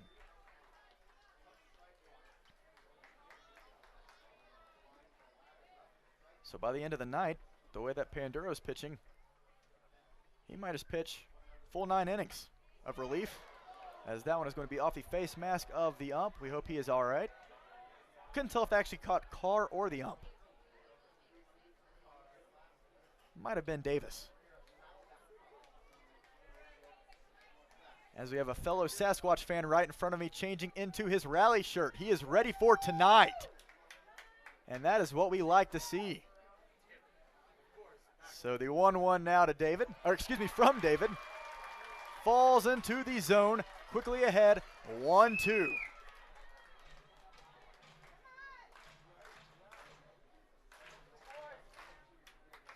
Can David finish off the Pioneers here in the 13th? That one is going to be lined straight to Ryan Bachman, right past him into right center field. The first hit that we have seen in a while from the Pios. So now that means both teams have had a hit. One for the Sasquatch in the bottom of the 12th off of Bryson Hoyer. And now one off the bat of Zerfis to extend the inning, bringing up Declan Weisner. Declan batting cleanup. He has a lot of pop in his bat. Dangerous spot here. Do not want him squaring up on anything. What a gutsy performance from the Sasquatch and the Pioneers tonight. The playoffs just mean more. And obviously this isn't just the playoffs, this is the championship, might I remind you.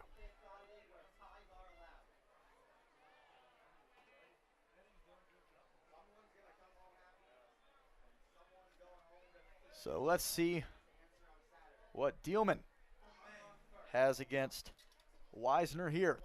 That one is going to be low and away, ball 1. A lot of action so far. And now with how many innings we've gone into, in terms of extra innings, be interesting to see how both coaches utilize their bullpen for the next game or two. As Dillman needs to fire back in the zone here, quickly behind 2-1.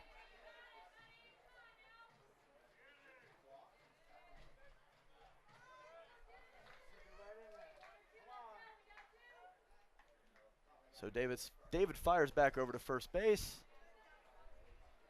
as Zerfus makes his way back. Dillman, the 6'1" freshman at Marshall University. As that one is going to be thrown low in the zone for ball 3. Do not want to put anybody in scoring position. The Sasquatch, we're just a few feet away in the last inning, as they're going to try to steal, but Ryan Bachman was not positioned over at second base, and either way it was a walk. So now Pios are in scoring position, runners on first and second, and still 2 outs. Joey Womble's still warming up in the bullpen for the Squatch, so if Coach Hunt tries, or if he prefers, he can always go to Womble, but I'm sure he's going to want to see David try to get through this inning alone. Dylan from Powell, Ohio.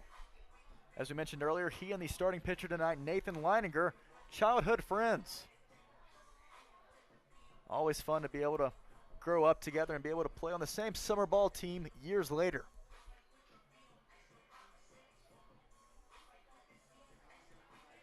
And Nathan's performance on the mound seems like it was 2 days ago. So I think it is just a swift reminder that he pitched a heck of a game. Unfortunately, he will not get the win after the Pios tied it up in the 8th inning, but he deserved it wholeheartedly. 6 innings, giving up only 1 earned run. Quite the performance from Nathan to keep the Sasquatch in the game, and he left with the lead. Well, that's in the past for now. We can visit it after the Squatch walk-off tonight. But we got to focus on matters now in the top of the 13th. As David fires in for strike 1 against Ryan Callahan now. We mentioned that Callahan doubled earlier in tonight's action. He will put it in play. David's going to have to be very selective here. That one is going to be fouled back.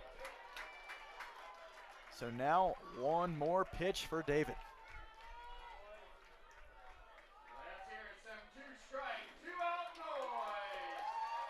So we knew coming in that the Pios and the Sasquatch were going to be a head-to-head matchup. It's going to be very exciting for at least 2 games, but man, did this live up to the billing or what? Dillman's 0-2, swing and a miss, and that is going to be strike 3 on Ryan Callahan. David Dillman gets out of the jam. We head to the bottom of the 13th, and I'm serious this time. Let's do something about it. Squatch are trying to get their offense behind them and officially walk it off. We were close last inning. Let's make it the real deal right now. Be back in just a few minutes. Bottom of the 13th we go, all tied up at All Balanced Bookkeeping, located right here in Spearfish, is your go-to place for all of your bookkeeping needs. Serving Spearfish for over 2 years, we have over 30 years of bookkeeping experience and can take care of any office tasks, large or small. Contact us now to get in touch with one of our many experienced bookkeepers.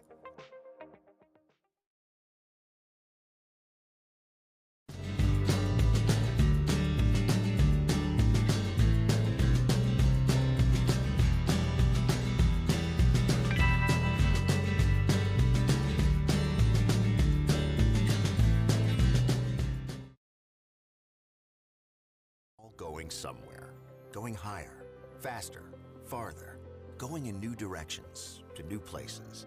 At Monument Health, we keep going so you can keep going. We're dedicated to advanced orthopedic care with the latest innovations, technology, expertise, and treatment. So keep exploring, keep making memories, keep going with Monument Health as your partner. Learn more at monument.health/orthopedics.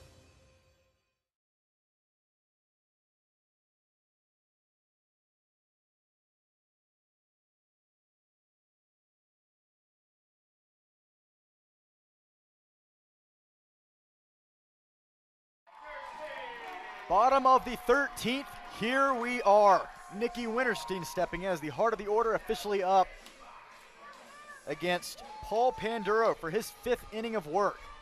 There is still no one in the Pioneer bullpen. I might as well give up on saying that. It looks like they are going to let Paul ride the rest of the night on the mound, giving him every single opportunity possible.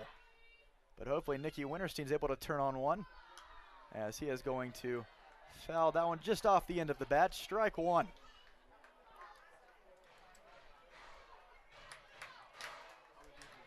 Bailey Bordas in the on-deck circle. Nicky has plenty of power himself in his bat.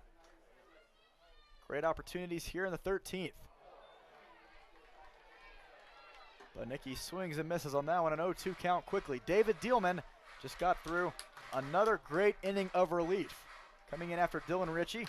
Had runners on first and second, 2 outs, and sat down Ryan Callahan via the strikeout. None much filthier than the pitch he threw.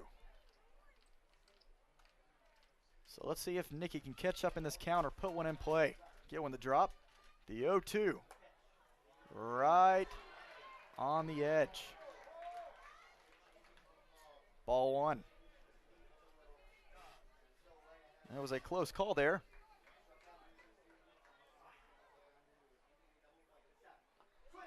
So swing and a miss. Nikki Winterstein is going to try to rush over to first base. The throw to first in time. And now Nikki Winterstein is retired. The Sasquatch have yet to be able to touch Paul Panduro really at all tonight. Bryson Hoyer has done the best job, and it was a soft line shot in the center field. So I'm sure the Squatch offense is wanting to do something here.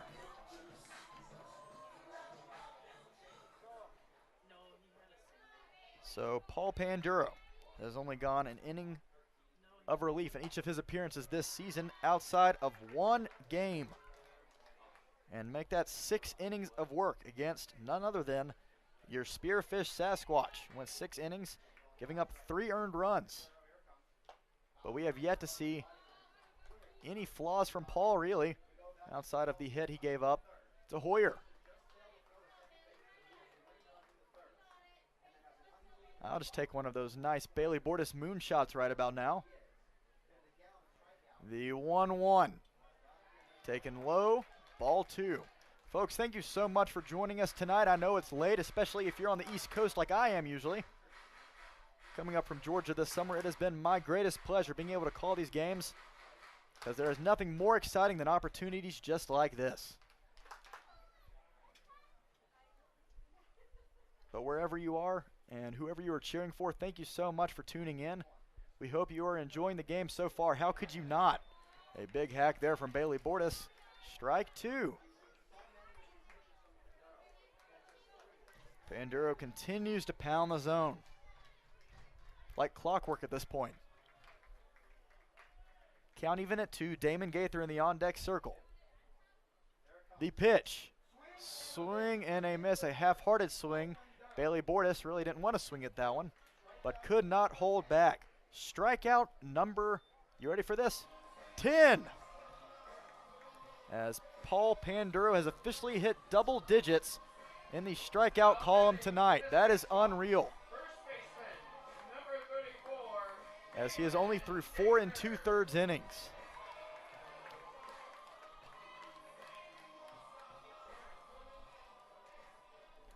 So now Damon Gaither has to do something here, something to slow Paul Panduro down.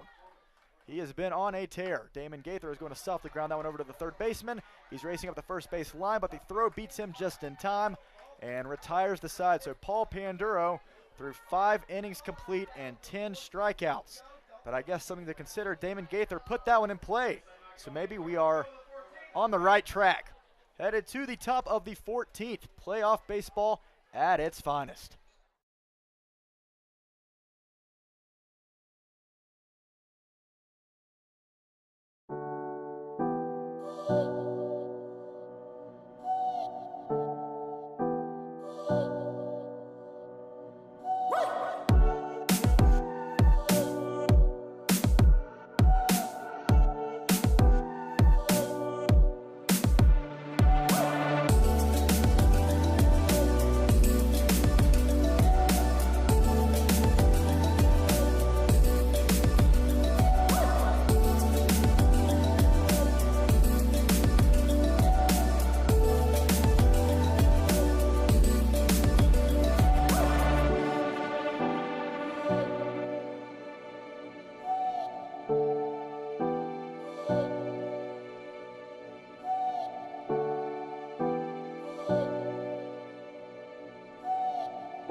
the bottom half of the Pioneer lineup here now as Tyler Mead leads off the inning for the 14th. I have to make sure. I think this is the top of the 14th. Yes, I'm correct. As David Dielman once again filling up the strike zone with a first pitch strike to Mead. Huge to see from Dielman as he is going to be given the reins here. There is someone warming up in the bullpen. Joey Womble has been there for a while. But with the way that Dielman has been pitching, potentially Coach Jarrett Hunt might be letting him have the 14th entirely. But we will see what happens here. A 1-1 now to the 6th spot hitter. Big cut there. Unable to catch up to it. That ball looked like it was in the dirt right in front of the plate. So as great as everyone is pitching, I'm sure there is at least a little part in terms of mentality that is playing, or excuse me, I don't really know what I just said. Mentality is playing a huge part in this game so far as another strikeout. Tyler Mead down on strikes. David Dielman once more. Blows it right past him. The 3rd strikeout of the night. That's right, excuse me, yeah. So now David threw 2 1/3, only giving up a hit to this point, 1 walk and 3 Ks. Let's keep the trainer rolling. And Luke is going to put that one on the ground. Gabe Springer bobbles that one, unable to keep up with it. Cannot make the throw to first as he loses it. So make that the 3rd error on the night for the Sasquatch, and a really big one at that. That was definitely going to be out number 2. But now Jason Luke safe over at first base, and that brings up Stevie Hom.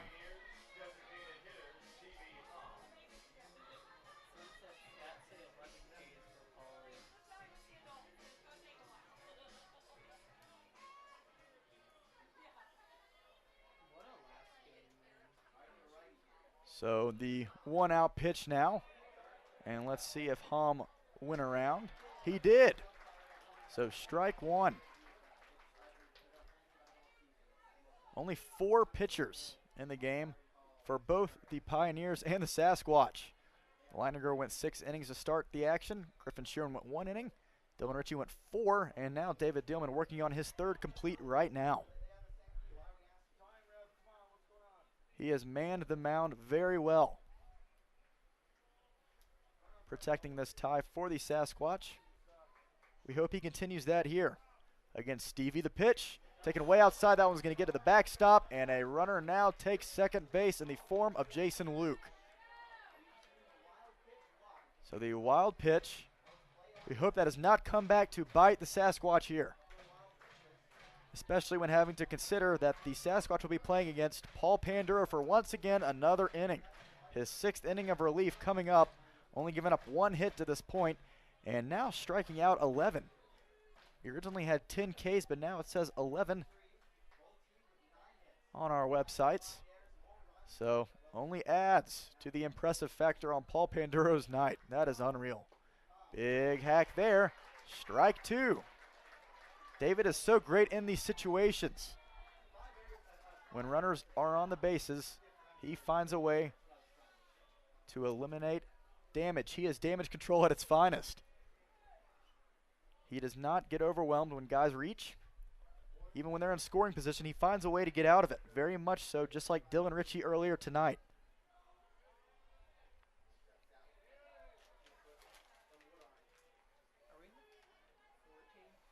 So now with Jason Luke over at second base, and 1 out, and a 1-2 count now to Stevie. We hope that David can continue alleviating that threat. The 1-2, Stevie almost thought about it, but way outside of the zone. Count runs even at 2.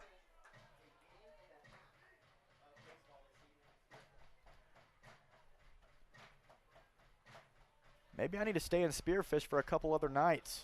Go travel with the team. Head to Gearing, Nebraska for 2 games. Or hopefully maybe 1 if the Sasquatch were to win tonight. Dielman on a beautiful pitch. Stevie Hom falls for it. Strikeout number 4 on the night for David. And now 2 outs here in the 14th inning. Antonio Nanez, the final hope here with a runner in scoring position. This is the best opportunity that the Pioneers have had in quite a while.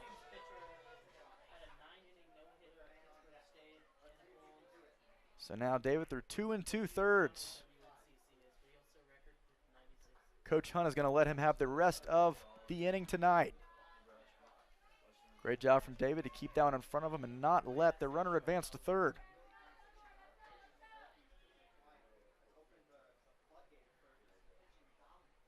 So let's see what Dielman can do. The man headed to the Thundering Herd this fall.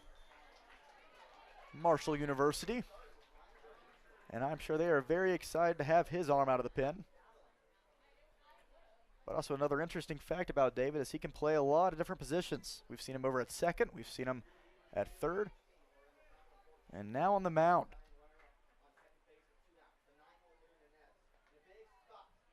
The 1-1. And that is going to hit Antonio Nanez. And that did not feel good. It looked to be inside around the wrist area. We hope he is okay. And he will shake it off. He heads over to first base. You always hate to see that, man. And obviously Dielman did not mean to do that. Way inside. So now Eric Smelko, as the lineup card rolls over, and now Jarrett Hunt is going to go out and talk to David, talk things over. We'll see what goes on here.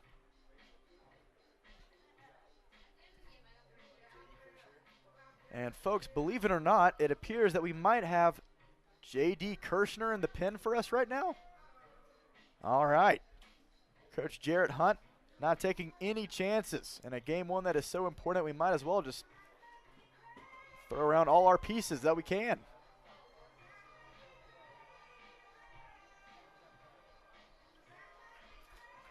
As we mentioned, the game one is so essential to the rest of the series. Whoever leaves tonight has the momentum in their favor, and the other team, the losing team, will have to fight back 2 wins in a row. Never an easy feat. We mentioned earlier that both the Sasquatch and the Pios somehow found a way to do so. But I wouldn't take chances against a Pio team like this. You want to get ahead while you can. The Sasquatch had a 3-1 lead until the 8th inning when the Pios tied it all up after scoring 2 of their own. That one is going to be lifted out towards shallow center field. Bryson Hoyer coming in on it, makes the catch for out number 3. 1 pitch, 1 out. David Dielman escapes trouble once more. Runners on first and second, 2 outs. Nothing to come of it, as the Squatch are looking to establish business and finally finish this game off in the bottom of the 14th, as Paul Panduro back out for 1 more inning. Be back in just a few minutes. Still tied 3-3 way into extra innings. When you venture to Spearfish in the Black Hills of South Dakota, you'll find rugged hiking and biking trails, extreme rock climbs, and views that will take your breath away. Plan a Spearfish vacation and come find your adventure. Spearfish, my great place in South Dakota.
So a game and a half in tonight in game one of this championship series. The Pios and the Sasquatch facing off. And neither team is letting up whatsoever. The bottom third of the Sasquatch lineup due up here now. To start things off, Trey Vorwald now facing off against the 11K man on the night, Paul Panduro. He has been nearly untouchable. Maybe something will let up and maybe something can change at some point in time. The Spearfish bats got to get going. And in a walk-off situation, a swing of a bat can end things entirely. The 0-1.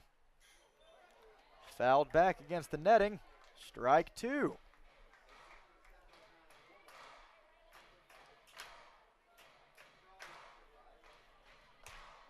So such an exciting game tonight. And for games 2 and 3, we encourage you to please listen in to the Western Nebraska Pioneers live stream of their own as Trey Vorwald is down on strikes. 0-2 turns 0-3. Another strikeout, the 12th on the night for Paul Panduro. He is dealing, to say the least. Just seemingly no answer whatsoever from the Sasquatch bats right now. So now Gage Crott hoping for a great opportunity to get on base here. But we encourage you to please turn over and listen to the Western Nebraska Pioneers live stream that will be up for games 2 and potentially 3 if necessary over the weekend. Jake Circus, the play-by-play broadcaster for the Pios, will be leading off all the action. He'll have every call for you. And I'm sure if this is just a reflection of what is to come in the next 2 days, you have to tune in. A little over 4 hours now in tonight's matchup. At first, this looked to be one of the shortest games of the season, potentially the shortest. Funny how things change. The Pios tied up in the 8th inning, and then from here it's just crazy. As that one is grounded over to the second baseman, Gage Crott. A ground out for out number 2. So now Davis Carr stepping back in, batting 9th. Both teams have to be tired at the plate. The only man that is not exhausted on the field right now, can you guess who I'm going to say? I'm not even going to say it. Through 5 2/3 now, only giving up 1 hit, 12 strikeouts through 18 batters faced. Just unreal. The Pioneers knew what they were doing when they threw him in the 9th inning. The 2-out pitch now to Davis. He is going to shoot that one right over to the first baseman. We will see if he caught that. And they said it was just foul. So now Davis gets another chance here. An 0-1 count.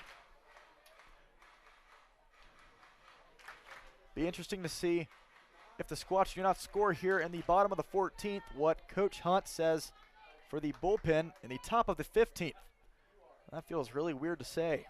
We haven't had a situation like this all summer, and of course, it all comes down to the most important game of the year. And that one's going to be in the dirt. Ball 1.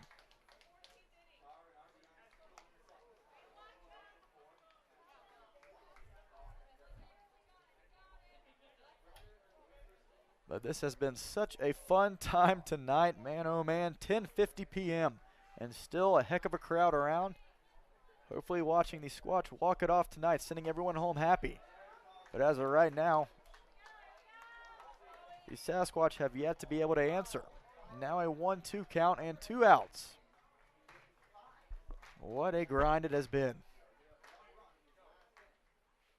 I wonder if at some point, potentially, as Davis Carr swings and misses on that one, they're going to make the throw over to first. I wonder after a certain amount of innings if you do just have to put a ghost runner on second. Anyway, those are just my thoughts for right now. Headed to the top of the 15th inning, still tied 3-3. We'll see who comes out on the mound for the Squatch in just a few minutes, looking to be David Dillman for another inning of work. Let's see what you can do, David.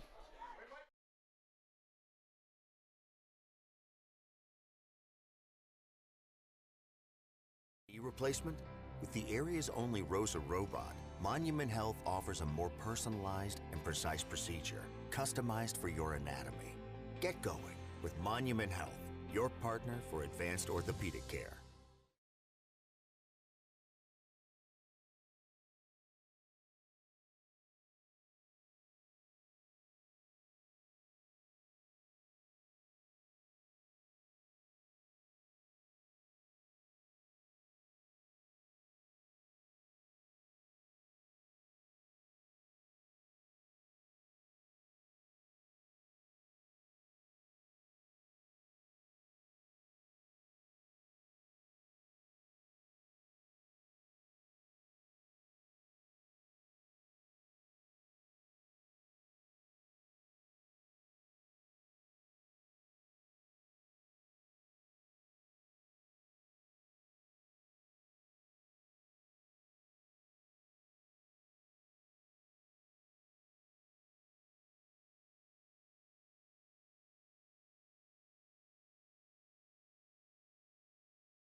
To the top of the 15th we go. You are seeing the truest grind of a baseball game that you could possibly see right now. Both teams have only had one hit since the 9th inning of play.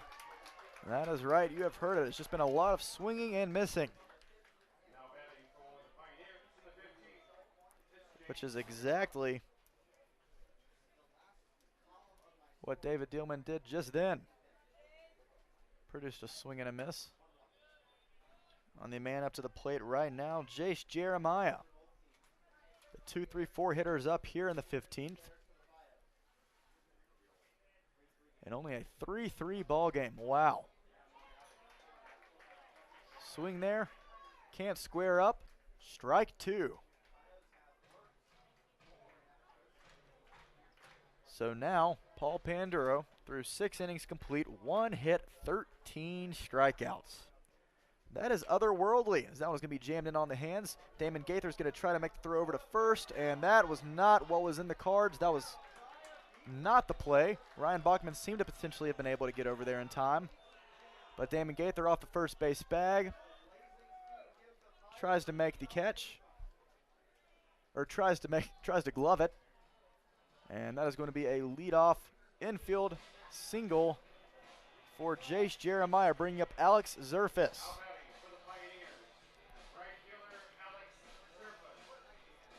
So now things get a little interesting. David's going to have to work around that and continue to fight back.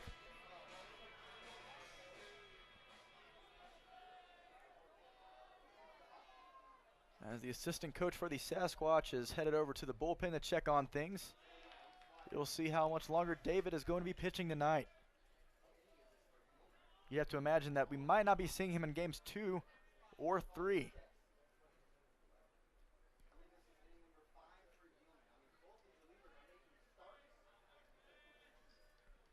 The Pioneers winning the divisional series against the Fremont Moo, another very talented team in the Nebraska Land Division.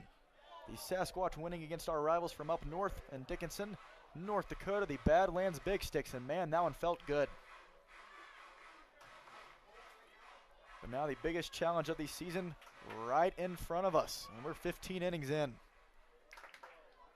Jeremiah has a decent lead off of first base. David Dielman just focused on Zerfus right now. The 1-1.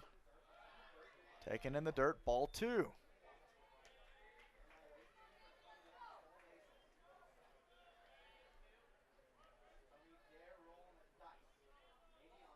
What a game this has been. I've been talking it up with the play-by-play broadcaster right over to the booth next to me, Jake Circus, for Western Nebraska.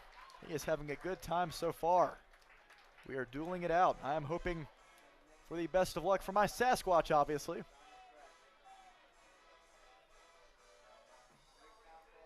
So 2 balls, 2 strikes, a runner on first, nobody out for Alex Zerfus here. David Dielman looking to retire him. Potentially get maybe his 5th strikeout of the night. Let's see. Ooh, Zerfus almost tried it. Held back just in time. Count runs full now.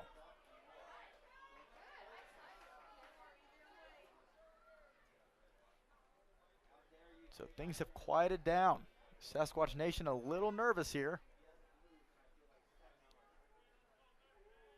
David now has to throw a great pitch. The payoff now, and that one's going to be way in the dirt, low and away.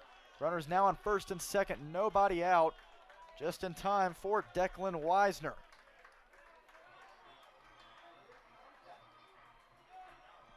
Not a good spot for the Sasquatch pitching right now, having to pitch against a guy like Weisner with the runners on. And so now Jarrett Hunt makes his way out to the mound. We will see if this is the end of the line for David Dielman. He's already had a mound visit tonight, but we will see who they try to bring out of the pen, if anybody.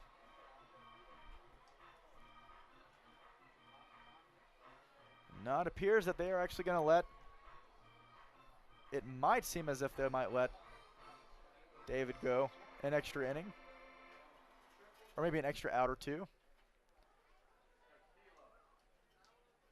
And that is exactly what they are going to do. The confidence of Coach Jarrett Hunt for David Dielman to finish the job. That is what a head coach is all about. And you know that has to feel good for Dielman. He wants more than anybody to get out of this inning right here and keep this a tied ball game headed to the bottom half of the inning. 11 o'clock now, only 2 minutes before. What a time to be alive.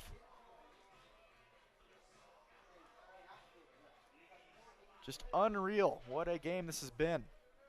But now David needs to come back and firing strikes against Declan Weisner, the catcher. Looks back over at second base. Does not want Jeremiah to go anywhere. This has been quite a slow burn in the extra innings for both teams. A lot going on as he shows bunt. David Dielman is going to try to get to it. He is not going to be able to get it in time. The throw was beat out by the sprint of the first base line of Declan Weisner. He does his job. Bases are loaded, and now the Pioneers with their best scoring opportunity all night. A tough spot as David was probably not expecting that from Weisner. A strong power bat laid down the bunt in the best spot possible. David tried his best. Could not get the throw over in time. So bases loaded now for Ryan Callahan.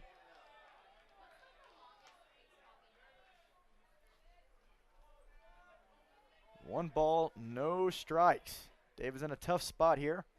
And you best believe that Callahan will be waiting for that pitch. He is going to lift that one into shallow left. Will it?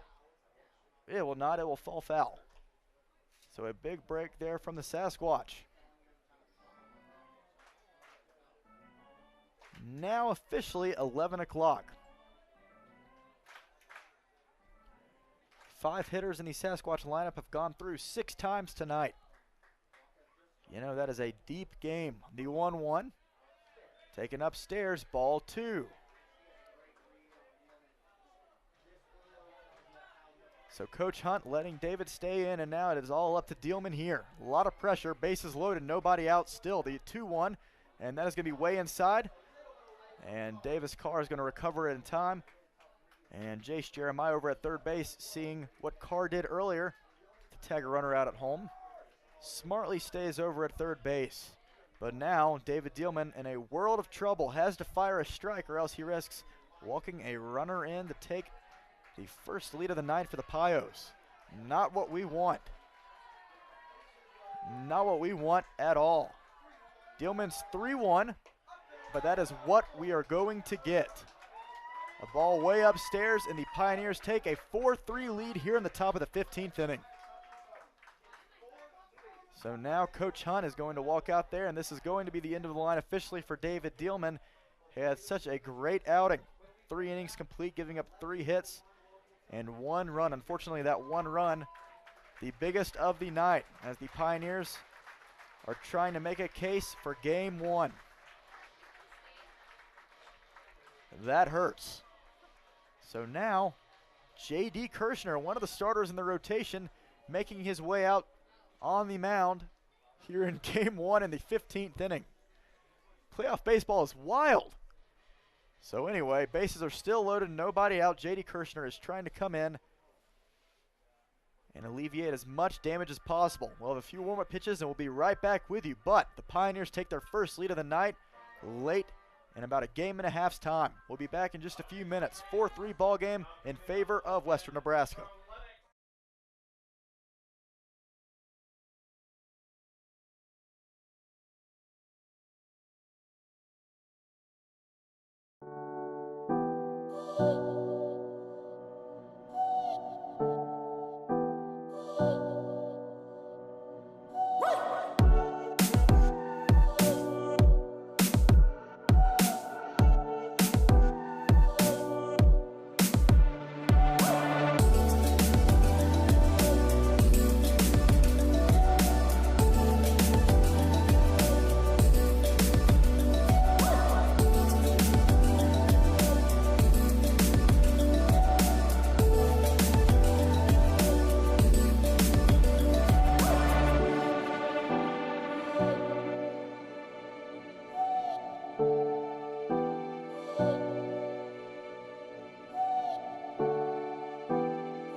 So just joining back with you now in the top of the 15th inning. It is now 11:04 p.m. Mountain Time. A 4-3 ball game as the Western Nebraska Pioneers have battled all their way back. 2 runs in the 8th. And they have added on since then with a run now in the 15th, taking a 1-run game and the first lead of the night for the Pios. And now J.D. Kirshner in the game.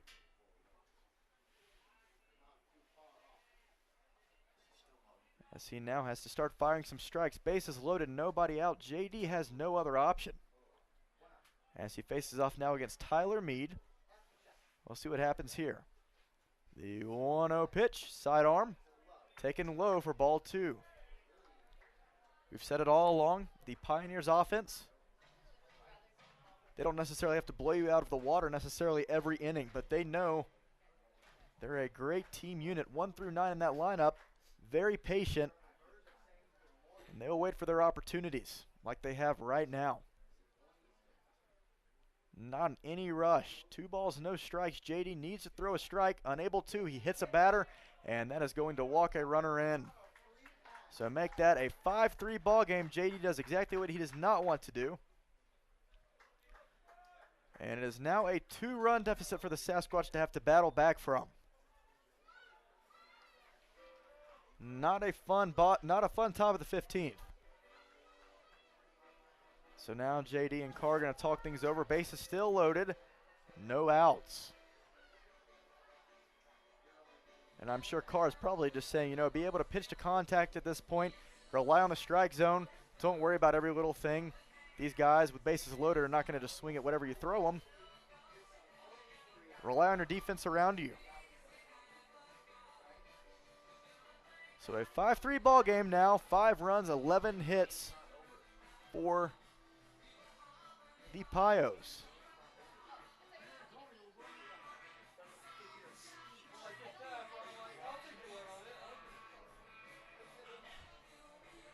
So here we go, resuming action right now after the mound visit as Jason Luke coming in once again. Is this his 6th time tonight? We'll have to check. It is. All right. So still Kirshner needs to do something here. Fires that one in for a strike. That's more like it. 0-1.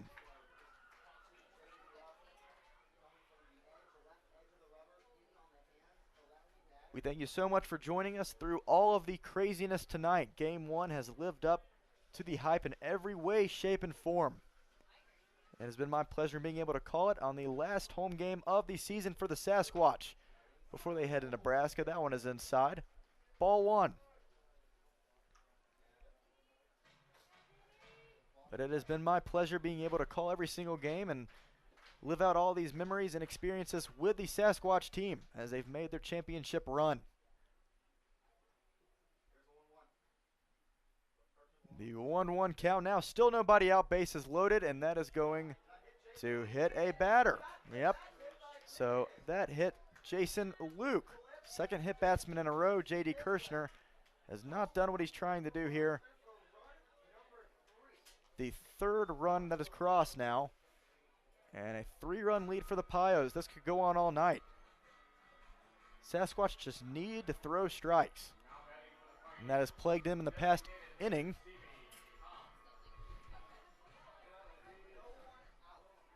So still nobody out. And the Pios will let this play on as long as they possibly can. Stevie Hom stepping in now, the DH. The pitch right on the inside part of the plate for strike 1. Good pitch there from JD.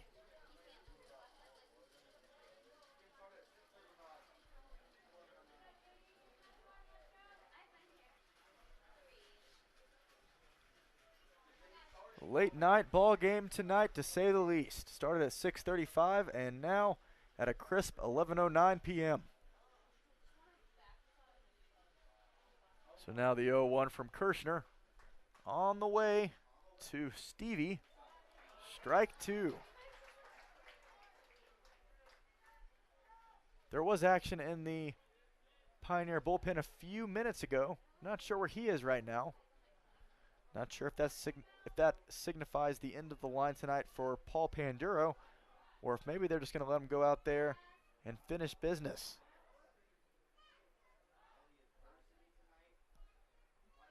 Once this inning concludes. No balls, 2 strikes, bases loaded, nobody out. Kirshner's pitch, grounded foul.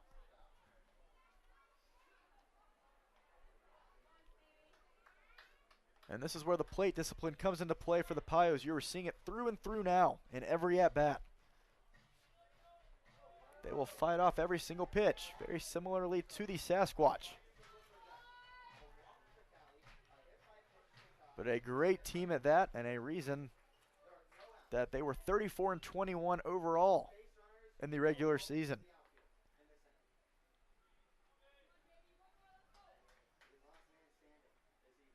So now they're going to call time.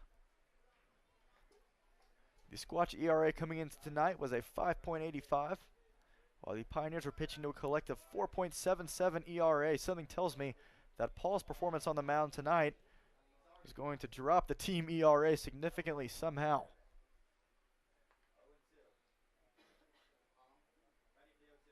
The 0-2 from JD. Oof, right on the edge. Can't find the plate. Ball 1. It has been a long half inning here.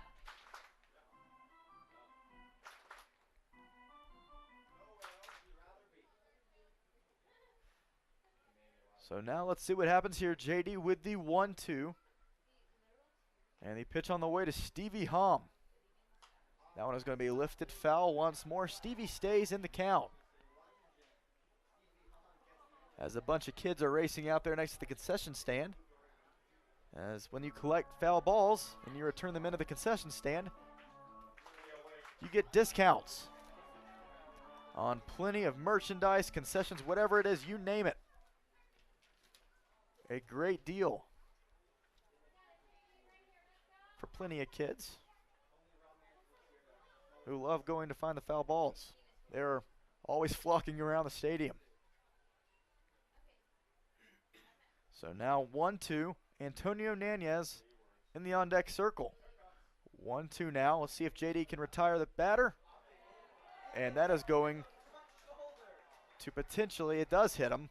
That's somewhere, not sure where it was, but it hits Stevie Hom as Kirshner was ahead 1-2, and the game has turned on its head completely. 7-3, 3 hit batsmen in a row. Man, oh man. A tough night so far for JD. He was told very short notice to go up and get warm in the bullpen. Probably not expected to throw tonight. In fact, he was slated to start on Sunday. Or tomorrow, excuse me, Saturday. He was going to potentially pitch in a Game 2 Saturday. But it doesn't seem like those plans will stay in effect after tonight. Don't want to use a starter back-to-back days. So bases are still loaded, nobody out, a 4-run ball game, 7-3. The 1-0 finds the zone, strike one to Antonio Nanez. 3 errors for the Sasquatch tonight.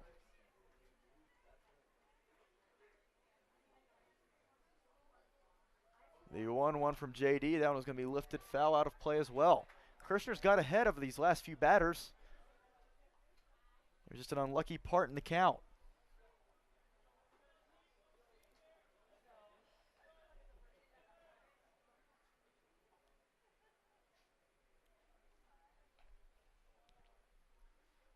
So a crazy game so far, especially here in the 15th inning, and that one almost hits Antonio Nanez.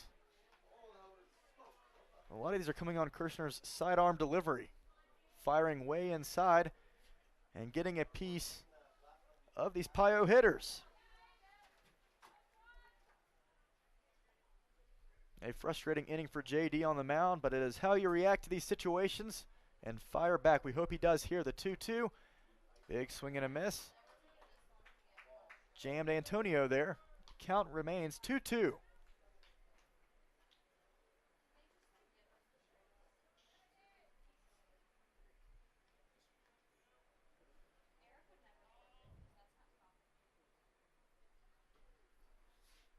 So let's see what Kirshner does here, the 2-2. As he readies to throw on the way to Antonio, and he does not offer. Ball 3. When you get yourself in these situations, bases loaded, nobody out, things get a lot more difficult, obviously. But now JD really just needs to throw the strike and rely on some contact here, which he knows that. A lot easier said than done. I've said that multiple times tonight. But let's see if he can do it here. The payoff pitch. He does. That was going to be grounded over to Ryan Bachman. Infield in, and one over at home plate. Ryan Bachman gets the force out over on the leadoff runner, so that keeps a 7-3 ball game. Great heads-up play there from Ryan. And finally, one out here in the 15th inning. Bases still loaded for the top of the lineup, Eric Smelko.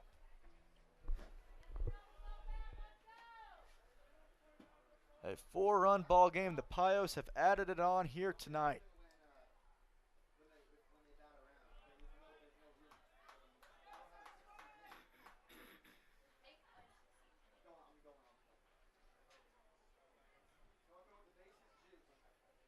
So JD pitching to a 2.61 ERA this season.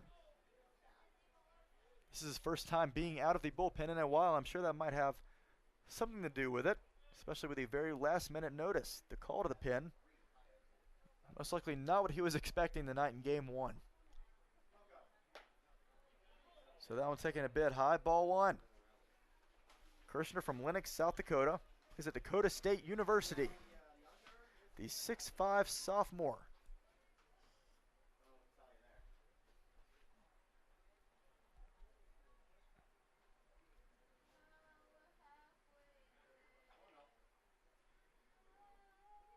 Smelko batting .326 on the year.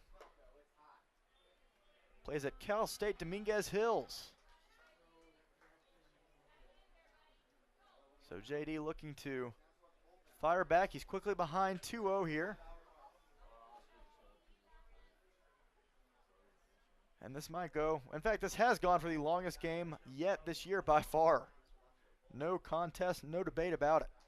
Went from the shortest to the longest in a hurry. 2 balls, no strikes to Smelko. Outside again, quick 3-0 count.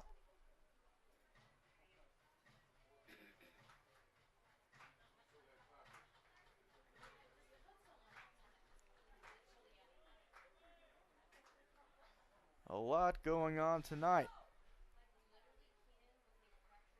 So can JD throw a strike to 3-0? He does, right down the middle. A very important strike there. 3-1 now. Smelko with the Pioneers this season. 48 runs, 63 hits, 10 doubles, 5 home runs, 44 RBIs. The 3-1, he does not strike out often. 14 strikeouts on the year altogether. Smelko from La Mesa, California, as he has a few fans in attendance tonight calling out his name. The Pioneer fans traveled well, about 3 hours and 50 minutes away from Spearfish. Not too terrible of a drive, especially for the championship, as that one's going to be lined over the head of Gabe Springer. 1 run is going to score. They're going to wave their next runner around. At least 2 will score, and that'll be a 9-3 ball game now, and a 2-run single for Eric Smelko. We told you he does not strike out a lot, and he has opened the floodgates here in the 15th inning. 6 runs have scored altogether, and a tough night for J.D. Kirshner.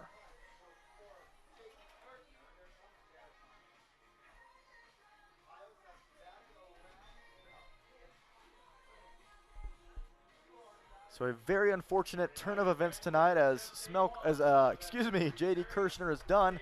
He heads back to the dugout. And we will see who is stepping in. It is going to be Joey Womble.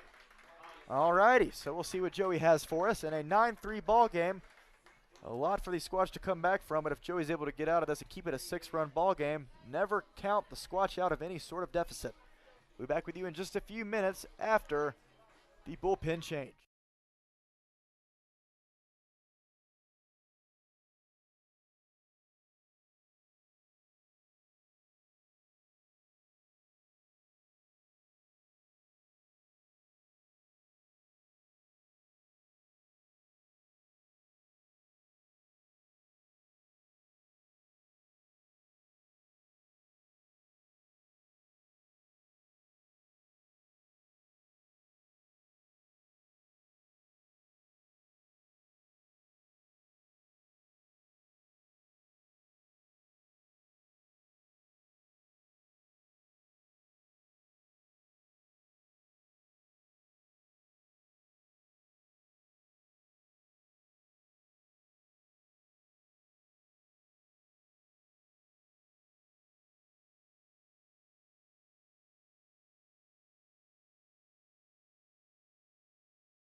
Here in the 15th inning, man oh man, this one has not been fun to watch. This past inning has been tough for everyone involved. The Pios have really pulled through here as that one is going to be launched out towards left field. Nikki Winterstein charging in on it, makes the grab for a good quick out, number 2. A huge out there as Jace Jeremiah is retired. That brings up Alex Zerfus, right where this inning started.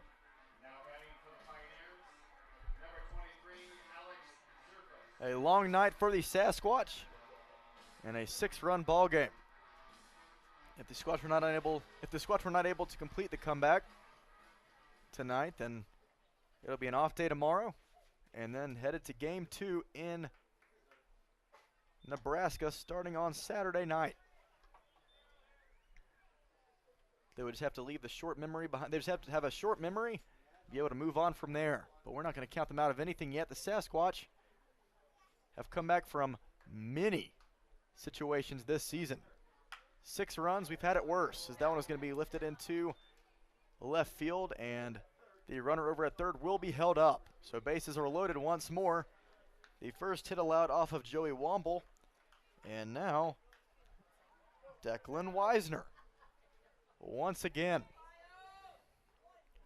And the Pioneer fans,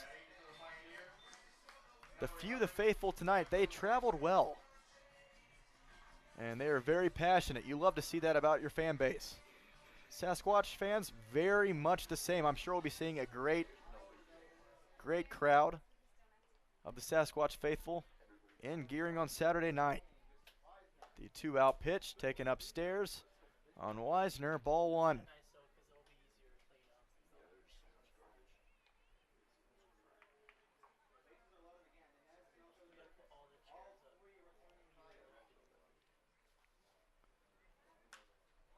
As that one is going to be lifted way foul. Strike 1. Joey Womble, the kid from Texas, plays at Capital University alongside his teammates for the Sasquatch and at Capital, Connor Jones and Gavin Van Horn. 2 great guys, and Joey adds on to make that trio. Gotta love all of them. As he is now quickly ahead, a 1-2 count now. 1 strike away from getting out of this 6-run top of the 15th.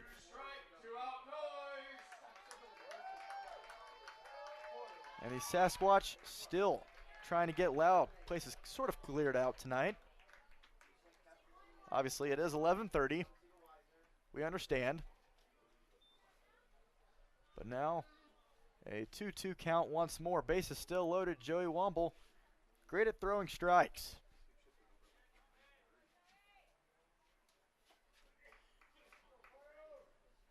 If you asked me about 2 hours ago when extra innings began, I would probably say that this is not how I expected things to go.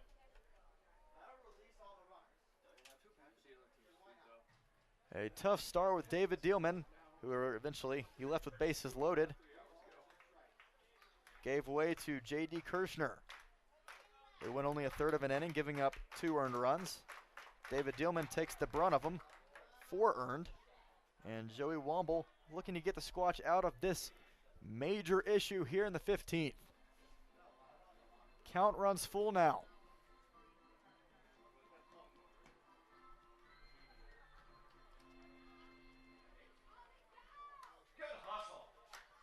So let's see what Joey has to offer here.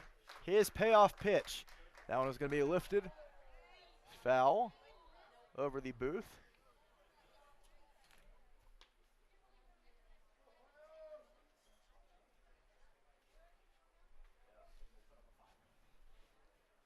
So Declan Weisner has had a great game behind the plate for the Pios tonight. Feels like yesterday we started this game. The 3-2 once more. That one is going to be shot into left field. That one's going to drop. 1 run is going to score. 2 runs are going to score. They're going to continue to wave him as that one is all the way to the warning track. And we will see if the throw home's in time. It is. Great relay there from Bailey Bordas, but not before the Pios add 2 more runs to make it an 11-3 lead. An 8-run 15th for the Western Nebraska Pioneers. And they finally broke through and showed the Sasquatch a little bit of what they're capable of. So make this an 8-run deficit for the Sasquatch to overcome, headed to the bottom of the inning. Be back in just a few minutes here in Game 1 of the Championship Series.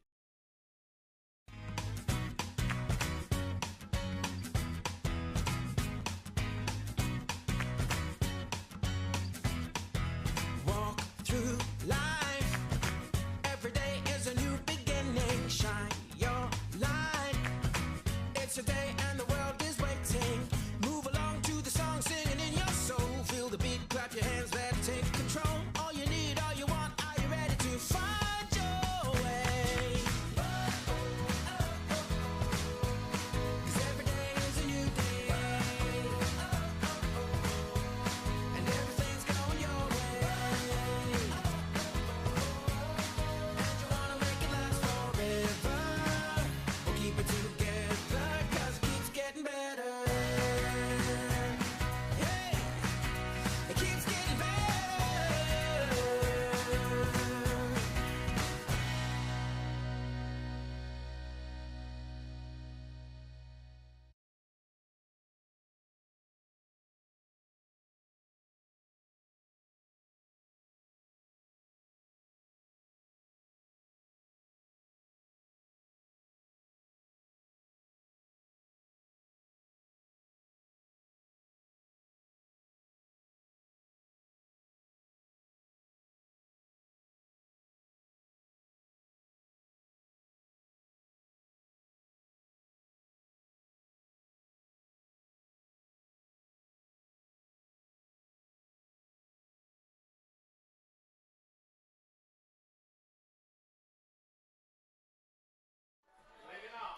Here in the bottom of the 15th, the Western Nebraska Pioneers have made it all but certain here.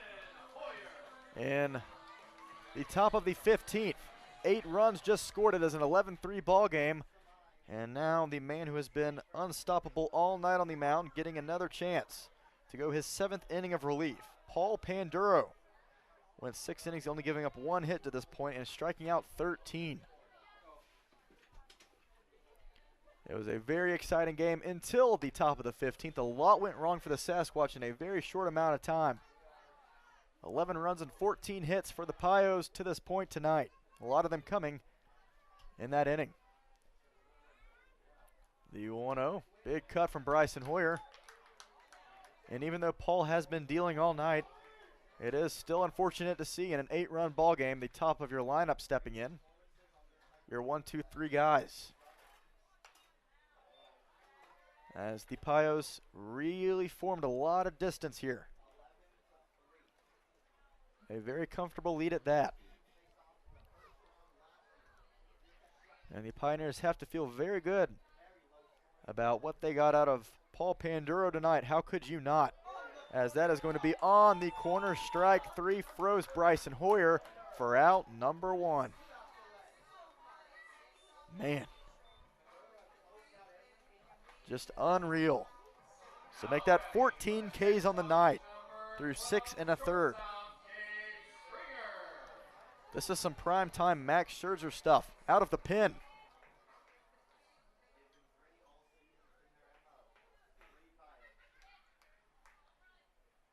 So let's see what Gabe can do. Can he get any sort of rally started? 11-3 ball game. He was going to line that one into left center. And that'll be a base hit with 1 out here in the 15th. And as our PA guy just said, so you're saying there's a chance. Why not? We just saw the Pios put up 8 of their own in 1 inning. Why can't the Sasquatch do more of the same? Ryan Bachman looking to extend the inning with Nicky Winterstein on deck. And so much could be said about the pitching. The Pios really took advantage of the pitching in the 15th for the Sasquatch. But there were a couple of opportunities for the Sasquatch offense all throughout extra innings to do something. They were unable to do so. That was the big point of emphasis. Once again, pointing back to Panduro's 14 strikeouts in 6 1/3 innings. That is not normal. The Sasquatch really started to seem more like they were focusing more on just swinging for the fences, trying to get that power swing underway. Lost a lot of their plate presence in the last few innings. And the 0-2, taken in the dirt. Ball one. So we mentioned earlier, game 2 will start on Saturday as both teams head to Nebraska. And hopefully the Sasquatch, if they were unable to win tonight, we don't know anything yet, they would be hopefully forcing a game 3 after the game 2 on Saturday. Jake Circus will be leading the play-by-play broadcasting for the Western Nebraska live stream. So tune in with him. He has a lot of good stuff for you. It is bound to be an exciting next game or two. So now the 1-2 to Ryan Bachman. Gets just a piece of it, fouls it out of play. Winterstein on deck. So the first hit of the night for Gabe Springer as he's over on first base, and Ryan Bachman 1 for 5, looking to add on to that clip right here. The 1-2, and that one is going to be just fouled off. Not sure, couldn't tell from up here in the booth if that got him on the foot. A horrible feeling as a hitter.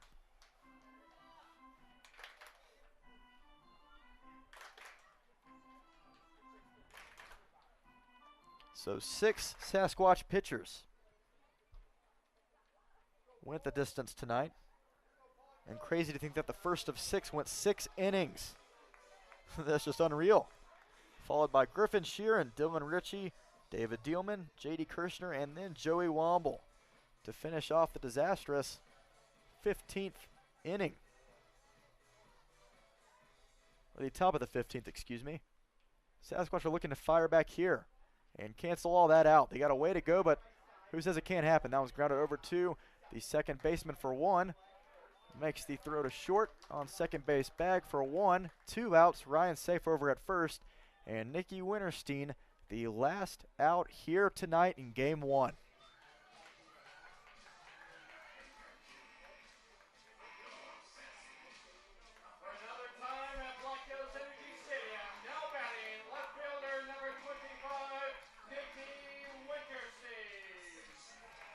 And if you are still tuning in with us, thank you so much. It has been quite the wild ride tonight. We appreciate every single one of you supporting the live stream and supporting the Sasquatch or the Pioneers. Both teams putting up a great fight tonight. The Pioneers, just to this point, seem to have the upper hand by a pretty good margin. 2 outs here in the bottom half of this inning. Nicky Winterstein wanting to do something here to give Bailey Bordas a chance, close this gap. Never say never in summer ball, the 1-0. Inside, finds the zone, strike 1.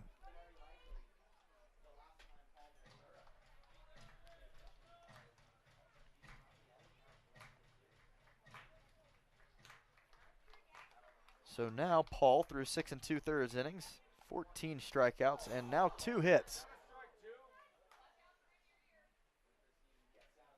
As that one, a little wild. Nicky was lucky to get out of the way on that one.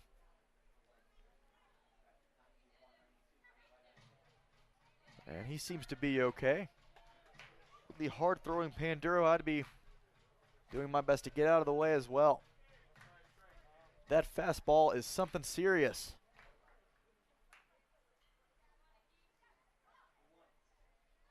The 2-1 now, taken in the dirt. Ball 3. Sasquatch looking to make a huge 15th inning run. That is a weird sentence that is coming out of my mouth. So make that 3 balls, 1 strike now to Winterstein. He is going to take a big hack at that one for strike 2. So now the count runs full, and the last thing that the Sasquatch want is to let Panduro rack up his 15th K of the night on the final out. Nicky Winterstein wants to change that right here. The payoff pitch taken just off the plate, and that'll be a 2-out walk. That brings up Bailey. Runners on first and second, still 2 outs. But the Squatch offense will take walks as long as the pitchers will allow them.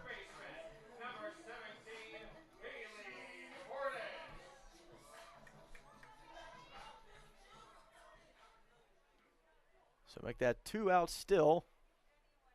10 hits for the Sasquatch, but only 3 runs to show for it. Not a great performance in terms of runners in scoring position.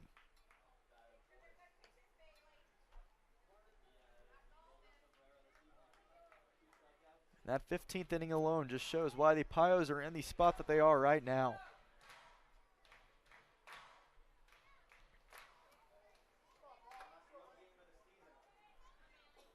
So now Bailey quickly behind 0-1. The pitch. Taken 4, strike 2. Quickly behind 0-2. And now Bailey down to his last strike. Damon Gaither on deck. If Bailey were to reach, bases loaded, this could become a lot more interesting. The 0-2. Bailey gets just a piece of it right off the bat. Fouled back. So let's get things going here, Sasquatch. What do you say?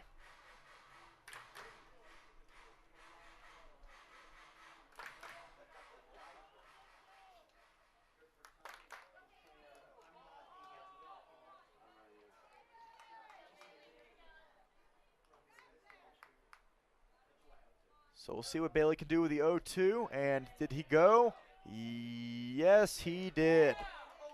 Reached right around home plate. That is going to be the final game of this season here at home. Bailey Bordas down on strikes, and that is not a very unfamiliar thing that we've seen in the last few innings, because Paul Panduro just went ballistic. 7 innings pitched, 2 hits, striking out 15 Sasquatch hitters. That is absolutely unreal. Tip of a hat to Paul, because what a performance he just put on the mound here to start extra innings tonight. Went the distance, and the Pios win game 1 here at home in shocking fashion. Did not expect this to be the way that that it went either way, but at the end of the day, an 11-3 ball game in favor of Western Nebraska. They take the home game here for the Sasquatch, and they head back to Gearing, Nebraska for game 2 on Saturday afternoon, as they racked up 11 runs on 14 hits with 2 errors. And Spearfish, 3 runs with 10 hits and 3 errors. But as we mentioned earlier, what Spearfish has to do now, find that short memory, forget that this ever happened, and remember what happened before extra innings began, because it was a dogfight all the way up until then. A lot of ball left to be played, but we will have a quick post game with you in just a few seconds. We'll set everything up, and we'll be back in just a few short moments. Do not go anywhere. Pios win game 1, 11-3.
to Gearing, Nebraska for Game 2 starting on Saturday night around 6:35, we believe. So going to be a very exciting time, and if the Sasquatch were to take Game 2, they will force a Game 3 on Sunday night as well. So we hope that you are there and being able to really just tune in and support your Sasquatch. And even though I will not be there, we have the Western Nebraska Pioneers live stream as our friend, courtesy of Jake Circus, who is here with us in the booth tonight. He will be getting all the calls and making everything going on for the Pioneers and Sasquatch games 2 and potentially 3 in Gearing. So feel free to tune in on his YouTube live stream. It is bound to be a great time. But until then, the Sasquatch fall tonight, courtesy of a lot of pitching mishaps. But until then, all we can really say is there was a great part of the game tonight. And it was from our starter, Nathan Leininger, who went 6 innings of 1-run ball and then 4 innings of shutout ball from Dylan Ritchie. Absolutely unreal. And he has been great. So we hope that he's able to play at least maybe an inning or 2 more going into games 2 and 3 in Gearing if Game 3 was necessary. But until then, that is all I'm going to say tonight. An 11-3 ball game. The Sasquatch lose in a very tough game tonight. But outside of that, it has been my absolute honor, a pleasure to be able to announce this game and every other game this summer. As I thank Eric Schmidt, our general manager and owner, for the opportunity to be able to close out this summer season. And even though we did not win tonight, all I have to look back on are the great experiences that I've had alongside my fellow interns, the players, and everybody else involved. So it has been great. Thank you so much for your continued support on the live stream this entire summer and for your continued support of our Spearfish Sasquatch. It has been a great ride, a heck of a time, and I could not be more thankful for the memories that I've made this summer in South Dakota. So with that being said, and signing off for the last time, I am Win Andrews, your voice of the Sasquatch. Thank you so much for everything, and we hope you have a great rest of your summer. With that being said, everyone have a great night, and go Sasquatch.